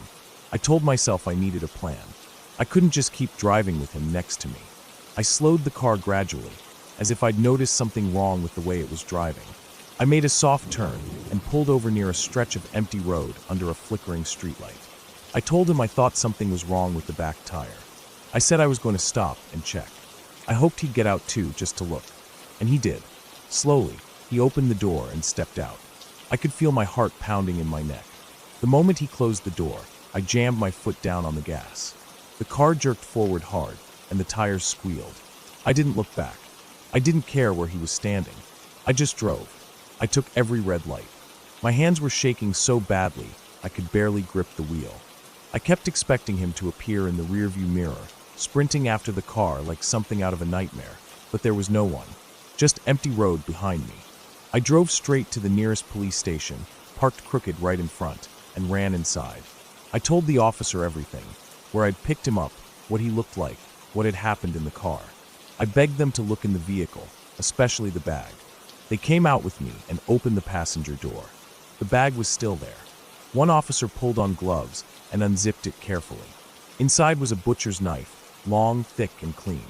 Next to it, folded up tightly, was a large black garbage bag. It looked unused. There was also a pair of latex gloves and what looked like rolls of duct tape. Nothing else. The officers exchanged glances, but didn't say anything to me right away. One of them asked me again where I picked him up. They took a full statement, recorded everything. They dusted the door and dashboard for prints. They checked for any security camera footage from the parking garage or anywhere along the route I took. They never found him. No matches to any known suspects.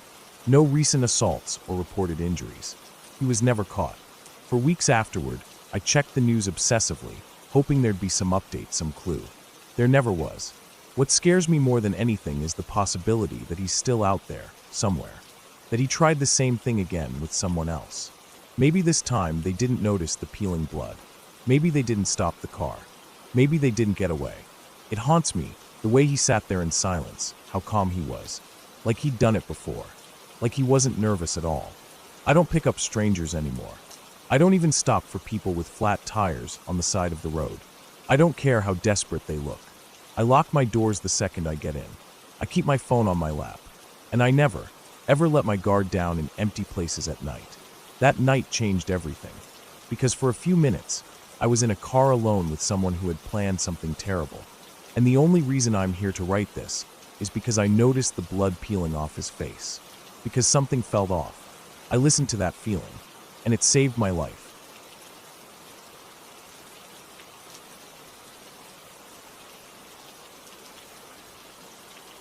I've driven through a lot of nowhere in my life. Long stretches of desert highways where the horizon never moves and your thoughts echo louder than the engine. The kind of roads where, after a while, you forget the last time you passed a gas station or another human being. That kind of silence starts to gnaw at you after a few hours.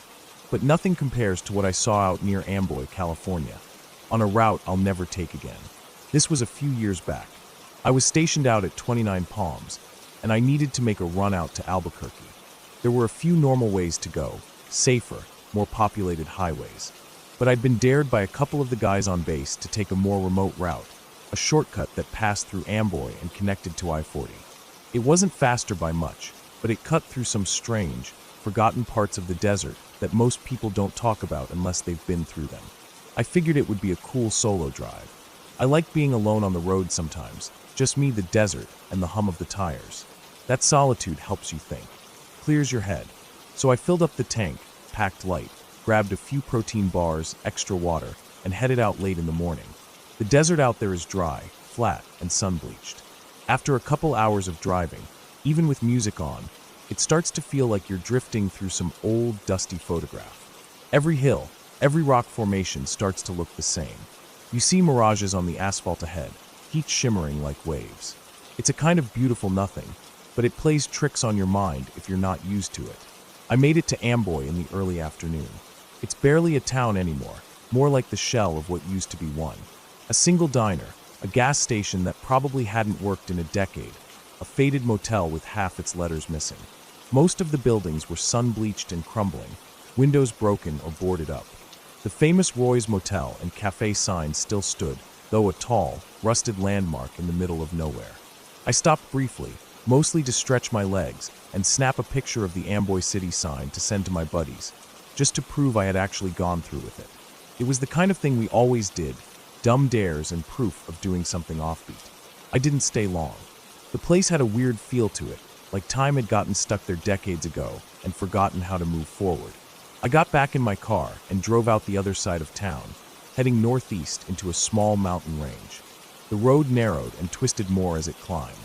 There were no other cars, no houses, no people. Just the Tulane Road and desert scrub on either side. Eventually, the elevation started to drop again, and I found myself descending into a canyon. Tall grass lined both sides of the road. The sun was still high, but out there, the shadows always seemed darker than they should have been. That's when I saw it. A red Pontiac Fiero, old model, sitting sideways across both lanes like it had been parked there on purpose. At first, I thought it was an accident, but there wasn't any sign of a crash. No skid marks, no damage, just the car, perfectly positioned to block the entire road. A suitcase lay open near it, clothes spilling out like they'd been tossed or scattered in a rush. Then I saw the bodies. Two of them, a man and a woman, face down in the road, one on each side of the car, not moving. I brought my car to a slow stop about 100 feet back. I didn't pull up close. Something about it didn't sit right. I've seen car wrecks. I've seen what bodies look like when things go wrong. This didn't look like that. It looked staged, too clean, too symmetrical, almost like someone had laid it all out deliberately. The air inside my car felt tight, heavy. I could hear my own breathing. The engine idled quietly beneath me. I didn't turn it off. My gut was tying itself in knots. I've always trusted that feeling. It saved my life more than once. I was a Marine. Still am at heart. We're trained to look at a scene and recognize threats, to spot things that don't belong. My eyes scanned the road, then the tall grass on either side. That grass was high enough to conceal someone lying down, or crouching. The silence around me was unnatural. I reached under my seat and pulled out my 9mm, chambered around. I wasn't planning to shoot anyone, but I also wasn't planning to be unarmed if something was about to go down. I kept staring at the scene ahead. The way the car was angled, the way the bodies were spaced, it was too much like a trap. If I got out and walked up, I'd be exposed. Out in the open. No cover. No exit. I didn't move. I sat there for what felt like a full minute, just looking, listening. The wind rustled the grass, but nothing else moved. Then I made a decision. There was just enough room on the left side of the man's body to ease my car through. I could swerve slightly right after that and go around the woman, then cut behind the car and get back on the road. It was going to be tight, but I could do it without hitting anything or anyone. I dropped the car into first and pressed the gas. My foot was shaking, but I kept it steady. As I got closer, my heart pounded harder. I passed the man first. He didn't move. His skin looked real. His arms were sprawled like he'd fallen hard. The woman was next. Same thing, face down, unmoving. Then I slipped behind the Fiero. No movement. I exhaled, kept driving. My eyes flicked to the mirror. And that's when everything twisted. Both bodies were moving. Not in pain, not struggling. They were getting up, onto their knees, like they'd been lying in wait. And then, from both sides of the road, people started rising from the tall grass. Dozens of them. At least 20. Maybe more. I can still see it if I close my eyes. Figures in dirty clothes, men and women, some barefoot, some in rags, others in what looked like normal streetwear, just old and faded. No one spoke. They just stood there, watching, facing my car. I don't know if they were all part of it, or if some had been lying in wait even closer than I thought. I didn't waste another second. My foot slammed the gas pedal to the floor. The engine roared, and I didn't let off. I watched the group vanish in the rearview mirror as the road curved and dropped again. I passed 2 more bends in the canyon before it opened up toward flatter land. My hands were locked around the steering wheel so tight my knuckles ached. I didn't stop. Not for water. Not for gas. I didn't slow down until I reached the on-ramp for I-40 East, miles ahead. Even then, I barely let the speedometer drop below 70. It wasn't until I got to the first real gas station along the highway that I finally pulled over. My mouth was dry. My chest felt hollow. I sat in the lot, engine off, windows up, doors locked, just trying to make sense of what I'd seen. I don't know who those people were. I don't know if they were a cult or a gang, or just something twisted out in that part of the desert. I never found any news stories about it. I never reported it. What would I say? That I saw bodies lying in the road that got up and 20 strangers emerged from the grass like they were part of some coordinated ambush? But it happened. I never went back through Amboy. I don't take shortcuts anymore either. I stay on well-traveled roads. I keep my doors locked. I keep my gas tank full. And I listen to that feeling in my gut every single time. Because I don't know what they would have done if I'd gotten out. I don't know what they wanted. I just know that scene was set up for someone. Maybe anyone who passed through. Maybe just me. And I know I was lucky. Most horror stories you can turn off. Close the book. Walk out of the theater. But that stretch of desert road, it's still out there. So are the people I saw. Maybe waiting for someone else to stop. Maybe waiting for someone who doesn't get that same bad feeling in their gut. Maybe waiting for someone who actually wants to help. Someone who doesn't make it to the highway.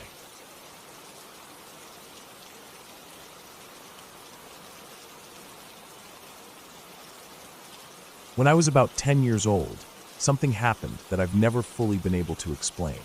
It wasn't something terrifying in the traditional sense. No shadowy figure at the window, no strange creature in the woods, no vanishing person or blood-stained handprint, but it shook me in a way I hadn't felt before.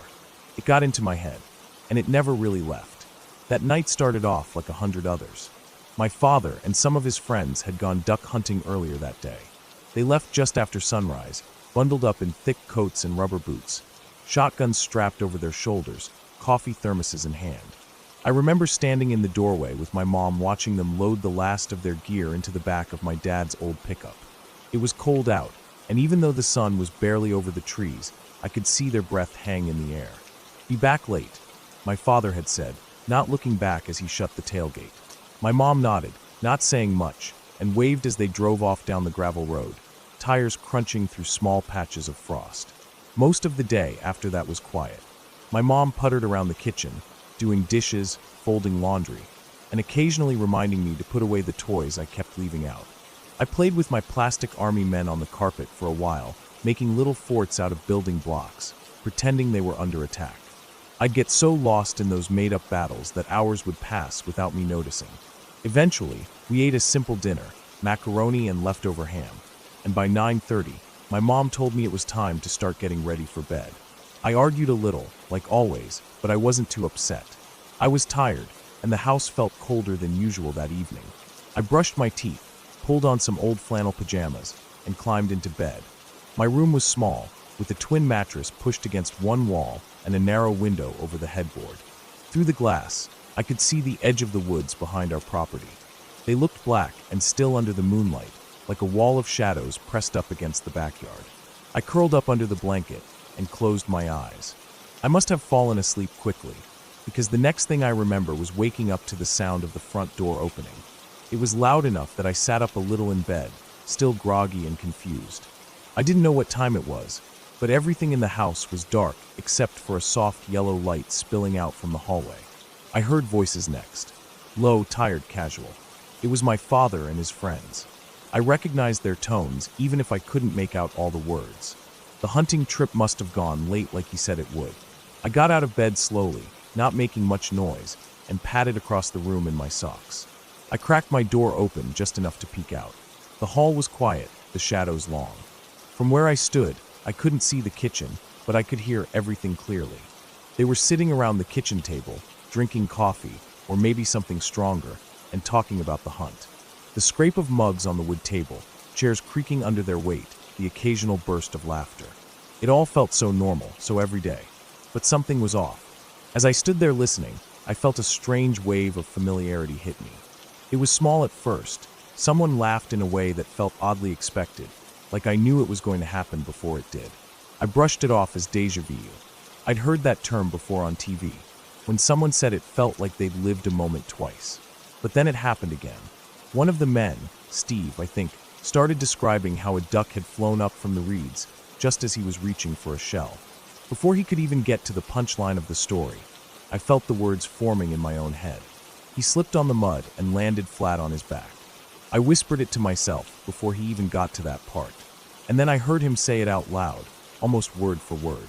I frowned and leaned closer to the crack in the door. I thought maybe I'd overheard them talking about this earlier, but that didn't make sense. I was asleep. This was all new. Still, I waited. I kept listening. I figured if I was imagining things, it would stop. But it didn't. Another story started. My father was talking this time. I couldn't hear the beginning clearly, but as soon as he mentioned crossing a shallow stream, the words rushed into my head like I'd memorized a script. The current looked weak, but nearly took Jeff's boot off. I said it to myself again, barely a whisper, almost like I was testing it. Seconds later, my dad said the exact same thing. The same words, the same rhythm, the same tone. My stomach tightened. The hair on my arms stood up. I kept doing it, over and over, for nearly 10 minutes. They talked, laughed, complained about the cold, joked about someone falling asleep in the blind. And every single thing they said, I somehow already knew. I wasn't just guessing. I knew. It wasn't vague feelings or half-right guesses. I was saying the exact words, 2 to 5 seconds before they did. It was like I had dreamed the entire conversation and then woken up right in the middle of it. But I didn't remember dreaming it. I just knew what was going to be said. The more it happened, the more I panicked. I stopped whispering and just stood there with my hand on the door, breathing hard, staring at the hallway as if something was about to come around the corner. My heart was beating faster than I could remember it ever beating before, not because of anything I saw or heard, but because of the way my brain felt. It was like a string inside me was being pulled too tight, like a part of me wasn't mine anymore. I finally closed the door and backed away from it, my legs shaking a little. I climbed back into bed, pulled the blanket over my head, and stared into the dark. I didn't sleep again for hours. Every time I closed my eyes, I heard their voices again. I replayed every line in my head, over and over, trying to convince myself that I was imagining it, that I was just tired, that it didn't mean anything, but it felt real. Too real. The next morning was quiet.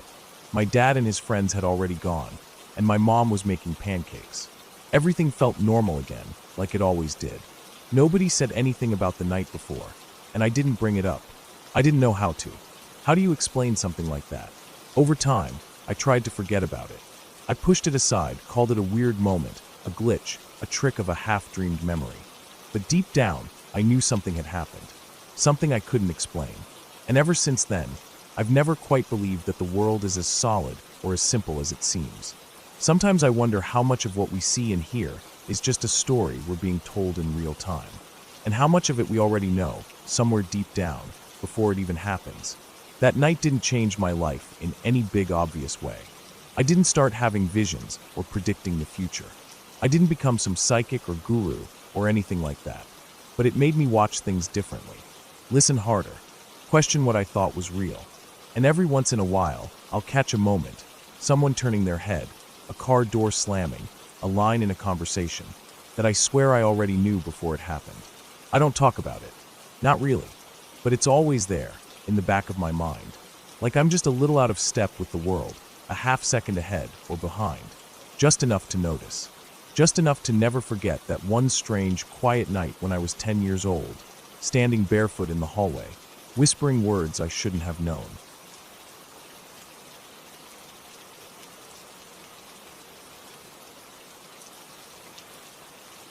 The rain had been coming down for a while before we left the driveway, but none of us expected it to turn into what it did.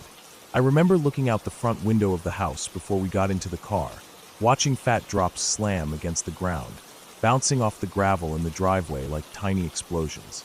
The sky had gone that strange, thick gray that feels like dusk, even when it's the middle of the day.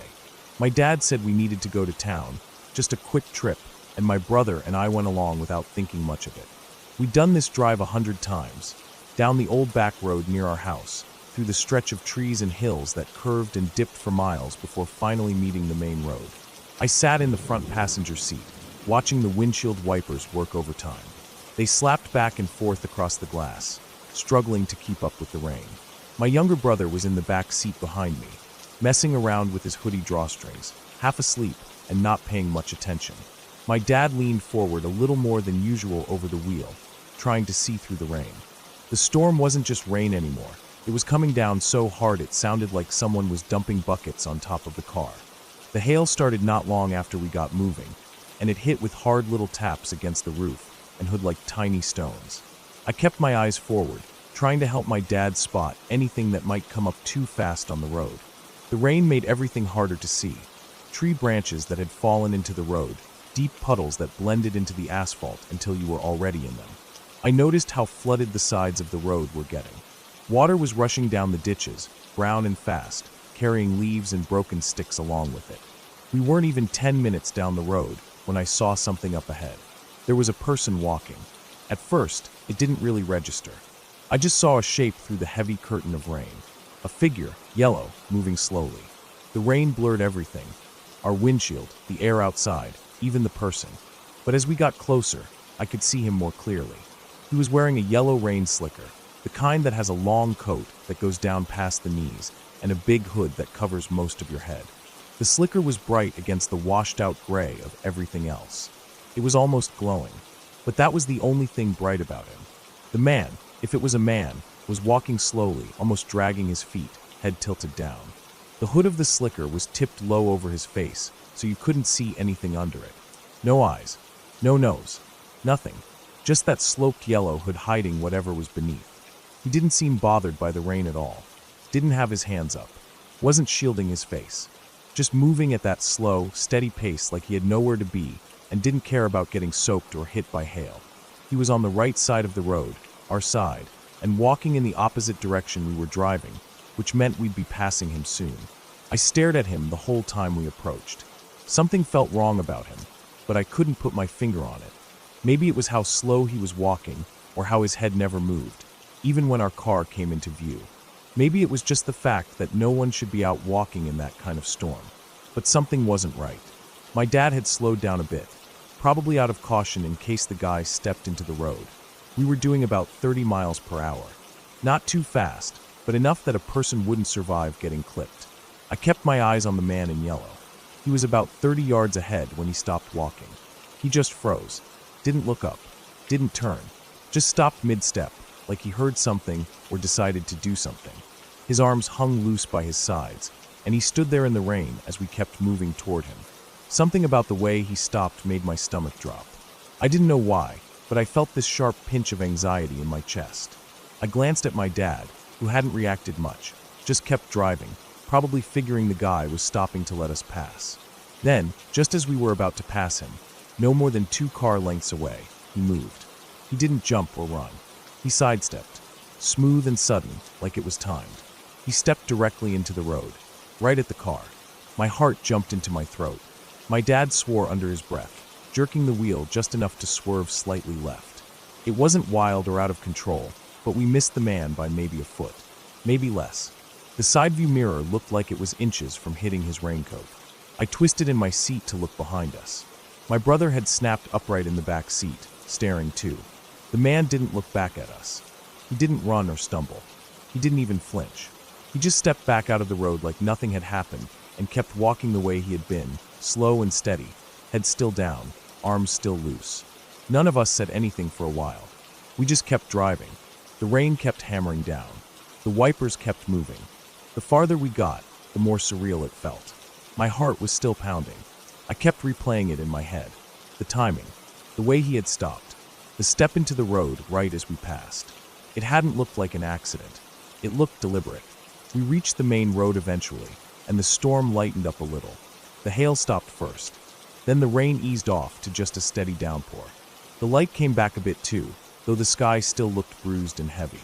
My dad was gripping the wheel tighter than usual. I could see the tension in his arms. My brother didn't say much, just stared out the window. We got what we needed from town, but the whole trip felt off after that. The store lights felt too bright, the cashier's voice too cheerful. I couldn't stop thinking about the man in the yellow slicker. I tried to explain it to myself. Maybe he was just disoriented. Maybe he had bad hearing and didn't realize how close we were. Maybe he was drunk. But none of those answers really made sense. He hadn't looked drunk. He hadn't looked scared. He hadn't even reacted when the car passed inches from his body. He didn't jump, didn't twitch, just kept walking. On the way back, I stared hard at the road, watching for him. We didn't see him again. Not in the ditch. Not on the shoulder. Not anywhere. I looked all the way back to the exact spot where he'd stepped into the road, and there was nothing there. No sign of anyone. The road looked like it always did, wet and worn and surrounded by trees and empty space. When we got home, we didn't talk about it much. My brother went to his room, and my dad walked out to the garage and started organizing tools like he always did when something was on his mind. I went to my room and sat on the edge of my bed, still trying to make sense of it. For a few nights after, I had trouble sleeping. I'd picture that slicker, that yellow shape in the rain. I kept thinking about how close we were to hitting him, and how he didn't care. It didn't make sense. Anyone else would have jumped back. Anyone else would have looked up when a car was barreling toward them. He didn't even flinch. I started going over different possibilities. Maybe he had some kind of death wish. Maybe he wanted to get hit. Maybe he was mentally unwell. But there was something too calm about the way he moved. Too timed.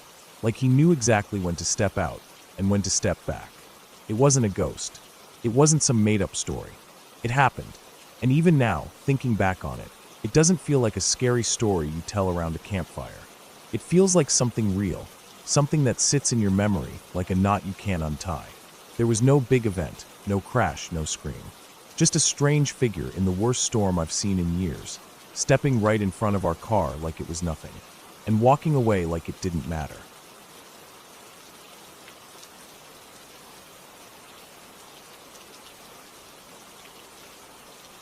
When I was a kid, school holidays always meant one thing: time at my uncle's lodge.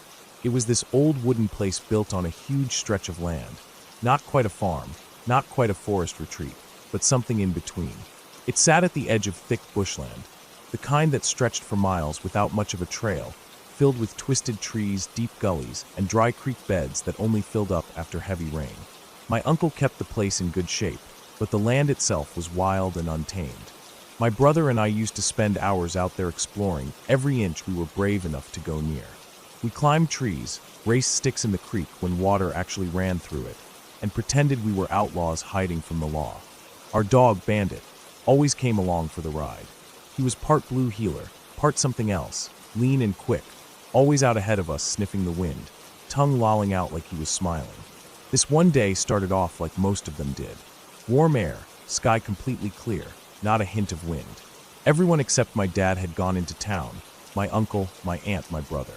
Dad had decided to take a nap in the middle of the day, and I didn't feel like sitting inside while he snored in the room next to the kitchen. Bandit and I wandered down to the dry creek that cut through the back edge of the property, about 10 minutes walk from the lodge. The creek was wide and packed with pale, smooth stones. Dry leaves and brittle twigs crunched underfoot. I was poking around with a stick, flipping over rocks looking for bugs or skinks when Bandit suddenly stiffened. 1 second he was beside me, the next he bolted straight into the trees across the creek. I didn't think much of it at first. He'd chased wallabies before, but after a few seconds I realized he wasn't barking, just dead quiet. That was strange for him. He usually made a fuss when chasing something, barking and yipping.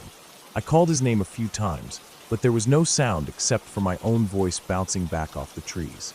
I gave it a minute, then crossed the creek bed and pushed into the bush, calling for him again. The trees swallowed me quickly. The further I went, the less of the sky I could see. Everything got darker, not because the sun had gone anywhere, but because the trees here were older, their branches thicker, and stretched further overhead. I could still see patches of blue between the leaves, but they were fewer and farther apart. I kept yelling for Bandit, but I got nothing back. No rustle, no bark. I started to feel uneasy. Not scared yet, but that creeping itch of discomfort you get when something just feels wrong. I tried to stay calm, tried to remember which way I'd come from. The land didn't look familiar anymore. Every direction looked like the same mess of scrub and trees and dry earth. I picked a direction I thought was right and started walking fast, heart beating a little quicker now. I tried to think through it. Okay, just backtrack. You didn't go that far. But 5 minutes later, the trees weren't getting any thinner, and I still couldn't hear a thing. No bird sounds, no insects, just a strange, heavy silence. Then I tripped. My foot caught on something, maybe a root or a loose rock, and the next thing I knew, I was falling. The ground tilted down sharply, and I couldn't stop myself. I slid and tumbled and rolled, hands scraping on rocks and dirt, something thumping hard against the back of my head. It wasn't a long fall, maybe 5 or 6 meters, but enough to knock the breath out of me. Everything went black. When I opened my eyes, it felt like hours had passed, but it might have only been minutes. My head throbbed. There was a dull, warm pain along my left forearm, and my shirt was ripped at the sleeve. The air was still. The ground I was lying on was soft, covered in a thick layer of dead leaves and dirt. I realized I was in a small gully, ringed by steep sides and overhanging trees. I couldn't remember how I'd gotten there. My mouth was dry, my ears ringing a little. What woke me up properly was Bandit. He was licking my face, his rough tongue dragging across my cheek again and again. I blinked and turned my head to look at him. His body was right next to mine, lying flat on his stomach, his legs tucked under him in a way I'd never really seen before. His ears were pinned back, and his eyes were locked on something behind me. Then he made a sound I didn't recognize, a low, rumbling bark that never rose in volume. It wasn't loud. It sounded more like a warning. His body didn't move, but his mouth kept making that strange growl bark. I sat up slowly and looked around. Then I saw the man. He was standing maybe 10 or 15 meters away, just on the edge of the gully, mostly in shadow but clear enough to make out. He wore a beat-up cowboy hat, the side of it torn clean through, like something had taken a bite out of it. He was tall, broad-shouldered, wearing a heavy coat and thick gloves. I didn't recognize him. He didn't say anything right away, just stood there watching us. I didn't move, just stared at him frozen. Something about him didn't feel right, but I didn't know what exactly. Maybe it was how still he was, or how quiet the woods were around us. Then he stepped forward slowly and knelt down a few feet from me. I flinched, but Bandit didn't move, still glued to my side. The man didn't ask me anything or tell me what had happened. He just reached down, took my hand, and helped me to my feet. I stood, wobbled slightly, and he waited. Then he started walking, his hand still around mine. His glove was thick and worn. I could feel the seams and old patches, and it was hot, far too hot for summer. My arm brushed against his as we moved, and it felt like he was wrapped in layers. I remember thinking it didn't make any sense to be dressed like that in this heat. Bandit stuck so close to me on the walk that he kept bumping into my leg. Every few steps, his body knocked against me hard enough to throw off my balance. It wasn't like him. Usually he'd stay just ahead, checking the path, darting back every now and then to check on me. This time he stayed pressed right up against me, like he was hurting me or shielding me. The man didn't say anything, just led us through the trees, his grip never loosening. It felt like we weren't walking that far, but I also couldn't tell how long it had been. The bush all looked the same. Eventually, I started to hear something familiar. The crunch of dry leaves under boots, the wind brushing through a clearing. Then I heard my name being called faintly in the distance. It was my dad, calling out for dinner. I recognized his voice and snapped back to attention. I yanked my hand free and started jogging toward the sound, up over the lip of the gully and out of the tree line. I made it to the edge of the clearing behind the lodge and turned to wave or shout a quick thank you. But the man was gone. The spot where we'd come from was just trees and leaves. No sign of footsteps, no sound. Just stillness. I ran up the hill toward the lodge. Dad was standing on the porch, a cigarette in his hand, scanning the tree-line. He didn't seem overly worried, just confused as to where I'd been. I didn't tell him much, just that I got lost a little bit and tripped. He didn't ask any more than that. We went inside. Bandit followed, quieter than usual. It wasn't until a few days later that I saw the picture. We were in the town supermarket, one of those all-purpose general stores that sold everything from canned beans to farming tools. It was run by this older woman with thick glasses and a loud laugh. My mom was chatting with her near the register, and I wandered down one of the side aisles. At the end of it, on a corkboard next to a rack of seed packets, there were some old photos pinned up. Most were black and white, some fading badly.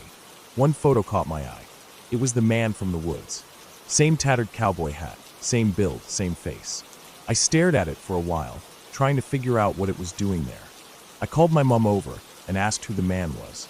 The lady behind the counter came over too and told me his name was Mr. Rogerson. He used to own the store decades ago, before he passed away. I asked what happened to him, still unsure how to explain why I was asking. She said he died in an accident out in the woods, not far from where we were staying.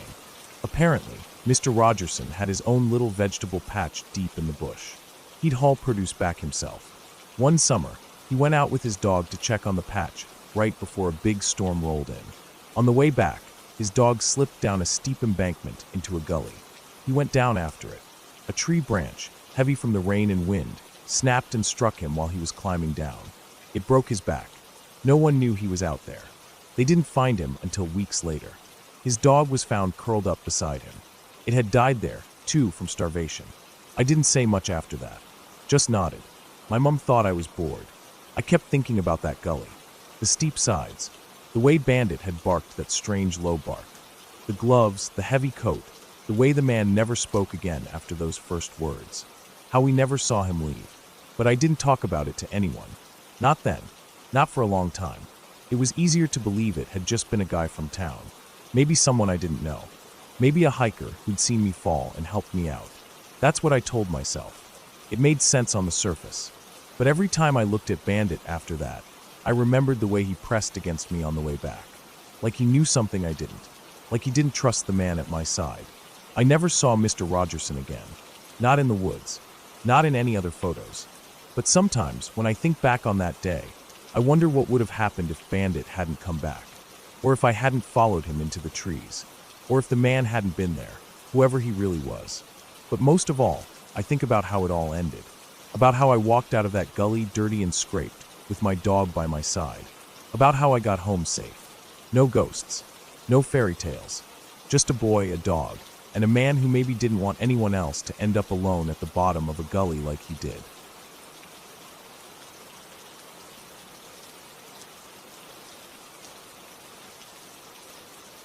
I didn't really think much of it at the time. High school kids don't. We were stupid, all of us. Or at least too trusting, too caught up in the excitement of doing something different, something a little edgy. Back then, the drama department wasn't much of a big deal. It was more like an excuse for people to skip regular classes and hang out behind the curtains painting sets or sneaking around the catwalks. I joined because I liked being around creative people, and because I wanted to do something outside of the usual football and math routine. That year, we had this idea to turn the auditorium into a haunted house for Halloween. Not just the stage, but the whole place. The dressing rooms, the hallways behind the stage, the little storage closet nobody ever used. Someone even dragged a fog machine down from the lighting booth, and we rigged up some of the old strobe lights from a previous production to flash during the jump scares. It wasn't amazing. Honestly, it was pretty janky. We didn't have a real budget. We used whatever props were lying around and whatever costumes people could bring from home. Someone's mom had an old clown outfit. There were a few skeleton decorations left over from a past Halloween dance. A bunch of us wore masks or face paint. We mostly relied on the atmosphere. Dim lights, weird music playing from an old boombox, and people jumping out from behind curtains to yell. What made it interesting was that we were allowed to run it ourselves. No teachers watching over our shoulders, no real safety checks. We had a sign-up sheet at the front of the school that said, "Enter if you dare," and charged $1 or $2 per person. People came in groups, little kids with their parents, middle schoolers, even other high school students who just wanted to kill time. We had one area in the haunted house that we wanted to make look like a real execution scene. It was based on a play we'd done earlier that year. I forget the name now, but it had this hanging scene in it. The kind where someone gets hung on stage in front of an audience, but doesn't actually die. The tech crew had rigged up a system with a strong harness and a wire bolted into the ceiling above the stage. The actor would wear the harness under their clothes, and the noose was just for show. It didn't tighten when you dropped. At least, that was the idea. After the play ended, the harness setup stayed. Somebody had left the cable and the noose dangling from above the stage. I remember walking past it every day for a week afterward, just swaying there, and nobody had bothered to take it down. I guess it became invisible after a while. When we were brainstorming ideas for the haunted house, someone, I think it was Josh, suggested we bring it back. "Let's hang somebody," he said, like it was no big deal. "Make it look real, like they've been hanging there all night." We all laughed. It sounded cool, gross and dramatic and perfect for Halloween. Naturally, I volunteered. I wasn't afraid of heights. I trusted the rigging. I knew how it worked, and I thought it'd be funny. I had this bright green dinosaur costume, a cheap one-piece thing with a tail and floppy claws, and this rubber mask with big googly eyes. I added a plastic pumpkin candy bucket and decided my character would be a trick-or-treater who had wandered into the wrong house and got executed by whoever was running the haunted house. It was supposed to be funny in a dark, stupid kind of way. The first couple of hours went fine. I'd climb up a short ladder behind the curtain, put on the harness, wrap the noose around my neck, and let myself hang. Not literally hanging, of course. The harness held all my weight. The noose just sat there, looking tight but doing nothing. I'd keep my body limp, arms drooping down, legs slack. People walked through, looked up, and whispered stuff like, "Is that real?" or "Oh my God." Some laughed. Some looked freaked out. A few kids started crying. I didn't say anything. I just dangled there, breathing slow, trying to stay as still as possible. Every now and then, I'd shift to keep the blood from pooling in my legs. I could only last about 10 or 15 minutes at a time before I'd lower myself down and take a break. What I didn't notice, what none of us noticed, was what happened during one of those breaks. It must have been near the middle of the evening, maybe around 7:30 or so. I stepped down off the ladder and went backstage to drink some water and adjust the harness because it had started to ride up and dig into places I didn't want to think about. It wasn't the most comfortable thing. I was sweaty under the costume, the rubber mask was getting damp, and my back was sore from trying to hold still in that weird dangling position. While I was gone, a group of kids, probably some other drama students, or maybe just a few guys from the football team who were helping with crowd control, decided to mess around. I didn't see it happen, but I heard about it later. Apparently, they grabbed the cable and used the noose to swing themselves across the stage like it was some kind of rope swing, which was incredibly stupid. Not just because of how dangerous it was, but because that noose wasn't built to be used like that. It wasn't just some prop rope. It was thick, real, coarse fiber, designed to look authentic. And while the part that connected to the cable was secure, the loop, the actual noose part, wasn't supposed to be pulled tight. But they must have done it hard enough, over and over, that it slowly tightened. Not the way a proper noose cinches up instantly, but enough that it no longer fell loose around your neck. It held its shape. I didn't know that. So when I came back a few minutes later, I did what I always did. I grabbed the mask, put it over my head, stepped up on the ladder, clipped my harness onto the cable, and slipped the noose around my neck. I didn't even check it. Why would I? It had worked fine all night. I remember shifting a little to get into position, adjusting the candy bucket so it hung right, taking a deep breath. Then I stepped off the ladder. Instantly, I knew something was wrong. The pressure around my neck hit fast, sharp and choking, like someone had punched me in the throat and then started squeezing. The noose didn't slip down the way it used to. It gripped, tightened. The harness was holding my weight, yes, but now the rope was pressing in too, squeezing the sides of my neck and the front of my throat at the same time. At first, I thought maybe I'd just twisted wrong, that maybe I needed to shift and the rope would loosen. But it didn't. The rubber mask made it worse. It was pressing against my face, suffocating me. My breath bounced back into my mouth, hot and stale. My chest started to spasm. I couldn't swallow. My tongue felt thick. I tried to reach up with one hand to pull the rope away from my neck, but the angle was wrong, and my arm wouldn't move right. The weight of my body was dragging everything down, making it impossible to get any leverage. I kicked once hard, but all it did was send a jolt through the harness and make the pain worse. I couldn't yell. I couldn't even cough. The weirdest part was how quickly everything started to fade, not in a panicked, fast-motion way, but the opposite. Slow, like I was falling asleep. A warm, heavy sleep. The panic only lasted a few seconds, then it started to feel, not good exactly, but numb, detached. I felt lightheaded. My ears buzzed. My vision tunneled. I was floating, somehow, even though I knew I was dangling. That's when it hit me. I was going to die. Right there, on stage, in front of everyone. And nobody would know. They'd walk through, see the hanging dinosaur, think it was part of the act. Maybe they'd laugh. Maybe they'd take pictures. They wouldn't realize I was dead.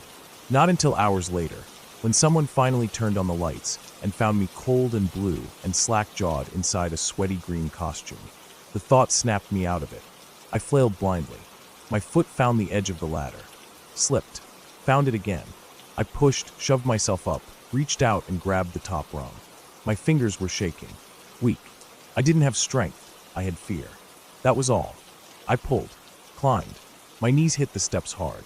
I got one hand around the noose and tried to tug it loose. It barely moved. I was gasping now, short, wheezy, wet breaths. Somehow, I managed to get it over my chin, then my nose, then off my head. I dropped it and collapsed against the ladder, hugging it like it was the only solid thing in the world. My hands were tingling. My head throbbed. I was sweating so much the costume felt soaked. My throat burned like I'd swallowed fire. I unclipped the harness, stumbled down, and walked backstage without looking at anyone. No one noticed. Nobody said anything. They thought I was just taking another break. I sat on a folding chair for 10 minutes, staring at the floor, my fingers twitching, my heart pounding, trying to make sense of what had just happened. Eventually, I stood up, peeled off the costume, stuffed the mask into a bag, and left. I didn't go back to the haunted house. I didn't tell anyone that night. Not because I didn't want to, but because I couldn't find the words. How do you say, I almost died pretending to be dead? How do you explain that something so stupid almost became permanent? The next day, I went back and looked at the noose. It was still tight, still cinched. I showed one of the tech guys. He just stared at it for a minute, then cut it down with a knife and threw it in a trash bag. Nobody brought it up again, but I've thought about it more times than I can count. I think about how close it was, How easy it would have been for me to black out, to stop breathing, to just hang there. How they would have found me hours later, and it would have turned into some horrible urban legend. They would have said I did it on purpose, or that it was part of the act, or that it was some tragic accident. They'd have assembly speeches and grief counselors and tributes in the yearbook, but they'd never really know. And every year, some wide-eyed freshman would whisper the story in hushed tones. The kid who hung himself during the haunted house, thinking it was part of the fun. Only it wasn't a story. It was real. It was me.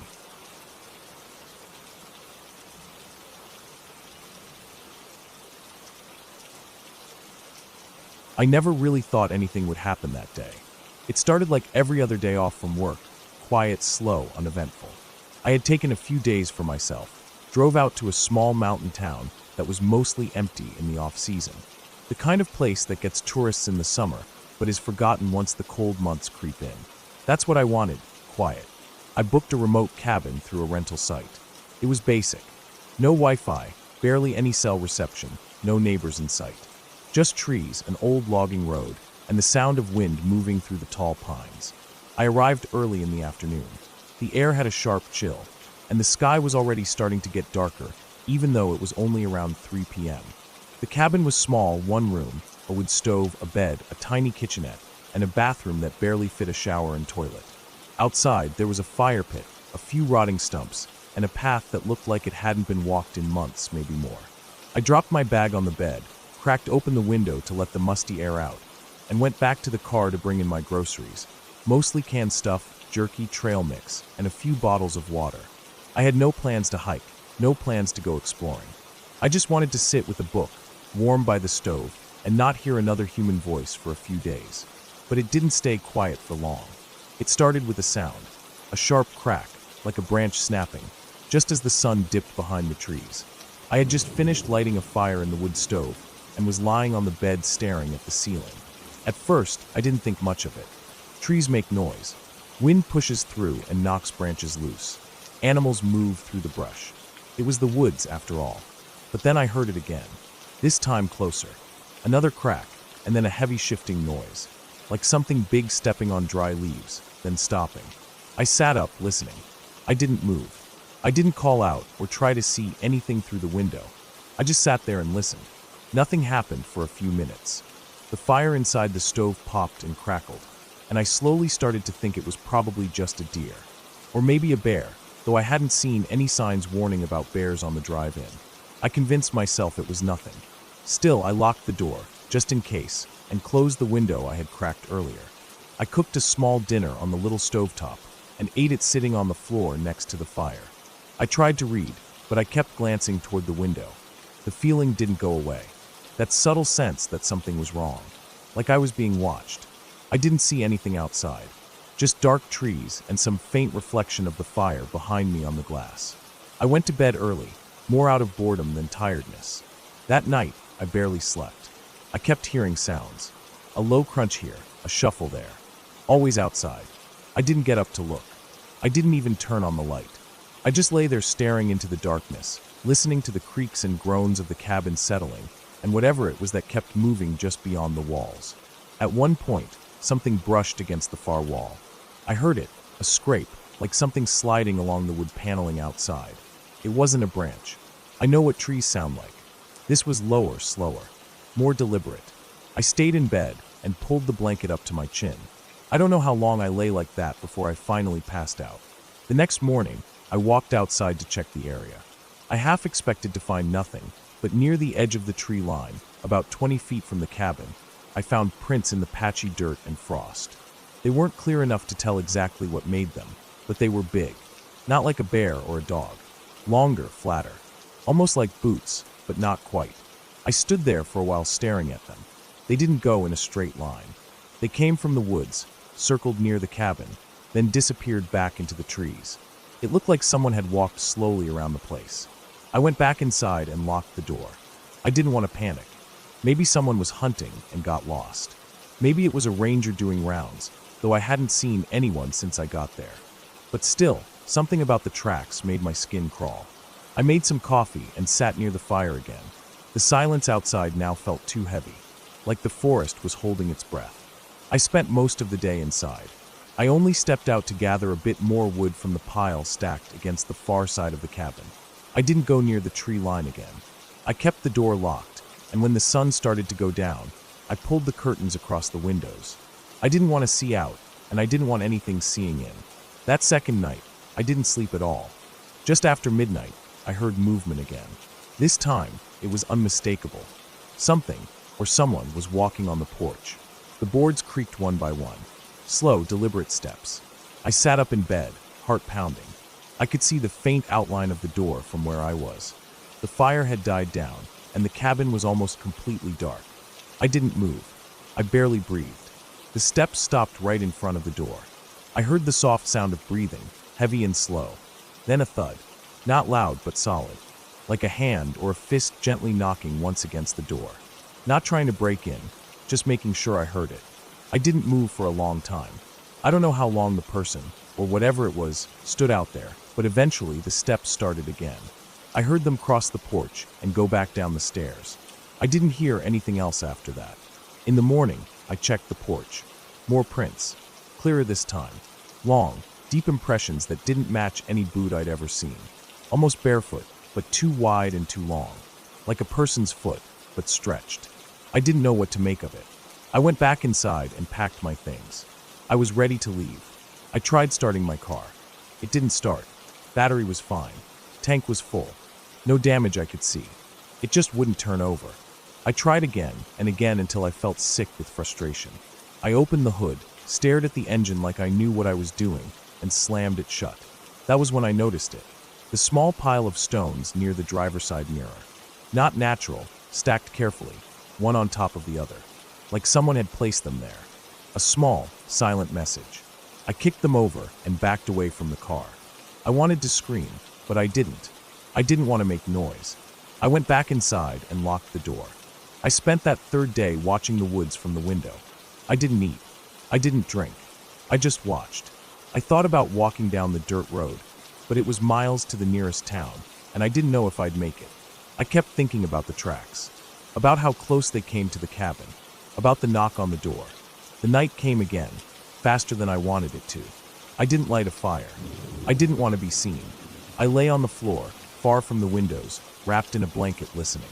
Around 2 a.m., I heard the sound again. But this time it didn't start with footsteps. It started with breathing, right outside the window. Not heavy or angry, just steady, calm, like someone standing inches away from the glass, watching. Then came the scrape, long, slow, like fingers moving down the window pane. I held my breath. My heart was racing so fast I thought it might give out. The scraping stopped, then came another knock. This time not on the door, on the wall. Just one knock. Then silence. I didn't sleep.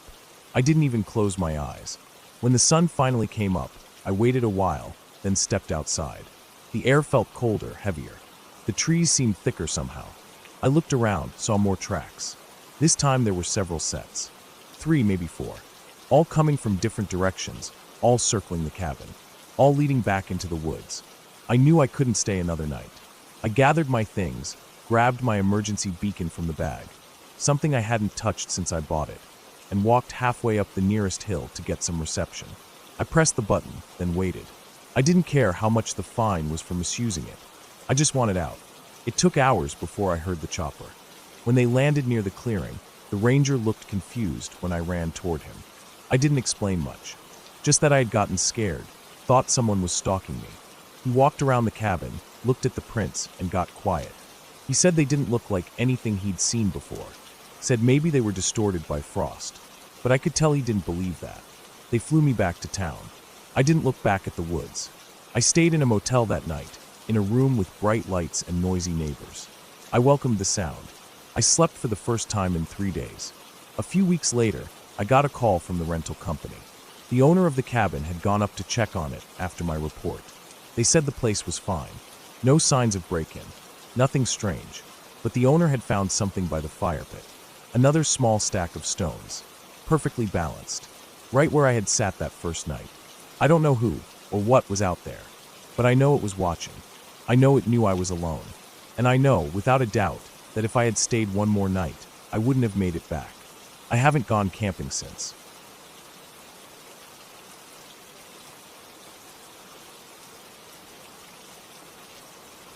It started with a wrong turn. I had taken a few days off work to clear my head, and I figured a solo hiking trip in a quiet, lesser-known park would be a good way to reset. Nothing extreme, just a few hours' drive from the city.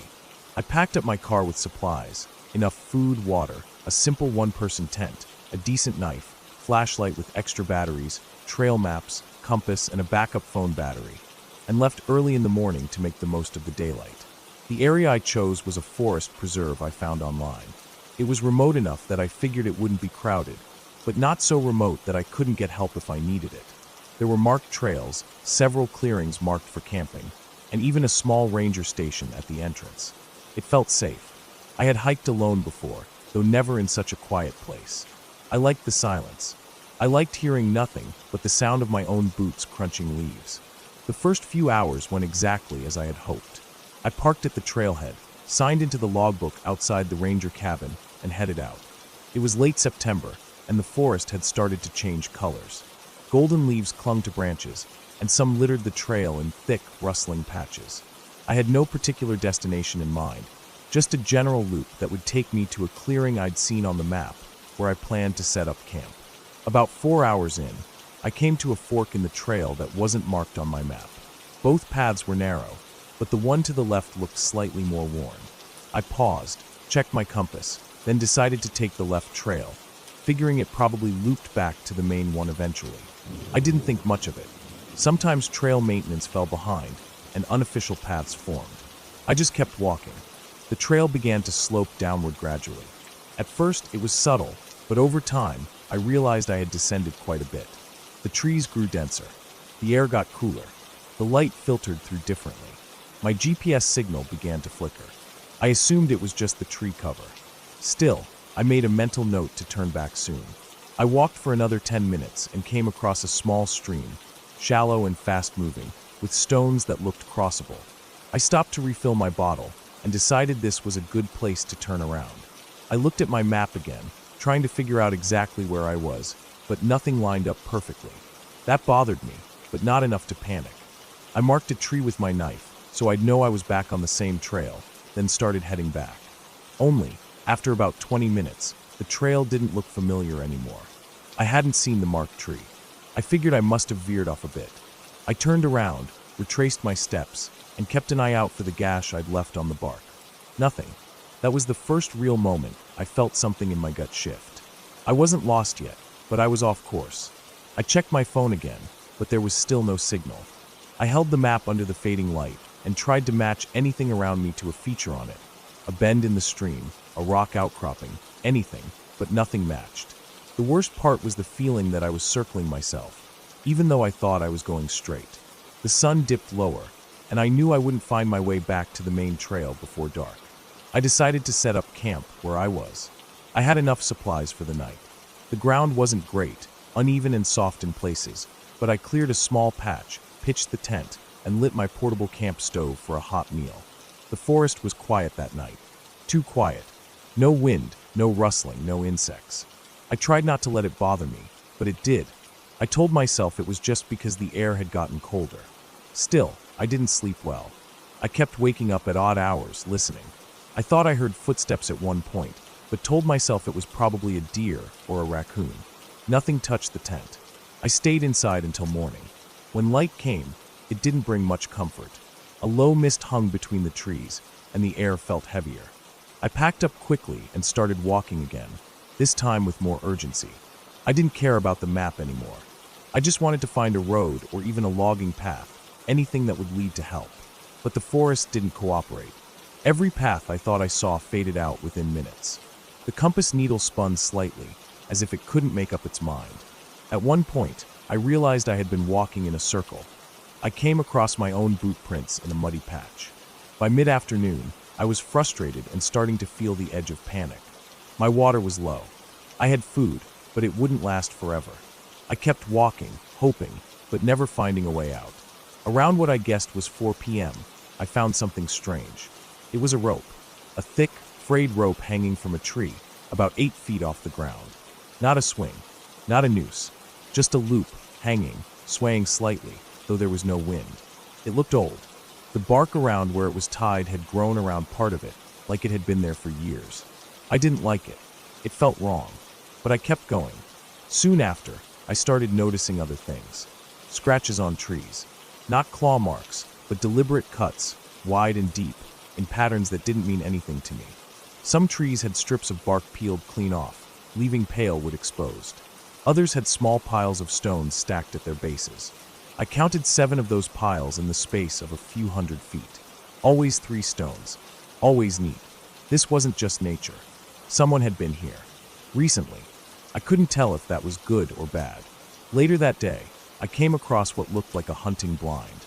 It was just a wooden platform lashed between 2 trees, maybe 10 feet off the ground. It looked abandoned and old, but it was human-made. I climbed up and looked around, hoping to spot a road or a trail from the higher vantage point, but all I saw were more trees.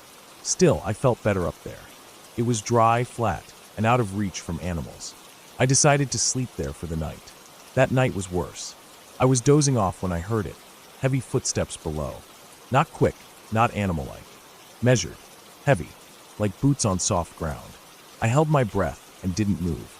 The steps came closer, then stopped directly under the platform. I heard breathing. Not animal breathing. Human. Deep, steady breaths. I didn't dare look. I stayed still for what felt like hours. Eventually, the breathing stopped. The steps moved away slowly, fading into the dark. I didn't sleep after that. At first light, I climbed down, legs shaking. There were boot prints in the dirt below. Not mine. Larger, wider. Going in a straight line, not wandering like mine had been. I followed them.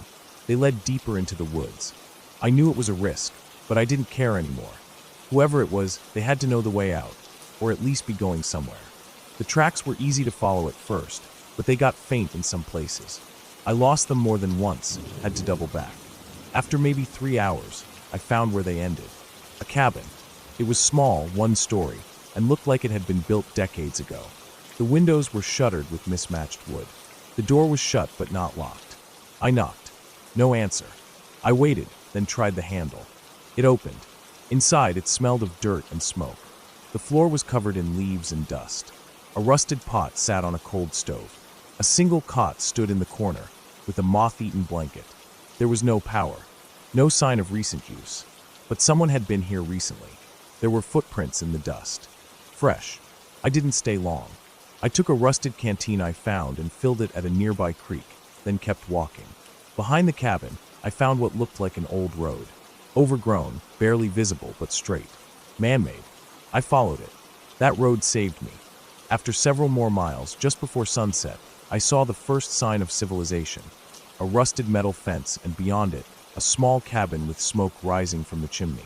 An old couple lived there, caretakers for a long-abandoned logging site. They called the authorities. It took another day to get back to the ranger station where I had signed in. Search and rescue had been looking for me. I had been gone 5 days. The strangest part was this. The trail I had taken, the one with the fork, rangers told me there was no fork. That trail was maintained and had no splits for at least 6 miles. They said I must have wandered off without realizing it. Got disoriented.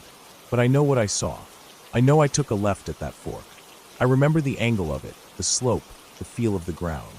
They also said there were no cabins in that section of the forest.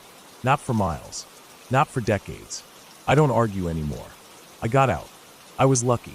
That's all that matters now. But sometimes I think about those footsteps under the blind.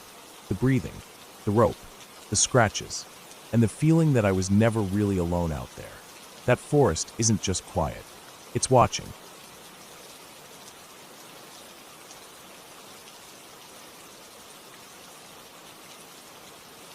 I was looking for something different that summer.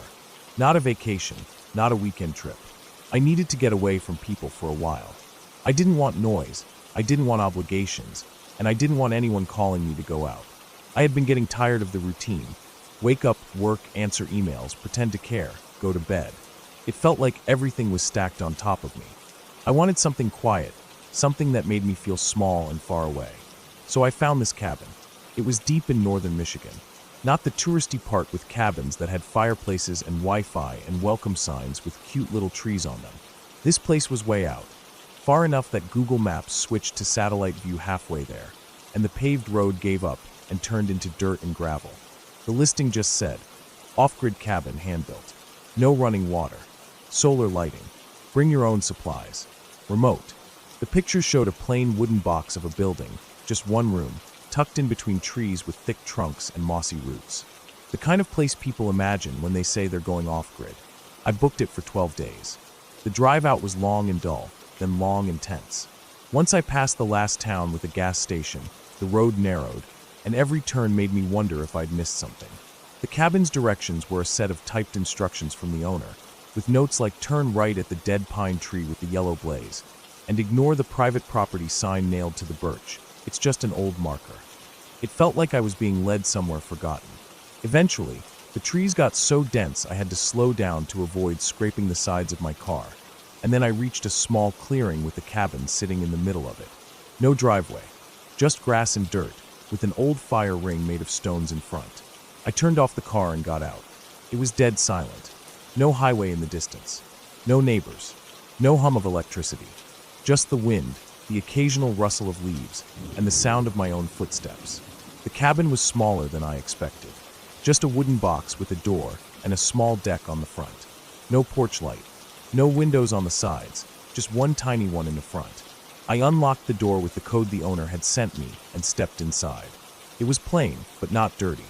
There was a small cot against one wall with a rolled-up sleeping bag on it, a folding chair, a wooden crate that served as a table, a shelf with some candles, matches, and a small solar-powered lantern, a cooler in the corner for food storage. No bathroom, just a composting toilet in a little shed out back, which I checked and found clean but had a smell like dried manure. No mirror, no plumbing. I stood in the middle of it and realized how quiet it was. You don't notice how much background noise is always around you until it's gone. It was like being underwater. I unpacked slowly. Food in the cooler. Water jugs stacked in the corner. Sleeping bag unrolled.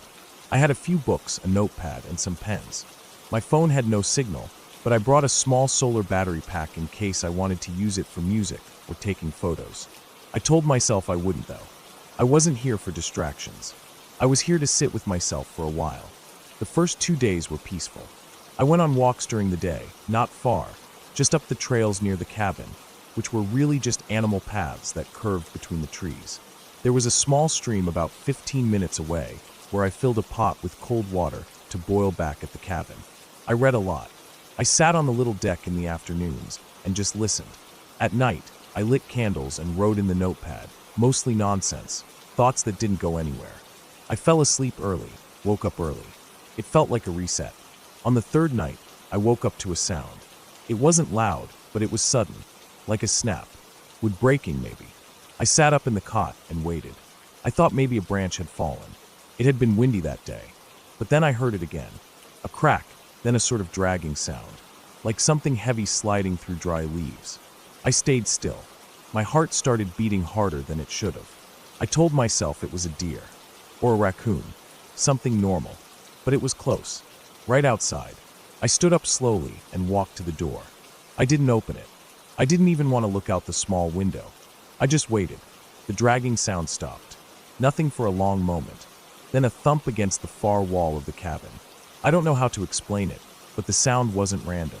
It wasn't like an animal bumping into something.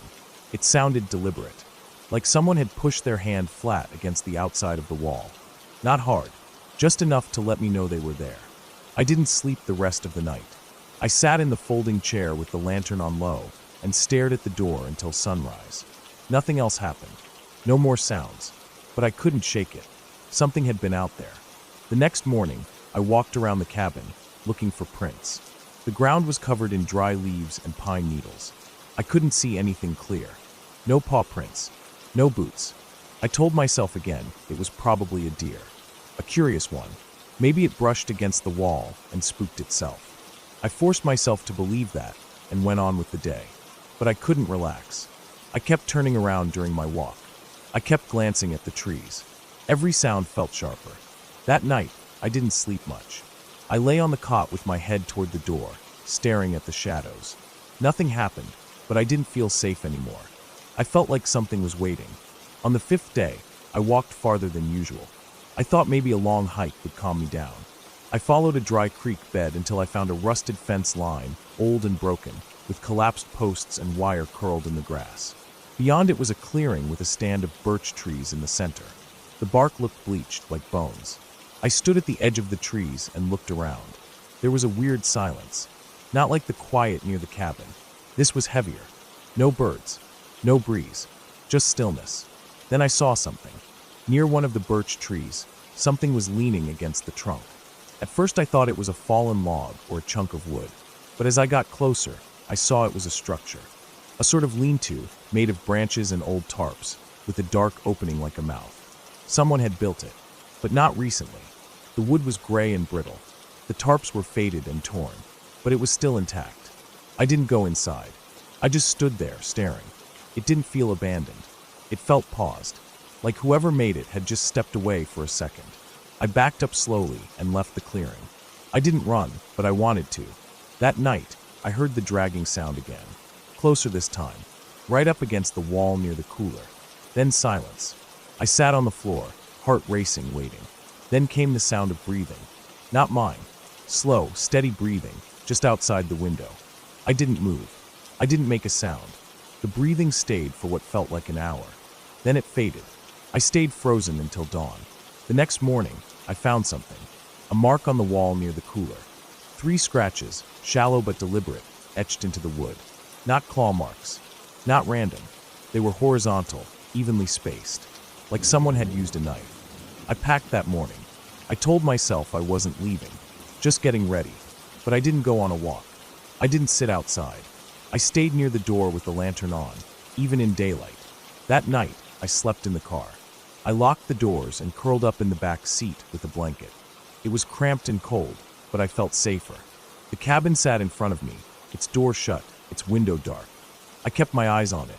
Around 2 a.m., the motion sensor light on the side of the cabin, something I didn't even know was there, flicked on. It lit up a patch of grass and part of the deck. Nothing was there. Then it turned off. I waited. Then it came on again. Still nothing.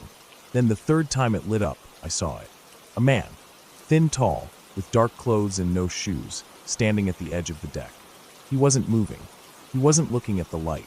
He was looking straight at the car. I stayed perfectly still. He didn't move.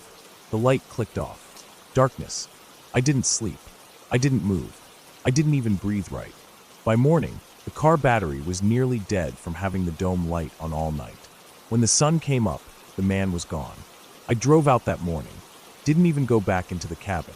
Just turned the car around in the grass and followed the trail out, branches scraping the sides, gravel popping under the tires. I didn't stop until I reached a gas station with people and cell service. I called the cabin owner from the parking lot. Told him I was leaving early.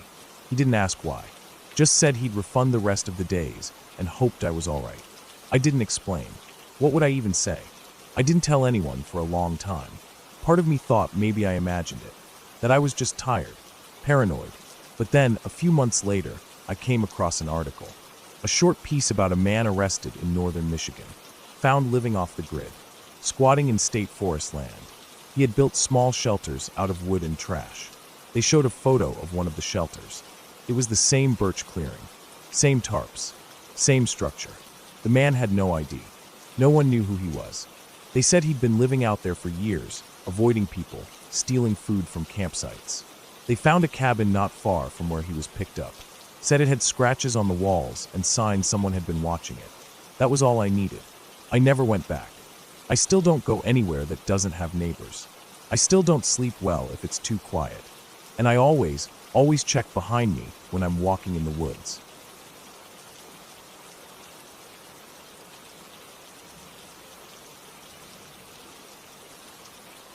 I don't know if I'll ever go back to that place. I told myself it was just bad timing, wrong place, whatever. But no matter how many excuses I come up with, the way it all happened still plays in my head every night. I see it in the shower, on long drives, even when I'm doing something normal like cooking dinner or waiting in line at the grocery store. It never leaves me. I think a part of me stayed behind that day, buried somewhere in that dry, rocky dirt, still trying to make sense of what really happened. It started simple.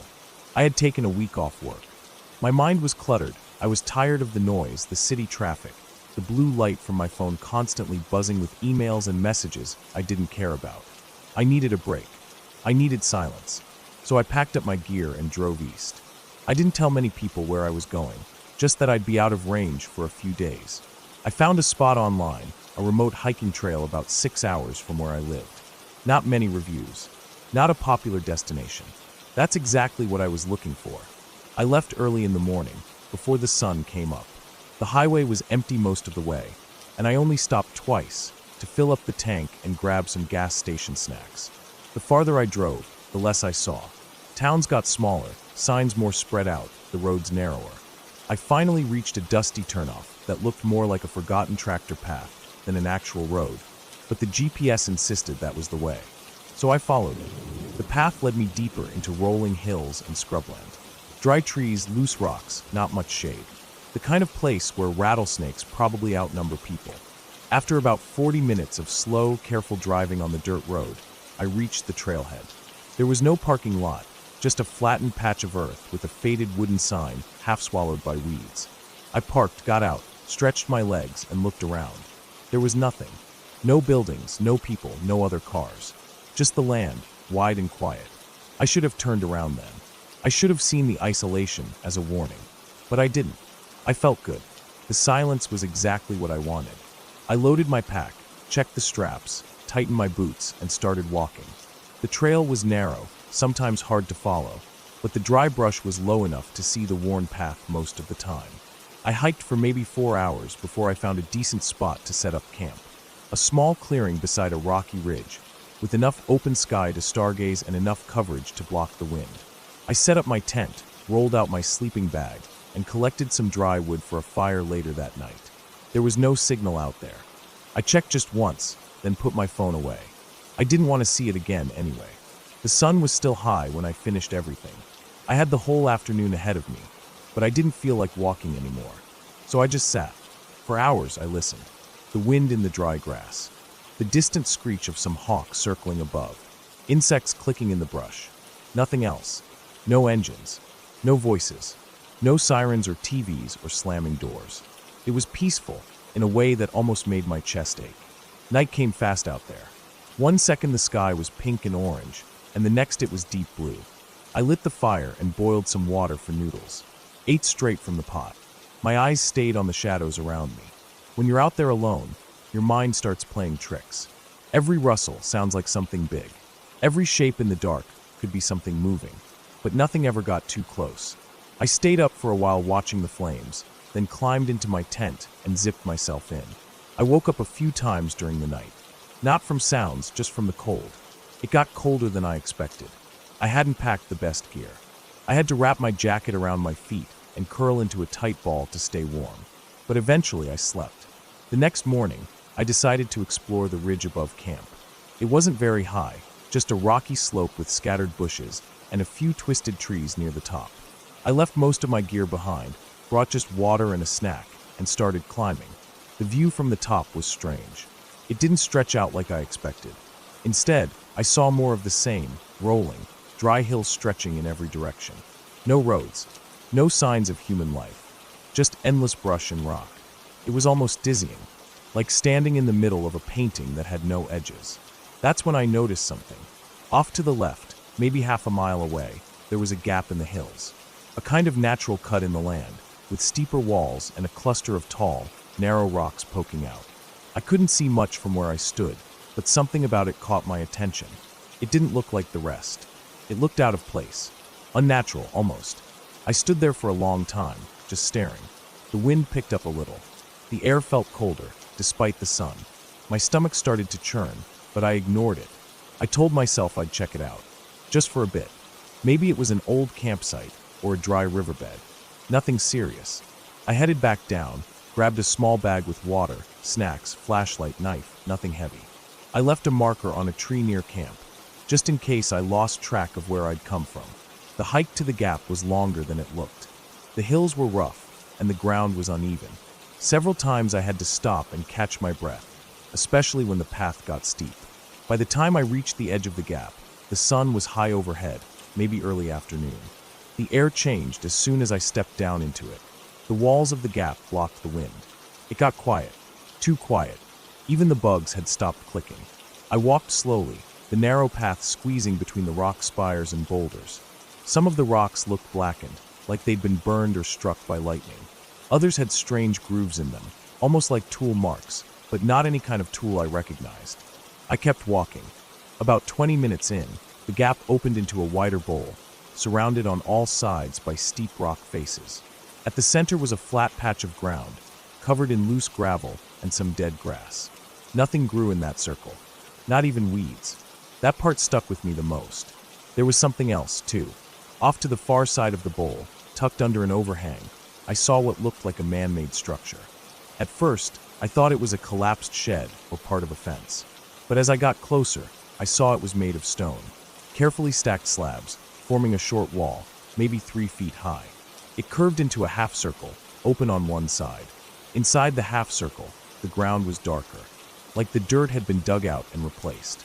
I stood there for a long time, staring. I didn't move. I didn't take photos. I just stood there, trying to understand why it made my chest feel tight. Then I heard something. Not a loud sound, just a soft scraping, like dry cloth dragging over stone. It came from behind one of the larger rock formations on the other side of the bowl. I froze. I told myself it was an animal, maybe a deer or a bird nesting in the rocks. But the sound wasn't fast or random like an animal. It was steady, deliberate. I slowly backed away, careful not to make noise. I didn't turn my back. I just moved step by step until I reached the narrow part of the gap again. I kept walking. I didn't run, even though my legs wanted to. I knew if I started running, I might fall or draw attention. So I walked fast but quiet, all the way back to the ridge, then down to camp. By the time I reached my tent, my hands were shaking. My shirt was soaked with sweat. I sat down on a rock and tried to calm down. I told myself it was nothing, just wind, maybe something falling. But deep down, I didn't believe it. I didn't eat much that night, just some jerky and a granola bar. I didn't light a fire. I didn't want anything to draw attention. As soon as it got dark, I crawled into the tent and zipped it up. I lay there for hours listening. Every sound outside made me jump. I barely slept. Around midnight, I heard something move near the tent. Not footsteps exactly, but a shift. A weight. Something stepping on dry grass. I didn't move. I didn't breathe. I just stared at the ceiling of the tent, my heart pounding so hard I thought it would give me away. The sound didn't come closer. It didn't go away either. It stayed just outside, for almost an hour. Then, finally, silence. The next morning, I didn't waste time. I packed everything, didn't even eat breakfast. I rolled up the tent as fast as I could, shoved my gear into the bag, and hiked back to the car without stopping. The whole way, I felt like something was watching me. When I finally reached the car and slammed the door shut, I locked it and sat there for a while. My hands were shaking again. My mouth was dry. I didn't start the engine for several minutes. Eventually, I drove away. I didn't look back. I didn't tell anyone about the gap. Not my coworkers. Not my friends. Not even my brother, who I usually tell everything. I don't know why. Maybe part of me felt stupid. Maybe I didn't want anyone to think I was losing it. But I know what I felt out there. Something had been watching me. Something was in that bowl. And the part that keeps me up at night, when I got home and unpacked my gear, I found something strange in my backpack. A rock. A small, flat piece of dark stone, like the one stacked in that half-circle wall. But I never picked it up. I never touched anything in that place. It was just there, at the bottom of my bag. Clean. Cold. I wrapped it in a towel and shoved it in a drawer in the garage. Some nights, when the house is quiet and I'm alone in the dark, I swear I can hear something faint. A scrape. A shift.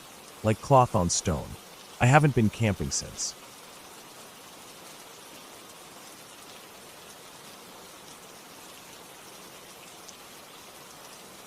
I had never been truly afraid of silence until that weekend. You think silence is peaceful, calming even, until you hear it in the wrong place at the wrong time. That's when it becomes loud, crushing, almost violent. I was used to quiet, at least the kind that comes with my job. I work in wildlife monitoring, part-time with a private conservation company. Most of the time it's just short hikes, game camera setups, tracking collar data checks, sometimes setting traps to collect hair samples. Nothing dangerous, just slow, detailed work. That weekend was a solo assignment in the foothills east of the Cascades. The company had a small outpost cabin there, just a square one-room thing built decades ago for logging, now used as a monitoring base. The area wasn't even that remote by backcountry standards, roughly 7 miles off a service road and about 5 miles from the nearest ranger station. I had hiked further before. The plan was simple. Hike in Friday morning, stay until Sunday, check the 2 cameras in the draw, collect the sample kits from the Pine Ridge, and set up a temporary sound sensor near the creek. Just 3 days. I left around 6 a.m. Friday, parked near the gate, and hiked in. The trail was thin but easy to follow. The forest there was denser than usual, not tall old-growth trees, but clusters of thick pines and underbrush that grew close together. There were game trails crisscrossing the human trail in several places, mostly deer from what I could tell. The first 2 miles were uneventful. Around mile 3, I saw the first weird thing. There was a tree blocking part of the trail, but it didn't look natural. It had been cut, not by a saw, but hacked down, maybe with a machete or axe. And it was dragged, not fallen. I could see the trench marks in the dirt, the way the roots had been twisted, the awkward way the trunk angled against the slope. It wasn't blocking the trail entirely, just bent over it like someone wanted to obscure part of it, not close it off. I remember pausing there longer than I usually would, staring at it, just trying to make sense of it. I kept moving. I told myself it was probably just a hunter or some local playing games. I passed the tree and didn't see anything else strange until I reached the cabin. The cabin looked fine. Basic. Log frame, metal roof, a wood-burning stove, a cot, a desk, and some old shelving. No power, no plumbing, just a water barrel and a few jugs. There was a hand-cranked radio inside and a clipboard with old check-in logs, which I added my name to. I unpacked my gear, ate a cold meal, and went to work. The cameras were about a mile apart, along the draw east of the cabin. I reached the first one easily, swapped the memory card, and checked the mount. Everything was fine. The second camera took longer. It was further into the thicket, and the trail to it wasn't maintained. I had to move slowly, ducking branches, checking for snakes. I was about 200 feet from the camera when I noticed something off in the dirt, drag marks, like something heavy had been pulled. At first, I thought it might be an animal carcass, but when I followed the drag for a few feet, it just ended. No blood, no hair, no prints. Just a section of disturbed earth that looked like something had been pulled backwards, then lifted. That alone wasn't terrifying, but it felt off, like it shouldn't have been there. The camera was still mounted when I got there, though. I took the card and hiked back to the cabin just before dark. I locked the door, made a small fire in the stove, and laid down. I told myself everything was fine. The silence that night was the kind that felt heavy. The kind where you can hear your own heartbeat echo inside your ears. I barely slept. I woke up before the sun and made coffee. Around 7 a.m., I left to collect the hare traps on the Pine Ridge. That was the highest point in the area, about a 2-hour hike uphill. The ridge itself was open, dotted with sparse trees and tall grass, easy to see across. I collected the first 2 traps quickly. The third one was missing. The flagging tape was there, but the tree it had been stapled to had deep gouges in the bark, like it had been raked by something strong. I stared at those marks for a long time. They weren't bear claw marks. I'd seen those before. Bears don't make parallel lines that deep or that uniform. I scanned the ridge, but didn't see anything else. I was about to leave when I heard it. A sharp, short whistle. Not bird-like. Not wind. A real, human-like whistle. 3 short blasts. Then silence. I turned, thinking maybe it was a ranger, but there was no one. Nothing. Just empty ridge and tree line. I left fast. I didn't run, but I moved quick and steady. I didn't stop to look back. By the time I got back to the cabin, the sun was already dipping behind the trees. I didn't eat. I didn't start a fire. I just sat there in the dark, heart racing, every few seconds looking at the door. I had my bear spray next to me, my headlamp, my multi-tool. I felt exposed. That night was worse. Around midnight, I heard something outside. Not footsteps, not breathing. Something scraping against the cabin wall. Slow, steady scraping, like nails or a stick being dragged across the wood. It lasted maybe 30 seconds. Then silence. I waited, trying to slow my breathing. After a while, I built up the nerve to peek through the slats in the boarded-up window. Nothing. Just moonlight on trees. In the morning, I found marks on the outside wall. Long, thin scratches. Too high for an animal. I decided then I wasn't staying another night. I packed fast, skipped breakfast, and left. But I didn't take the main trail back. I decided to cut across the creek and loop around, thinking maybe I'd avoid whoever, or whatever, had been near the cabin. That decision nearly killed me. The creek was swollen from recent rains, but I crossed it. The alternate route was steep and overgrown, but I pushed through. I walked for hours, following the GPS on my watch, trying to intersect the main road further west. Around noon, I saw something strange. A shirt, hanging from a tree branch. Blue plaid, torn at the sleeve, flapping slightly in the breeze. I approached it carefully. The fabric was sun-faded, but not soaked or weather-worn. Someone had put it there recently. It wasn't snagged, it was tied. I turned to leave and froze. About 20 feet behind me, in the trees, was a shape. At first I thought it was a stump, but then it moved, just slightly. A shift in weight. I couldn't make out details, just the outline. Tall, human-shaped, still, watching. I didn't move. Neither did it. For what felt like forever, we both stayed frozen. Then I slowly backed away, heart pounding so loud I felt dizzy. I kept my eyes on that spot until a tree blocked it from view. Then I turned and walked as fast as I could. I didn't see it again. I don't know if it followed me. I didn't look. I didn't stop. For 3 hours I pushed downhill through brush and mud and thorn, until finally I reached the old service road. I followed it west for another mile before I saw the gate. My car was still there. When I reached it, I locked the doors before even putting the keys in. Then I just sat there. I didn't cry. I didn't scream. I just stared at my scratched hands, at the dirt under my nails, the cuts on my shins. I don't know how long I sat there before I finally drove. I didn't report it. Not the shirt, not the whistle, not the shape. What would I say? That someone was watching me in the woods. That something scratched my cabin wall. I checked the memory cards from the cameras later. Just deer, squirrels, a black bear. Nothing strange. No people. No shapes. I still go out for field work, but I won't go back to that cabin. The company asked once if I'd take another assignment there. I lied and said I had a bad knee. The truth is, I've never been that kind of scared before. Not because of a monster. Not because of some supernatural thing. Just the idea of someone, some real person, being out there. Watching. Waiting. Playing with you in the woods like you're part of a game they've done before. The way that tree was dragged onto the trail. The missing trap. The shirt. The scratches. The shape in the woods. Whoever it was, they knew the area better than me. They moved silently. They never showed their face.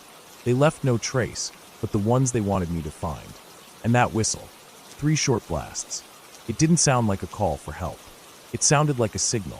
I think about that night sometimes, lying in my own bed now. I think about the scraping on the wall. I wonder if they were trying to draw me outside, or just letting me know they were there. Whatever the reason, I'm just glad I didn't open that door.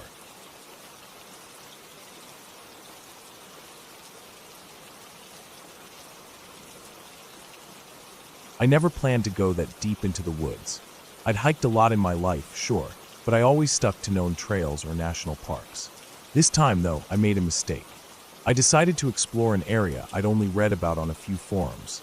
Somewhere remote, hardly ever visited, no marked trails, and barely any phone signal. I thought it'd be peaceful. I thought it'd be a way to reset my head after a rough couple of months at work. I packed my gear, filled my truck with fuel, and drove out early in the morning. The spot was about 4 hours from town. The roads slowly narrowed from highways to backroads, then to gravel and dirt. Trees got denser on both sides. By the time I reached the end of the road, if you could call it that, it was nearly noon. I parked near a dry stream bed, grabbed my backpack, locked up the truck, and stepped into the forest. The first few hours were beautiful. Sunlight filtered through the trees in golden patches, and the air smelled clean, like pine and dirt and the faint scent of moss. I followed a rough game trail, just barely visible if you paid attention. There were no signs, no people, no trash. Just quiet. It felt good. The noise in my head started to settle down. I hiked for about 6 miles before I found a decent clearing. It was flat, tucked between 2 small ridges, and surrounded by old trees with thick roots. I set up camp, pitched my tent, gathered wood for a fire later, and checked my gear. Everything was in order.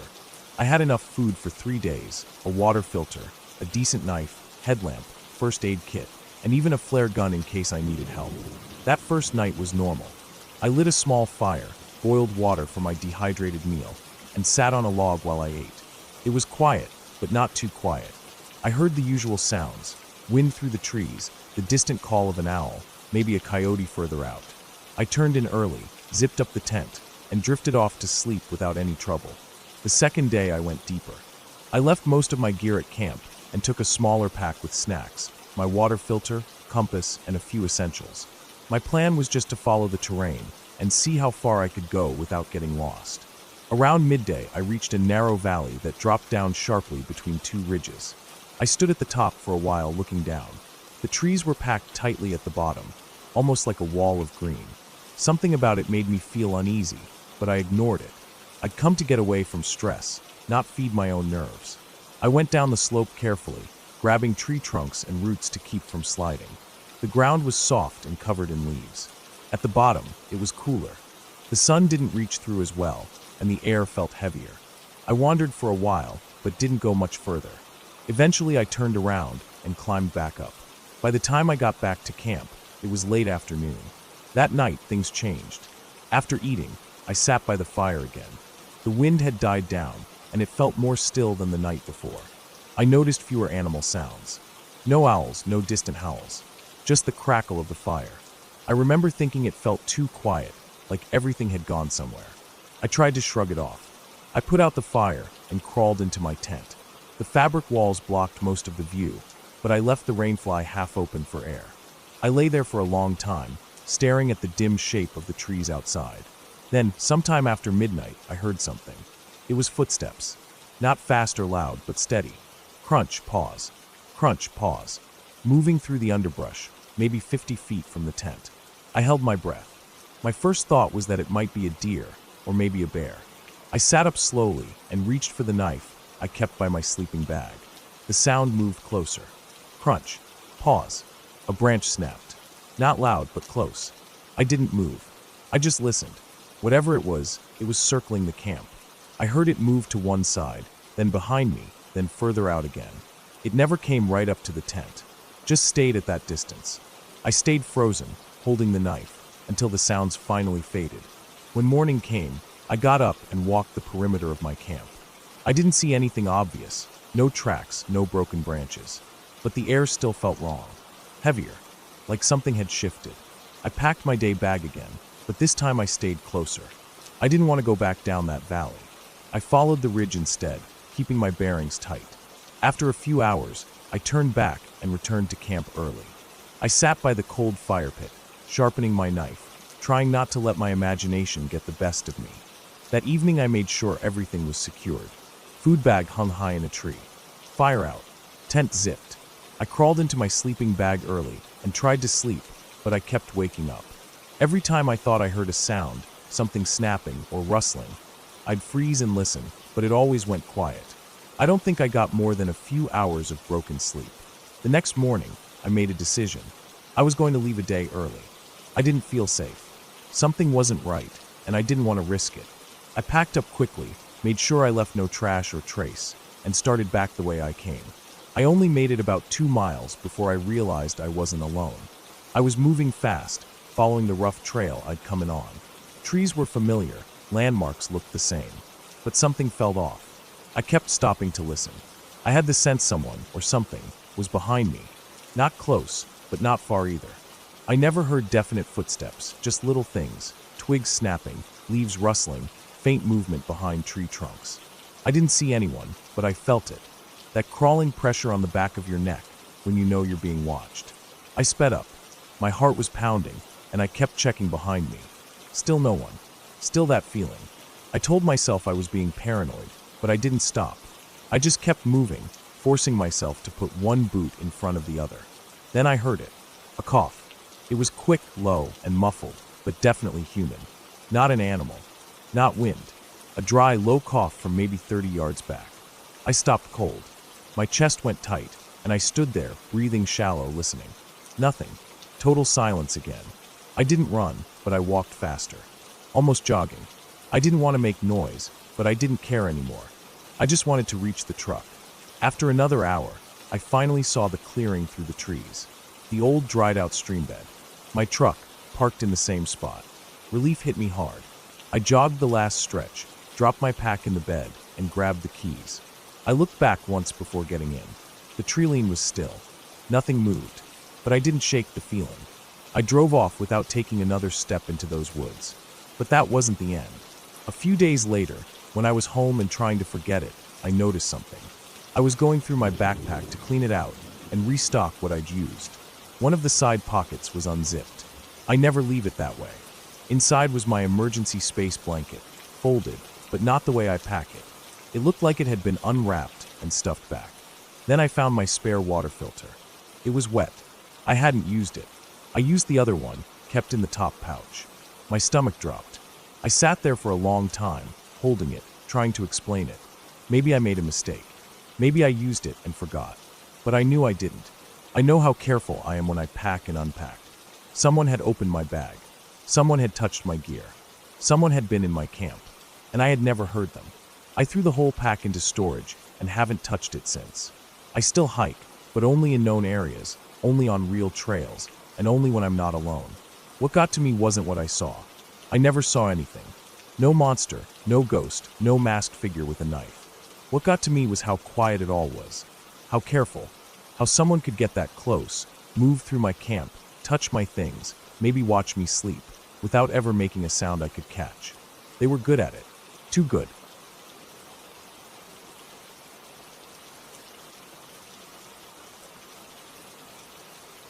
I woke up before the sun. It was the kind of morning where the world felt muted, like the land hadn't decided if it was ready to wake up yet. I sat at the edge of my bed in the small cabin I had rented deep in the Smoky Mountains. There was no signal, no Wi-Fi, and barely any signs of other people for miles. That was the point. I had needed to get away from the city, from people, from everything. The news cycle, the noise, the traffic, even just the constant chatter of day-to-day life. I needed quiet. The cabin was simple. A single room with a small kitchen, a bed, a desk by the window, and a wood stove. The bathroom was outside, a short walk down a dirt path to a separate shed with a compost toilet. It was rustic, but I liked it that way. The windows were single pane, and the wooden door didn't have much insulation. I had brought a small battery-powered heater, but mostly relied on the stove for warmth. The mornings were cold, especially in late October. I got dressed slowly, layering up with a wool sweater and thick pants, then pulled on my boots. I made coffee using a metal percolator and stood by the window while it brewed. The view outside was just endless trees, mostly leafless now, dark trunks twisting up toward the gray sky. There was still a bit of frost clinging to the grass. I watched a squirrel hop from one branch to another and vanish into the woods. After breakfast, I grabbed my backpack, filled a thermos, packed a sandwich, and decided to head out for a long hike. I had a paper map from the visitor center and had spent the last few days exploring different parts of the trail network. I picked a new loop today, one that went further north and cut through some dense forest. I like getting off the beaten path, but I still marked my trails with chalk on tree bark to avoid getting turned around. I also kept a whistle and a compass with me just in case. The trail started off easy, a wide dirt path that wound through gently sloping hills and passed over a shallow stream. The air smelled like wet leaves and cold earth. I walked for a while, maybe an hour or so, before I reached the thicker part of the forest. This area hadn't seen much maintenance. Fallen logs blocked parts of the trail, and underbrush clawed at my legs. I had to slow down and watch where I stepped. A wrong move here could easily lead to a twisted ankle. I stopped by a boulder to eat my sandwich and drink some coffee. It was quiet. I mean really quiet. No birds, no rustling, just wind moving lazily through the trees. It wasn't peaceful anymore. It felt like everything had gone still. I remember feeling uneasy, like something was off. I told myself it was just my imagination, that I wasn't used to real silence. But still, I ate quickly and kept going. About 15 minutes later, I saw something odd. Just off the trail, maybe 20 or 30 feet in, there was a tree with its bark stripped in a straight vertical line. The wood underneath was pale and freshly exposed, like it had just been done. I stopped and stared at it. I thought maybe a bear had done it, but the strip was so clean, too clean. No claw marks. It looked like someone had used a knife or some kind of tool. I looked around. Nothing. I didn't hear anything either. I made a note of it mentally and kept walking. The trail narrowed, and the trees started closing in. I had to duck under low-hanging branches and push through brush. I started to hear things. Faint sounds. Not voices, not animals either. Just noises, like something moving far away. Too far to see, but just close enough to make me tense up. It wasn't constant. It would stop for long stretches, then come back. I kept going. Maybe I should have turned back, but I was halfway through the loop, and it would have taken longer to go back than to finish. At least that's what I told myself. My steps got quicker. I stopped taking in the scenery. I just wanted to get out of this part of the woods. Then I saw the tarp. It was blue and old, flapping gently in the wind. It was about 40 yards off the trail, partially hidden behind a cluster of saplings. I froze. Who the hell was camping way out here? There were no designated campgrounds this far north. It wasn't even flat terrain. But the tarp was tied up over what looked like a makeshift shelter, with branches and a thin rope forming a sort of lean-to. I waited, looked around. Nothing moved. No smoke, no signs of life. Against my better judgment, I stepped off the trail and crept closer. There were bones. Animal bones, at first glance. Small ones, cleaned and scattered around. Some looked like they were strung together with bits of wire or twine, hanging from tree branches like decorations. My stomach turned. I stepped closer and looked inside the lean-to. There were clothes piled in the corner. Torn, dirty clothes. A water bottle, stained red. Empty food cans. A small hatchet with a cracked handle. A notebook half buried under a sleeping bag. I didn't touch it. Something moved behind me. I spun around, heart in my throat. Nothing. I scanned the trees. Nothing moved, but I didn't feel alone anymore. Every hair on my body stood up. I backed away slowly, then turned and walked fast. Not running, not yet, but fast. I got back to the trail and kept moving. The sun had started to dip low, and the forest was darker now. I pulled out my compass to make sure I was going the right way.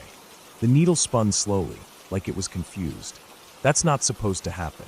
I tapped it, shook it, but it just wouldn't settle. I picked up the pace. My breathing got heavier, but I didn't stop. I started hearing the noises again. Closer this time. Heavier. More deliberate. I turned around more than once, but I never saw anything. It was like something was pacing me, just out of sight. Then I found the boot. It was lying in the middle of the trail. Worn leather, torn laces, the toe bent upward like it had been yanked off. I stopped dead, looked at it, then looked around again. There was no reason a boot should be out here, not in the middle of the trail, not like that. I backed away from it and kept walking. Soon I was practically jogging. My legs burned, and I tripped over roots more than once. I wanted to stop and drink water, but I didn't dare. I felt like if I stopped, I'd hear breathing. Real breathing, just over my shoulder. The trail seemed longer on the way out. I kept checking the map, but the landmarks didn't line up. I should have passed the second stream by now. I should have reached the trail fork, the one with the broken sign. But I kept walking, and none of it came. I started to panic. My hands shook, my vision blurred a little. I stopped and tried to steady myself. I looked back. There was something. Not a person. Not clearly. Just a shape. Way down the trail. Standing still. I blinked. It was gone. Or maybe it had stepped behind a tree. I couldn't tell. My body moved before my brain could catch up. I ran. I don't know how long I ran. Time got strange. The trees all looked the same. The light changed. It felt like hours. I finally burst out into a clearing I didn't recognize. It was flat, open, surrounded by dense forest. I collapsed onto my knees and tried to get my bearings. I didn't know where I was. My map was useless now. Nothing matched. I thought about climbing a tree, trying to get a view, but I was too tired. I sat there, breathing hard, until I heard a stick snap behind me. I didn't look. I just got up and ran again. This time, I didn't stop until I hit a gravel road. Not a trail. A road. I don't know how far I had gone. It wasn't on the map, but I saw tire tracks, old ones, and figured if I followed them, they'd lead somewhere. They did. About a mile down, I saw a rusted metal gate, and beyond it, a dirt path leading up to an old fire lookout station. It looked abandoned. The windows were cracked, and the door was hanging open. But I went inside anyway. It was shelter. I locked the door with a stick wedged under the handle and collapsed onto the dusty floor. I stayed there until morning. I didn't sleep. When the sun came up, I felt safe enough to move again. I followed the road all the way down the mountain. It took hours, but eventually I found a ranger station. I didn't tell them everything. I just said I got lost and found a strange campsite. They sent someone to check it out. I left that same day. A week later, someone called me. Said they had found the lean-to, but nothing else. No bones. No clothes. No tarp. Nothing. Like it had never been there. I haven't been back to those woods since.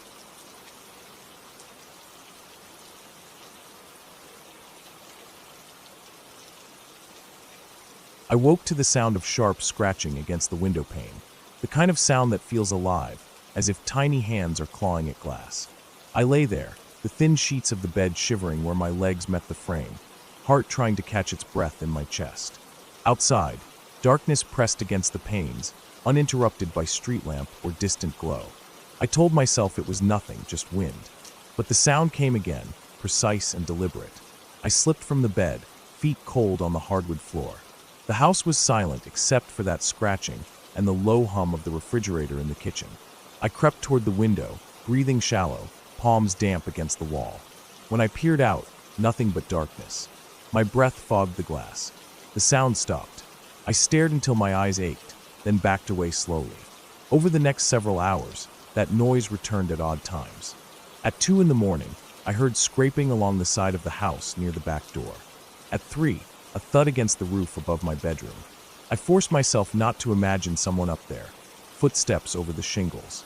I'd walk the house in the daylight, check for break-ins, tell myself my mind played tricks. But I barely slept. I started to notice small signs. A scuffed shoe print on the mud by the porch, too large to be mine. A sliver of torn fabric stuck on the latch of the basement window. The latch normally smooth, but this time rough. I ran a glove over it and felt threads that hadn't been there before.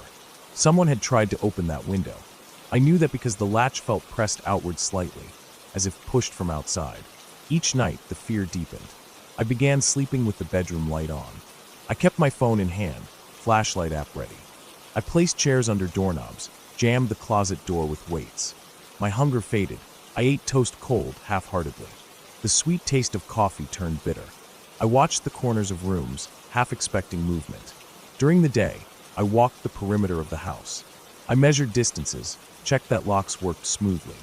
In the yard, I found more shoe scuffs, the prints faint in the dew. I didn't call the police. I told myself it would seem silly without real proof. But I was scared, on edge every time a car door slammed 2 blocks away. On the 3rd night, the scratching turned into banging. Something hammered against the front door. My heart thundered. I lifted the blinds at the living room window, peering onto the porch. A dark shape ducked behind a pillar. I couldn't see features, just a heavy form in dark clothing. I swallowed.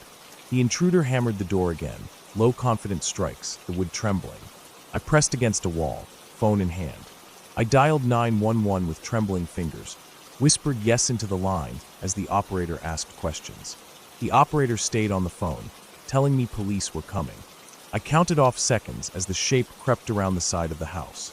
I watched the light of the hallway flicker as footsteps passed behind me. I dared not move. Eventually the pounding stopped. Silence pressed in. I stayed on the phone, voice trembling. Outside, I heard a soft rustling as footsteps moved away. Then nothing.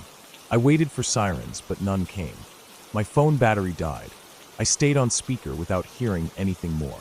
Dawn arrived slow and gray. I peeked outside. No sign of broken wood, no footprints on the porch. I felt empty and worn. At breakfast, I forced down oatmeal. I looked out the kitchen window at the backyard. The grass was limp from dew. No footprints, no damage. I felt I was losing my mind, maybe imagining it all. But I still felt watched. I started putting cameras around the house by night 4. I found cheap ones online that sent video to my phone. I hung one near the front door, another pointed at the basement window, a third in the backyard, all connected to motion alerts. I left lights on outside. I slept in clothes in case I needed to run. Night came again. At midnight, my phone buzzed. Motion detected at the backyard camera. I looked at the live feed. A tall figure moved near the hedge at the edge of the lawn. They wore dark clothes, head bent low. The figure bent closer to the basement window, placed a gloved hand on the frame, fingers clasped around the edge. The window rattled, then began to open slowly. I felt a wave of sick dread. I dialed 911 again, voice choking. I could make out a body entering through the window, sliding in, crouching. The window shifted, then slid back down. The figure moved into the basement. I heard movement in the video. Voices low, steps, something sliding on concrete. My heart hammered. The police came. Within 5 minutes, miles of sirens. They burst in, stormed the house, heavy boots behind me. I stayed frozen on the stairs. They secured the place. In the basement, they found a man crouched by the water heater, bag beside him with lock-picking tools, a phone, cash. He was alone. He looked startled. They handcuffed him and let him out. I stood trembling. He told them he had watched my routine. He knew I slept late. He'd planned to steal cash and jewelry. He tried windows first. He'd pried open the basement window. He said I made it difficult. Lights, cameras, noise. They asked me questions about the prints, the scraps of torn fabric. The police logger noted everything carefully. They assured me they'd file charges and patrol the block. They told me to keep the cameras, get new locks, change my routine. They said I'd done while calling 911. I felt shaken but relieved. In the days afterward, the terror faded. I replaced locks, had a security system installed. I changed curtains, sleep patterns. I got a friend to stay for a night or two while I slept properly again. I began to eat full meals, regained appetite for coffee, for conversation. I stood in the dim kitchen and cried quietly. The fear drained from me, replaced with exhaustion. Life slowly returned. I ventured back into normal routine. I went grocery shopping, waved at neighbors, left windows open for a cool breeze. I checked the camera footage and deleted the clips, but kept the clips of that night stored offline, salted away. I felt stronger, more alert. Weeks later, I walked to the backyard at dusk. Crickets chirped, and the air held a faint chill.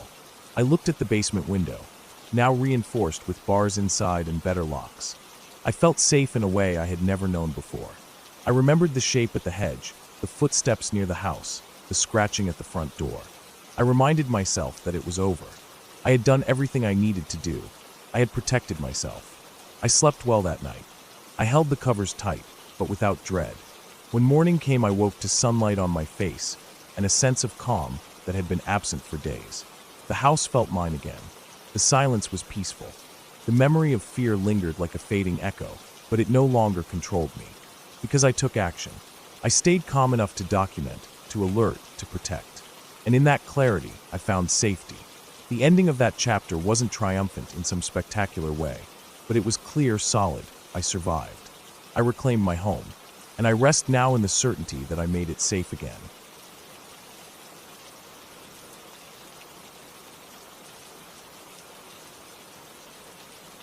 I don't know why I kept thinking about that dirt road.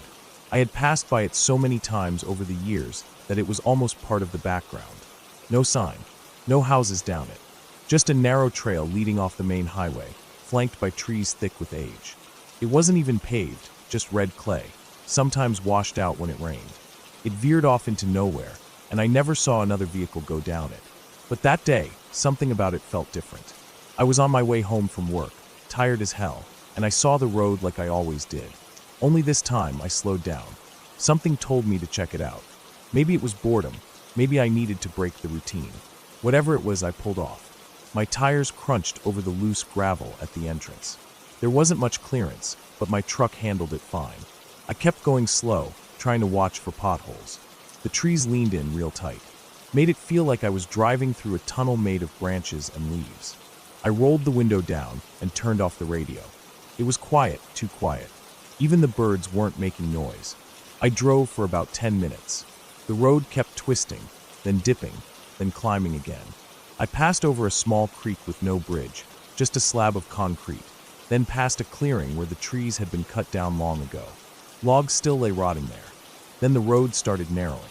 Grass grew up the center, and the ruts on either side got deeper. It looked like no one had been down this way in years. I should have turned around, but I didn't. I kept thinking maybe there was a cabin or something at the end. Maybe it led to a hunting area or old farmland. I don't know what I expected. Curiosity, maybe. Or that weird sense of wanting to see something out of the ordinary. Eventually, I came to a spot where the road just ended. No turnaround, no driveway, nothing. It just faded into thick brush. So I stopped, put it in park, and got out. The air was warm, still, and smelled like damp leaves and dirt. My boots sunk a bit into the soft ground. I took a few steps forward, pushed some branches aside. I didn't see anything except more woods. But then I noticed something off to my left. A fence. It was old and almost completely covered in vines. The wood posts had started to rot, and some of the wire was sagging. I stepped over to it. Beyond it, the trees opened up into a large clearing. That's when I saw the shack. It was small, crooked, and half covered in moss and ivy. The tin roof was rusted through in places. One of the front steps had collapsed. It didn't look like anyone had touched it in decades, but it was there, standing. I don't know why I wanted to go inside. Just looking at it made me uneasy, but I hopped the fence and made my way over. The ground squished under my feet. I felt like I was walking through a place that had been forgotten for too long. I reached the shack and tried the door. It opened easy. No creaking, just a soft push. The air inside smelled worse. Mold, rotted wood, maybe something dead. I stepped in careful. The floor dipped under my weight but held. There wasn't much inside.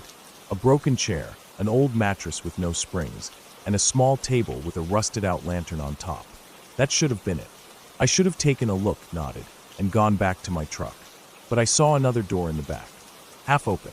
Looked like a closet or maybe a pantry. I moved over slow. The moment I touched the knob, I heard something outside. A thud. I froze. Looked out through the crack between the boards and the wall. Nothing. Just trees. Still quiet. I opened the back door. Inside was a staircase going down. Now that made no sense. This shack was barely above ground. There was no reason for it to have a basement. But the stairs were there, made of cement, leading into darkness. I pulled my phone out, turned on the flashlight, and started down. The air got colder and heavier. It felt thick, like I was walking into a cave. The smell down there was something else entirely.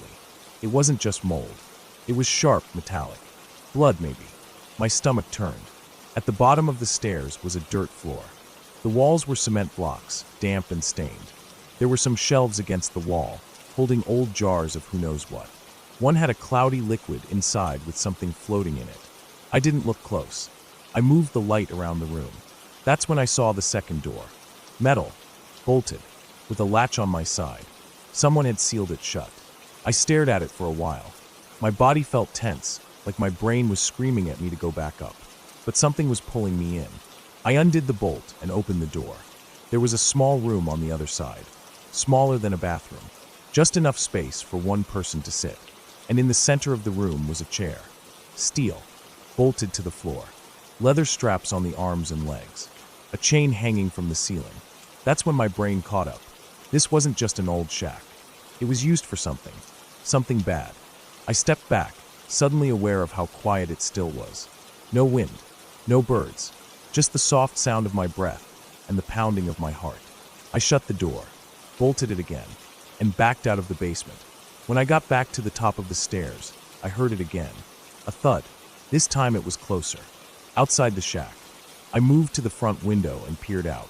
I didn't see anything at first. Then near the edge of the tree line, something moved. It wasn't a person. It was too low to the ground. Crawling. I squinted, trying to make it out. But it slipped behind a tree. I grabbed my keys and ran. I didn't look back. Didn't care what was out there.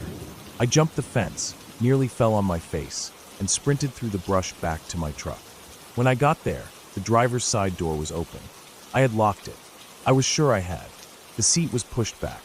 The glove compartment was open, and there were muddy handprints on the dashboard. I slammed the door shut, locked it, and started the engine. My hands were shaking so bad I almost dropped the keys. I threw it in reverse, nearly hit a tree turning around, and sped out of there.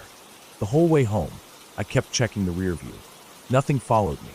Nothing came out of the woods. But I couldn't stop thinking about the chair. About what that shack had been used for. About what I saw crawling in the trees. That night I barely slept. Every sound made me jump. I kept the lights on. I kept the windows shut. And I kept telling myself not to go back.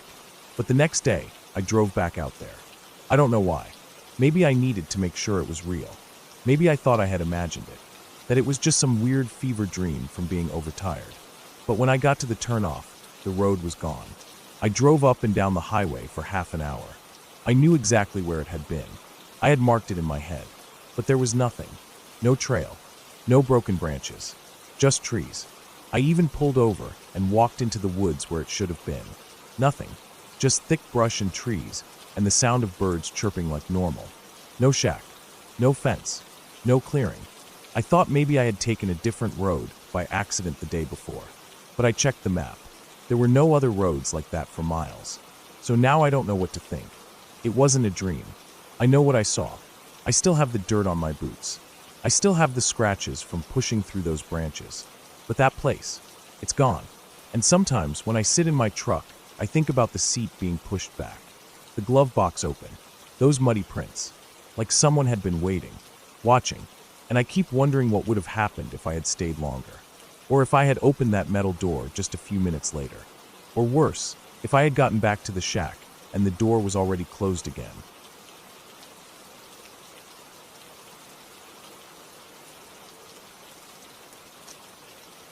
I had been planning the solo hiking trip for a while. I needed a break from everything, my job, my phone, the constant noise of the city. I picked a spot about 5 hours north of where I lived. It was remote, quiet, and full of long trails that ran through deep forest. It wasn't the kind of place where you'd just bump into someone. Most people didn't even know it existed unless they were serious hikers or had family nearby. That's what I wanted.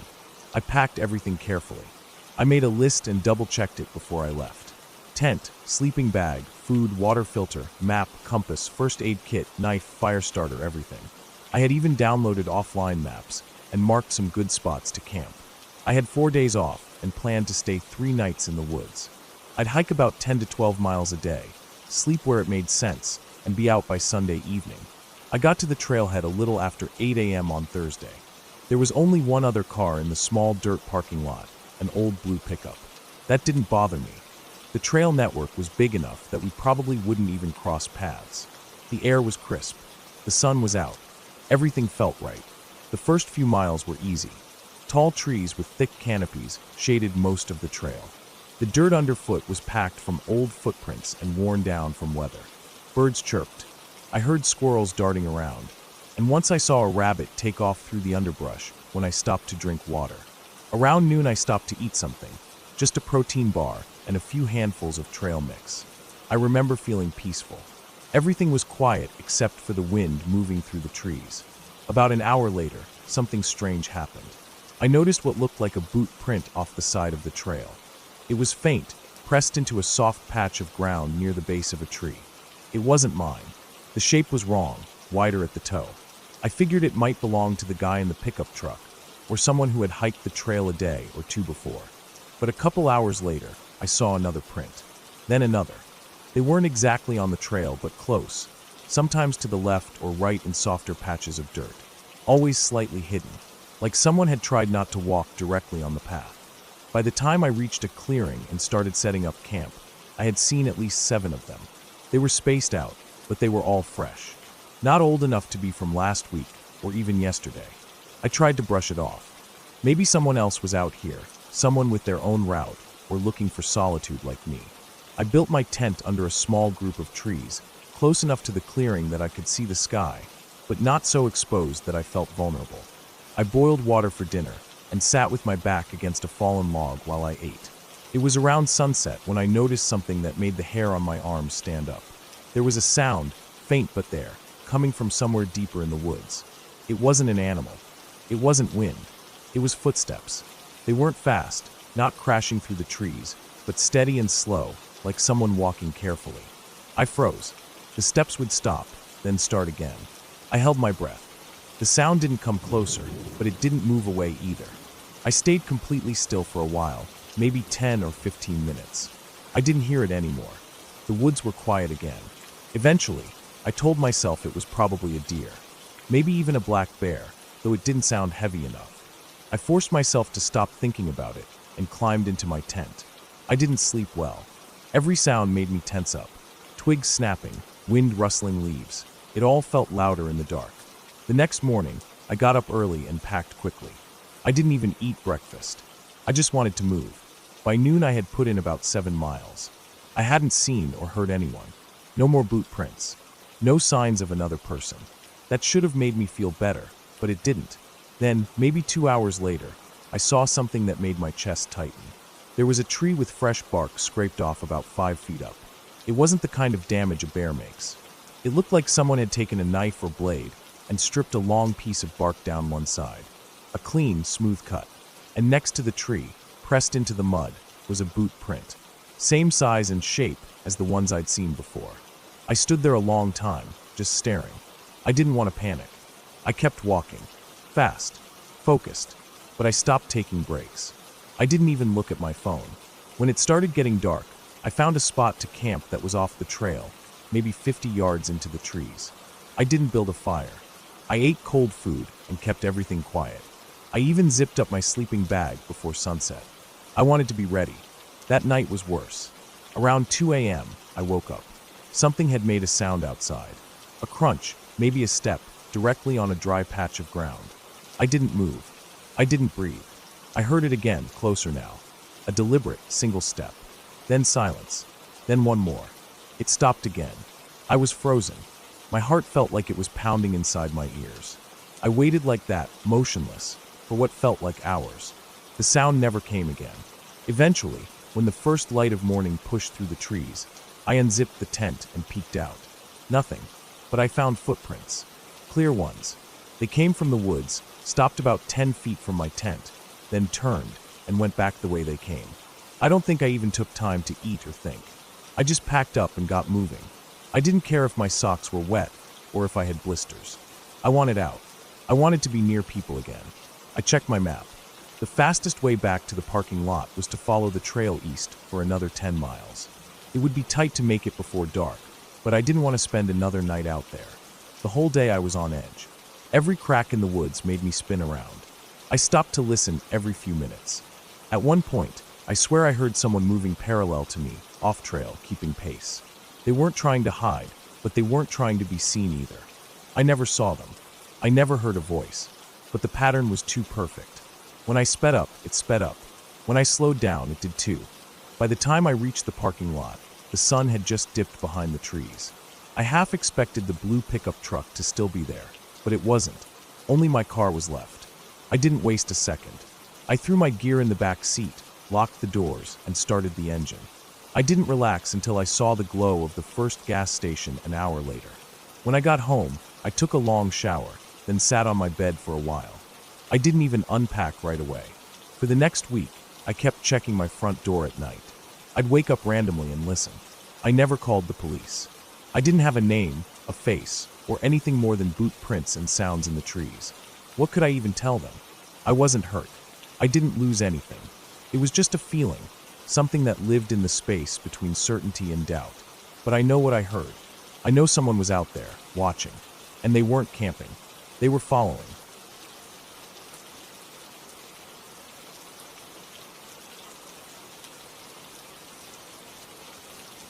I was working the afternoon shift that day, stationed in the lobby of the HSBC building in downtown Vancouver. I'd done this job long enough to know the rhythm of the place. Most days were all routine, tenants trickling in and out, occasional noise complaints, deliveries, or someone locking themselves out. That day felt the same as any other, at first. It was about 3:10 p.m. when the call came through. It was the receptionist from one of the law firms on the 17th floor, her voice tight with panic. She said one of the lawyers, Tom, I'd seen him around, mid-50s, graying hair, always looked stressed, was on the floor, clutching his chest, possibly having a heart attack. I didn't waste time. Grabbed the AED from the cabinet, radioed it into our dispatch, who contacted 911 immediately, and I made a beeline to the elevators. The ride up felt longer than usual, even though I hit express. I kept staring at the AED in my hands, mentally running through my first aid training. When the elevator doors opened, a young guy in a button-up shirt was waiting, waving frantically. "This way," he mouthed, pointing down the hallway. We jogged down the carpeted corridor to their reception area, and there was Tom, sprawled on the floor near the break room, pale and soaked with sweat. His dress shirt was unbuttoned halfway, chest heaving, and his face was drawn with pain. He wasn't unconscious, but he didn't look far from it. I dropped beside him, telling the others to give us space. I did a quick check. No visible trauma, but his skin was clammy, his pulse was rapid, and his breathing shallow.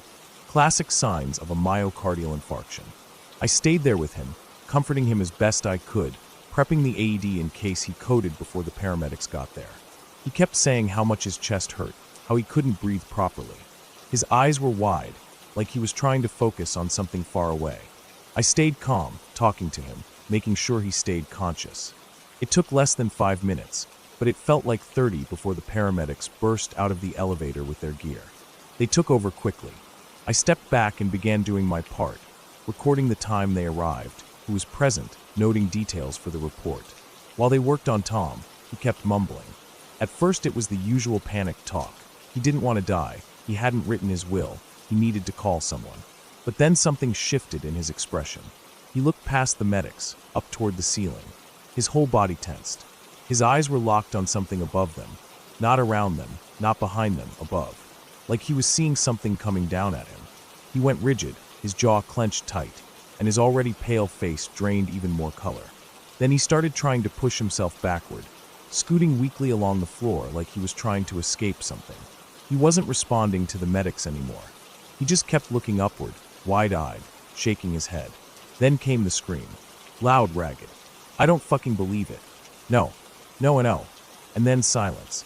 His body went slack. The monitor flatlined. The medics scrambled to resuscitate him, but nothing worked. After several attempts, they called it dead. 3:33 p.m. I stayed behind to wrap up the paperwork while they loaded him out. The rest of his office was in shock. No one spoke. I tried not to think too hard about that last moment. The panic in his face, the direction he was looking. It didn't sit right. It felt wrong, unnatural, not in a ghost way. Just something about how his brain processed his last few seconds alive, like he saw something real that broke him. A memory? A realization? But I didn't dwell on it too much. You see a lot in this job. I told myself maybe it was oxygen deprivation, hallucinations. Brains do funny things under stress. I went home that night and slept heavy. Next morning, I was back in at noon for another shift. A week passed. Then something else happened. It was just after 10 p.m. on a Wednesday. I was posted at another high-rise nearby, a newly finished building, residential this time, sleek design, glass everything. Ultra-modern. It had been built where an older office tower once stood, one I vaguely remember being torn down about 3 years ago. I wasn't on regular rotation there, but the assigned guard called in sick, so I filled in. It was a quiet shift. Most residents were either out or tucked in for the night. I was doing rounds when a woman approached me in the lobby. Late 30s maybe, curly dark hair, glasses, looking exhausted. She had the look of someone teetering on the edge. She told me she'd just moved in 4 days ago, on Friday. Her apartment was on the 12th floor. Said everything was fine at first. She was unpacking, getting settled, until that night. Around 10 p.m., someone started banging hard against her door. Not knocking, banging. Like someone trying to force their way in. She called out, and the noise stopped. Nothing else happened. The hallway was empty when she looked through the peephole. Then it happened again. That same night, close to midnight, the doorknob began rattling. Like someone was trying keys that didn't work or twisting the handle aggressively. She yelled again. Silence followed. She called security, but the night guard at the time couldn't find anyone. Saturday, same pattern. Door banging. Doorknob rattling. Now it was Wednesday night, and she was fed up. I told her I'd go up with her to check things out. We rode the elevator to the 12th floor. I walked the hall first while she stayed near the elevator. It was empty, lights on, carpeted, clean. No strange sounds, no people loitering. Her door looked perfectly normal. No scratches, nothing to suggest forced entry. She opened her suite for me. Everything inside looked fresh and untouched. Still some moving boxes by the wall. I stepped in, took a look around. Nothing out of place. She thanked me, said she appreciated it. I turned to leave, stepping back into the hallway. And that's when I saw her. An old woman, standing just a foot away from the door. She had gray-white hair pulled into a tight bun, wore an old-fashioned coat, thick wool, buttoned all the way up, and some kind of faded floral skirt underneath. Her shoes looked too big, like something borrowed. Her posture was rigid. She didn't blink. Her eyes kept shifting slowly from me to the resident behind me. Not saying anything. Not moving. I froze, took a step back. I won't lie. My heart kicked into overdrive. Something about her felt off, too stiff, too quiet. But I collected myself and tried to ask if she needed help. She said she was waiting for the elevator. Her voice was flat, dull. Right then, the elevator dinged. She stepped inside. I tried to follow, just a split-second delay, but the doors closed right in my face. I stood there, blinking at the metal. I turned back to the resident and asked her to come downstairs with me to check the security footage. I thought maybe this was someone from a previous unit, a relative of a past tenant, someone with leftover access. If she still had a pass card, it would explain how she got in. We got to the control room, and I pulled up the cameras for the 12th floor. Rewound to just before I opened the door. We watched together. There I was, stepping out of the unit. I flinched slightly, like I'd seen something sudden. But the hallway? It was completely empty. I stepped back from the screen and rewound again, played it slower. Same thing. No one else visible. No figure. No old woman. Just me, flinching at nothing. We checked the elevator camera next. Footage was clear. Doors opened, no one entered. Doors closed again. I don't scare easily. I've dealt with everything from overdoses to drunks to people trying to slip past security checkpoints. But this messed with my head. I know what I saw. I remember every detail of her. The creases in her face, the faded buttons on her coat. She wasn't hazy or dreamlike. She was there. Real. Solid. But the camera said otherwise. I wrote up the report. Filed it. Told my supervisor. The next day, I asked the property manager if we had old records on past residents. She was reluctant at first, but eventually let me peek at some historical files. On that floor, Unit 1204, a woman named Margaret Simmons had lived there until 2019. Elderly. Alone. She passed away that summer, complications from a fall in her suite. No foul play. No next of kin listed. Her unit had remained empty for almost 2 years before it was finally renovated and sold off. That would have been fine. Nothing unusual. But the weird part, the description. Her ID photo was clipped to the page. Same hair. Same coat. Same face. I didn't tell the new resident that part. Since then, nothing's happened in that unit. No new reports. No more door banging. But I can't forget that moment. Watching myself on screen, reacting to something that wasn't there. Feeling eyes on me, knowing exactly what I saw and having no proof of it. Knowing how vividly real it all was. I've worked long enough to know not everything can be explained.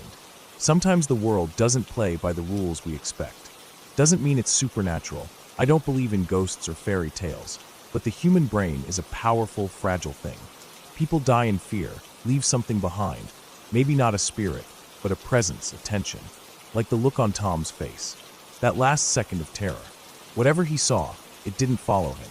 But maybe it stayed. Maybe the building remembered it. Maybe some places just hold things in the walls, in the air. Things you can't see, but you can feel. And sometimes, when you're not ready, they show themselves, even if the cameras refuse to see them. I don't tell this story often. Most people wouldn't believe it. Hell, I wouldn't either if I hadn't lived it. But I still work the downtown core. I still do rounds. And every now and then, when the hallways are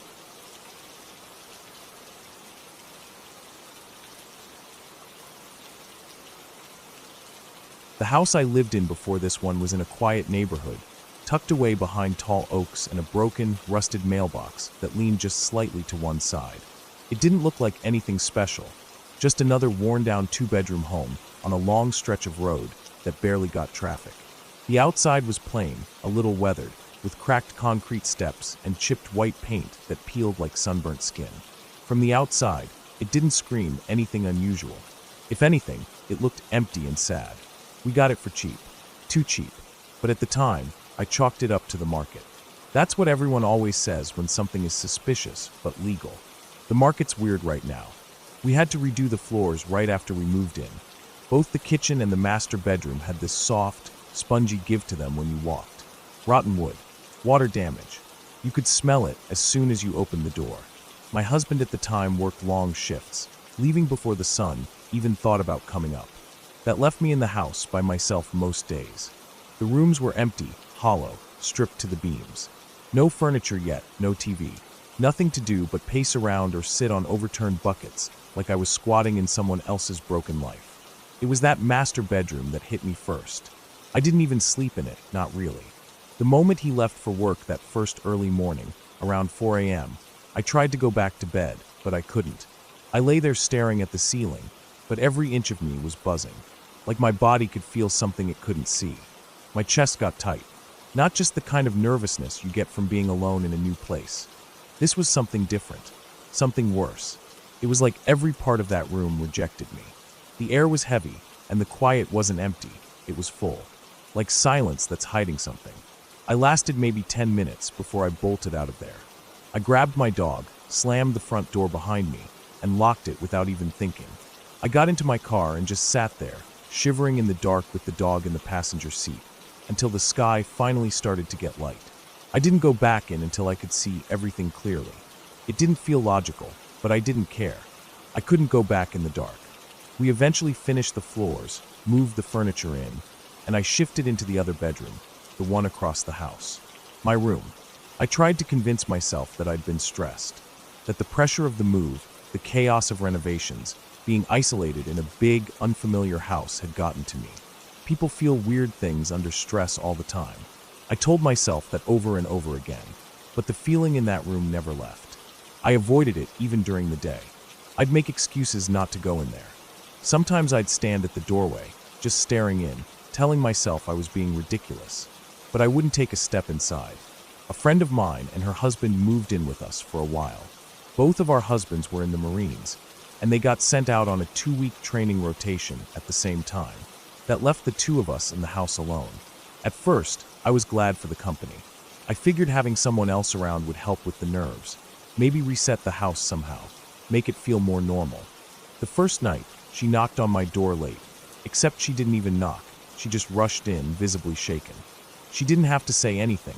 I could see the look on her face. She ended up staying in my bed that night.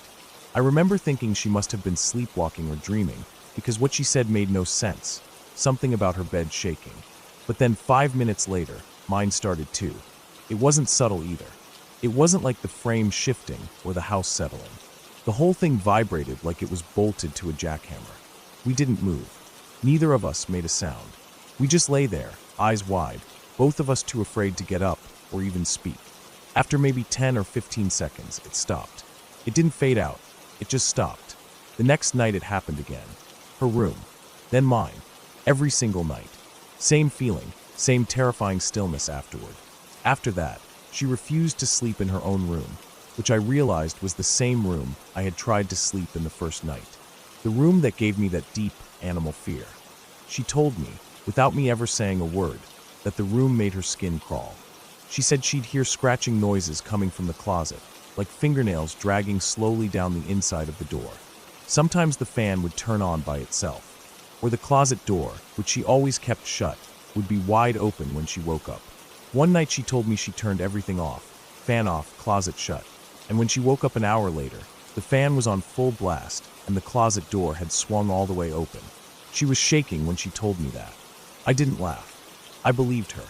I had no reason not to. Too many little things were adding up. We tried to write it off. Old wiring, weird construction. But the house was in good shape, at least structurally. We had everything looked at. Plumbing, electrical, HVAC. No problems. But things kept happening. Lights would flicker in just certain parts of the house. Her room. My bathroom. Once, both lights went out at the exact same time while she was in the bathroom and I was in the bedroom. We assumed a fuse blew, so we got up and walked through the hallway, flipping switches as we went. Every other room was fully lit. Every other outlet worked. It was only those two spaces, my room and the bathroom connected to it, that had gone completely dark. My dad's an electrician. I called him, thinking maybe we missed something. He walked me through some tests over the phone, told me everything should be working fine. After almost 20 minutes of poking around, nothing changed. We left the hallway lights on and stayed away from that end of the house. But when we finally got the nerve to go back into my room, the lights were on. We hadn't flipped any switches. The lights weren't dim or flickering, they were just on, like they'd never turned off in the first place. Eventually, I decided to try filming. It was close to Halloween, and we figured why not. We'd been telling our friends the stories, and everyone kept telling us to record it. So I charged my old video camera to full battery and set it up on the kitchen table, facing down the hallway toward the bedrooms. We left the house completely empty that night. Nobody walked down the hallway for hours. The next morning we watched the tape. For the first few minutes, nothing happened. Then the picture started to distort, lines running through it, static, like interference. And then shadows started to pass along the walls. They didn't move like people. There was no clear shape, just smudges like someone walking through a fog. But there was nothing there. No one walked in front of the camera. The shadows just appeared and vanished. I thought maybe it was headlights from the street or something reflecting through the windows, but we checked. That wall had no windows. The only light source was the hallway light, and it stayed constant. That first recording lasted maybe 6 minutes. Even though the battery was fully charged, the camera died after that. Just shut off. We tried it again the next night with the same result. Fully charged, died within minutes. The footage always ended right when the hallway went dark. After that, we stopped trying to document anything. The feeling in the house was getting heavier, like whatever was there knew we were trying to expose it. Things would go missing: keys, phones, shoes. You'd leave something in the kitchen and find it later on the couch, or in the bathroom, or outside. We tried to laugh it off. Months later, we had a bonfire out back. My ex-husband's friends were over, maybe 10 or 12 people, all crowded around the flames drinking beer and talking trash. Everything was normal, casual, loud. Someone went into the house to grab more drinks. A couple of the guys followed. Clark was the first one back out. He screamed. Not in a funny, attention-grabbing kind of way, but a real, guttural scream. He sprinted back to the house, face white as chalk. Everyone froze. He said he saw 3 men standing near the fire pit. 3 tall, broad figures just standing there in silence. He said they were dressed like old soldiers, gray jackets, high boots, buttons, Civil War uniforms. We told him he was seeing things. He swore he wasn't drunk. We all walked back out together. Nothing was there. After that night, the activity slowed down. It never really stopped, but it changed. It was almost like whatever had been there got used to us. It stopped scaring us and started playing tricks instead. Guests would sleep over and complain that the bed moved, or they'd say they heard someone walking in the hallway. Their stuff would disappear and turn up in the strangest places. Once, someone's backpack ended up inside the bathtub. They swore they never took it off. Eventually, it became a running joke. We gave it a name, said it was the house's way of testing new people. But I noticed something. It never messed with me again. My bed never shook after that first week. My lights never flickered again. Whatever it was, it had moved on to someone else. Still, I never went back into that bedroom. Even after everything quieted down, I kept the door shut.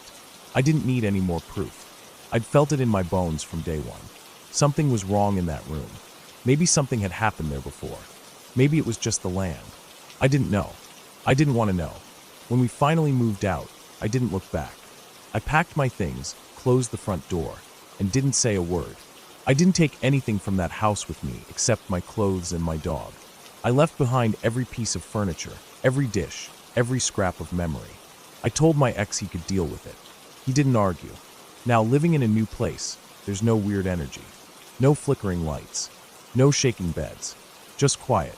Real quiet. Not the heavy kind. The kind that lets you sleep through the night. I've never talked much about that house since. But every now and then, I still...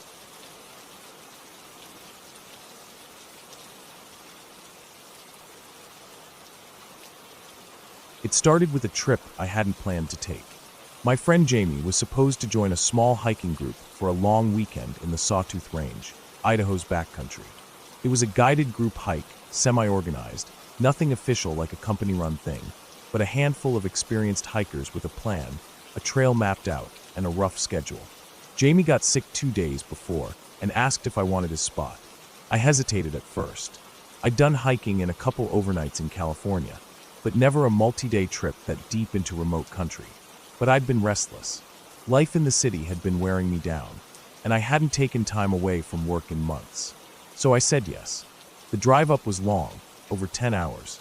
I left after work on Thursday, got to the trailhead around noon Friday.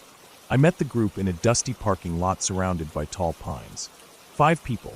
Scott, the most experienced, a guy in his 50s with a gray beard and weathered face. Alex, a younger guy who looked like he lifted more than he hiked. Megan and Drew, a couple probably in their early 30s. And Riley, quiet, probably around my age. I got a good feeling from them. No one too loud or weird. They all seemed to know each other, at least a little from past hikes. We set off that afternoon. The plan was to hike out roughly 12 miles the first day, then spend 2 nights out in the backcountry, and return by Monday afternoon. The The weather was perfect. Warm sun, a cool breeze, blue skies. The kind of day that makes you think nature's still untouched. The trail wound up through forested ridges, opened into wide meadows filled with wildflowers, then climbed again through rocky switchbacks. We made camp just before sunset near a lake. The water was still, reflecting the mountains like glass. That night was peaceful. We made a fire, passed around a flask, ate dried meals that somehow tasted good out there. Everyone talked about past trips, wildlife they'd seen, close calls on trails. It felt comfortable, like I was a part of something already. The next day we hiked further in, more elevation, more rugged terrain. The trails weren't always well marked, and Scott kept checking a map and compass. He'd done this exact route before, a few years back, but he said the landscape looked slightly different. Trees had fallen, a couple creeks had shifted course. Still, he seemed confident. We climbed to a high ridge with an open view of the valley below. It looked untouched. No roads, no houses. Just layers of trees and rocks stretching for miles.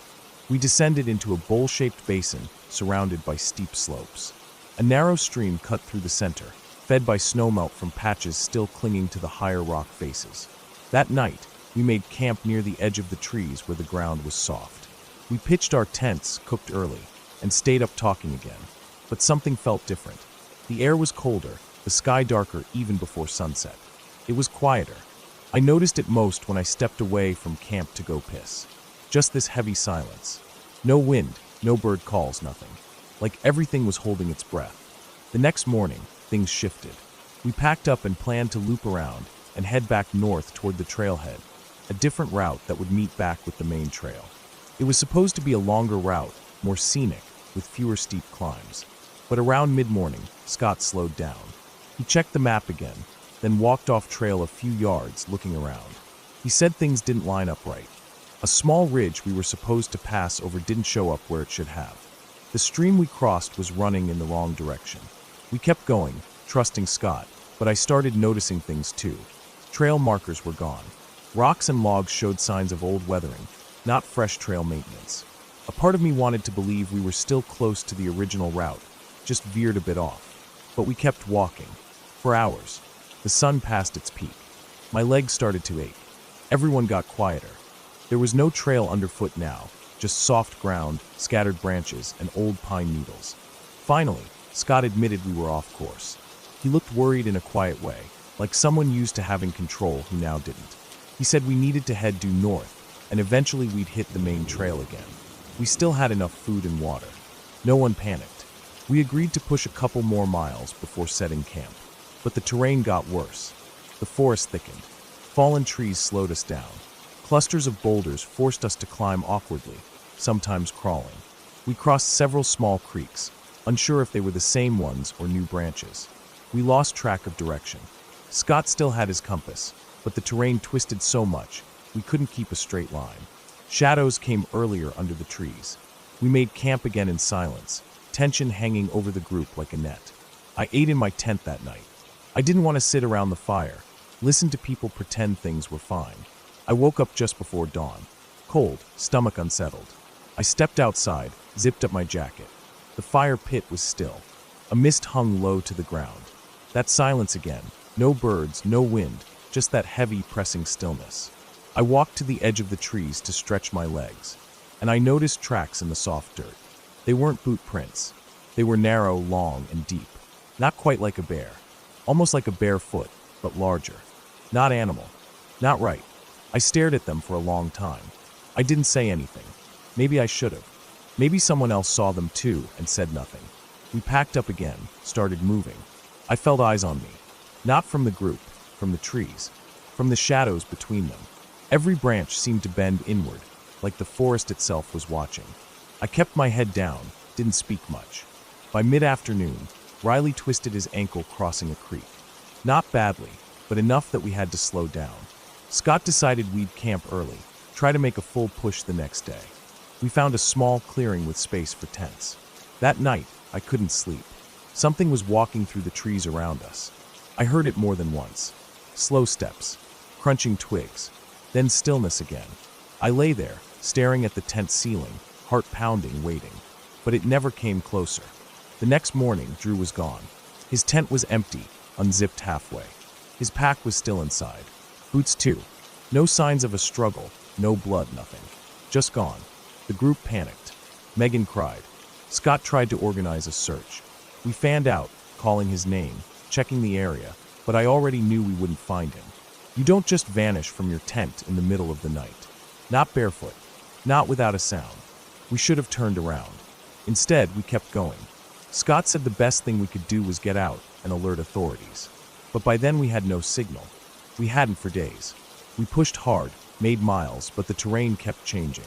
Nothing looked familiar. I started marking trees with my knife. Small cuts at eye level. An hour later, I saw one of my marks again, on the opposite side of a tree. That wasn't possible, unless we were moving in circles. Megan stopped walking. She broke down, just sat down and refused to move. We waited with her, but it started getting dark again. Scott finally made the call. We'd leave our gear, pack only essentials, and move through the night. Try to get out of this place. That's when I knew something was deeply wrong, not just with the forest, but with us. That night, we hiked through dense brush, mostly in silence. Alex led with a headlamp. I followed behind, every sound feeling louder than it should have been. Somewhere ahead, a loud snap rang out. Not a twig, a thick branch. Alex stopped. We all did. I turned, scanning behind us. Then something crashed through the brush to our right. We ran. No one said anything. We just ran. I didn't look back. My legs burned. My lungs felt like they were tearing. We didn't stop until we found a dry ridge above a ravine. There we collapsed, gasping, shaking. We didn't speak until morning. Scott was gone too. Only 3 of us left now. Me, Megan, and Riley, who barely spoke. We were down to 1 filter and half a day of food each. No real idea where we were. My hands shook constantly. I started seeing things in the corners of my vision. Branches that looked like limbs, shadows that moved when I didn't. I wasn't sleeping anymore, not really.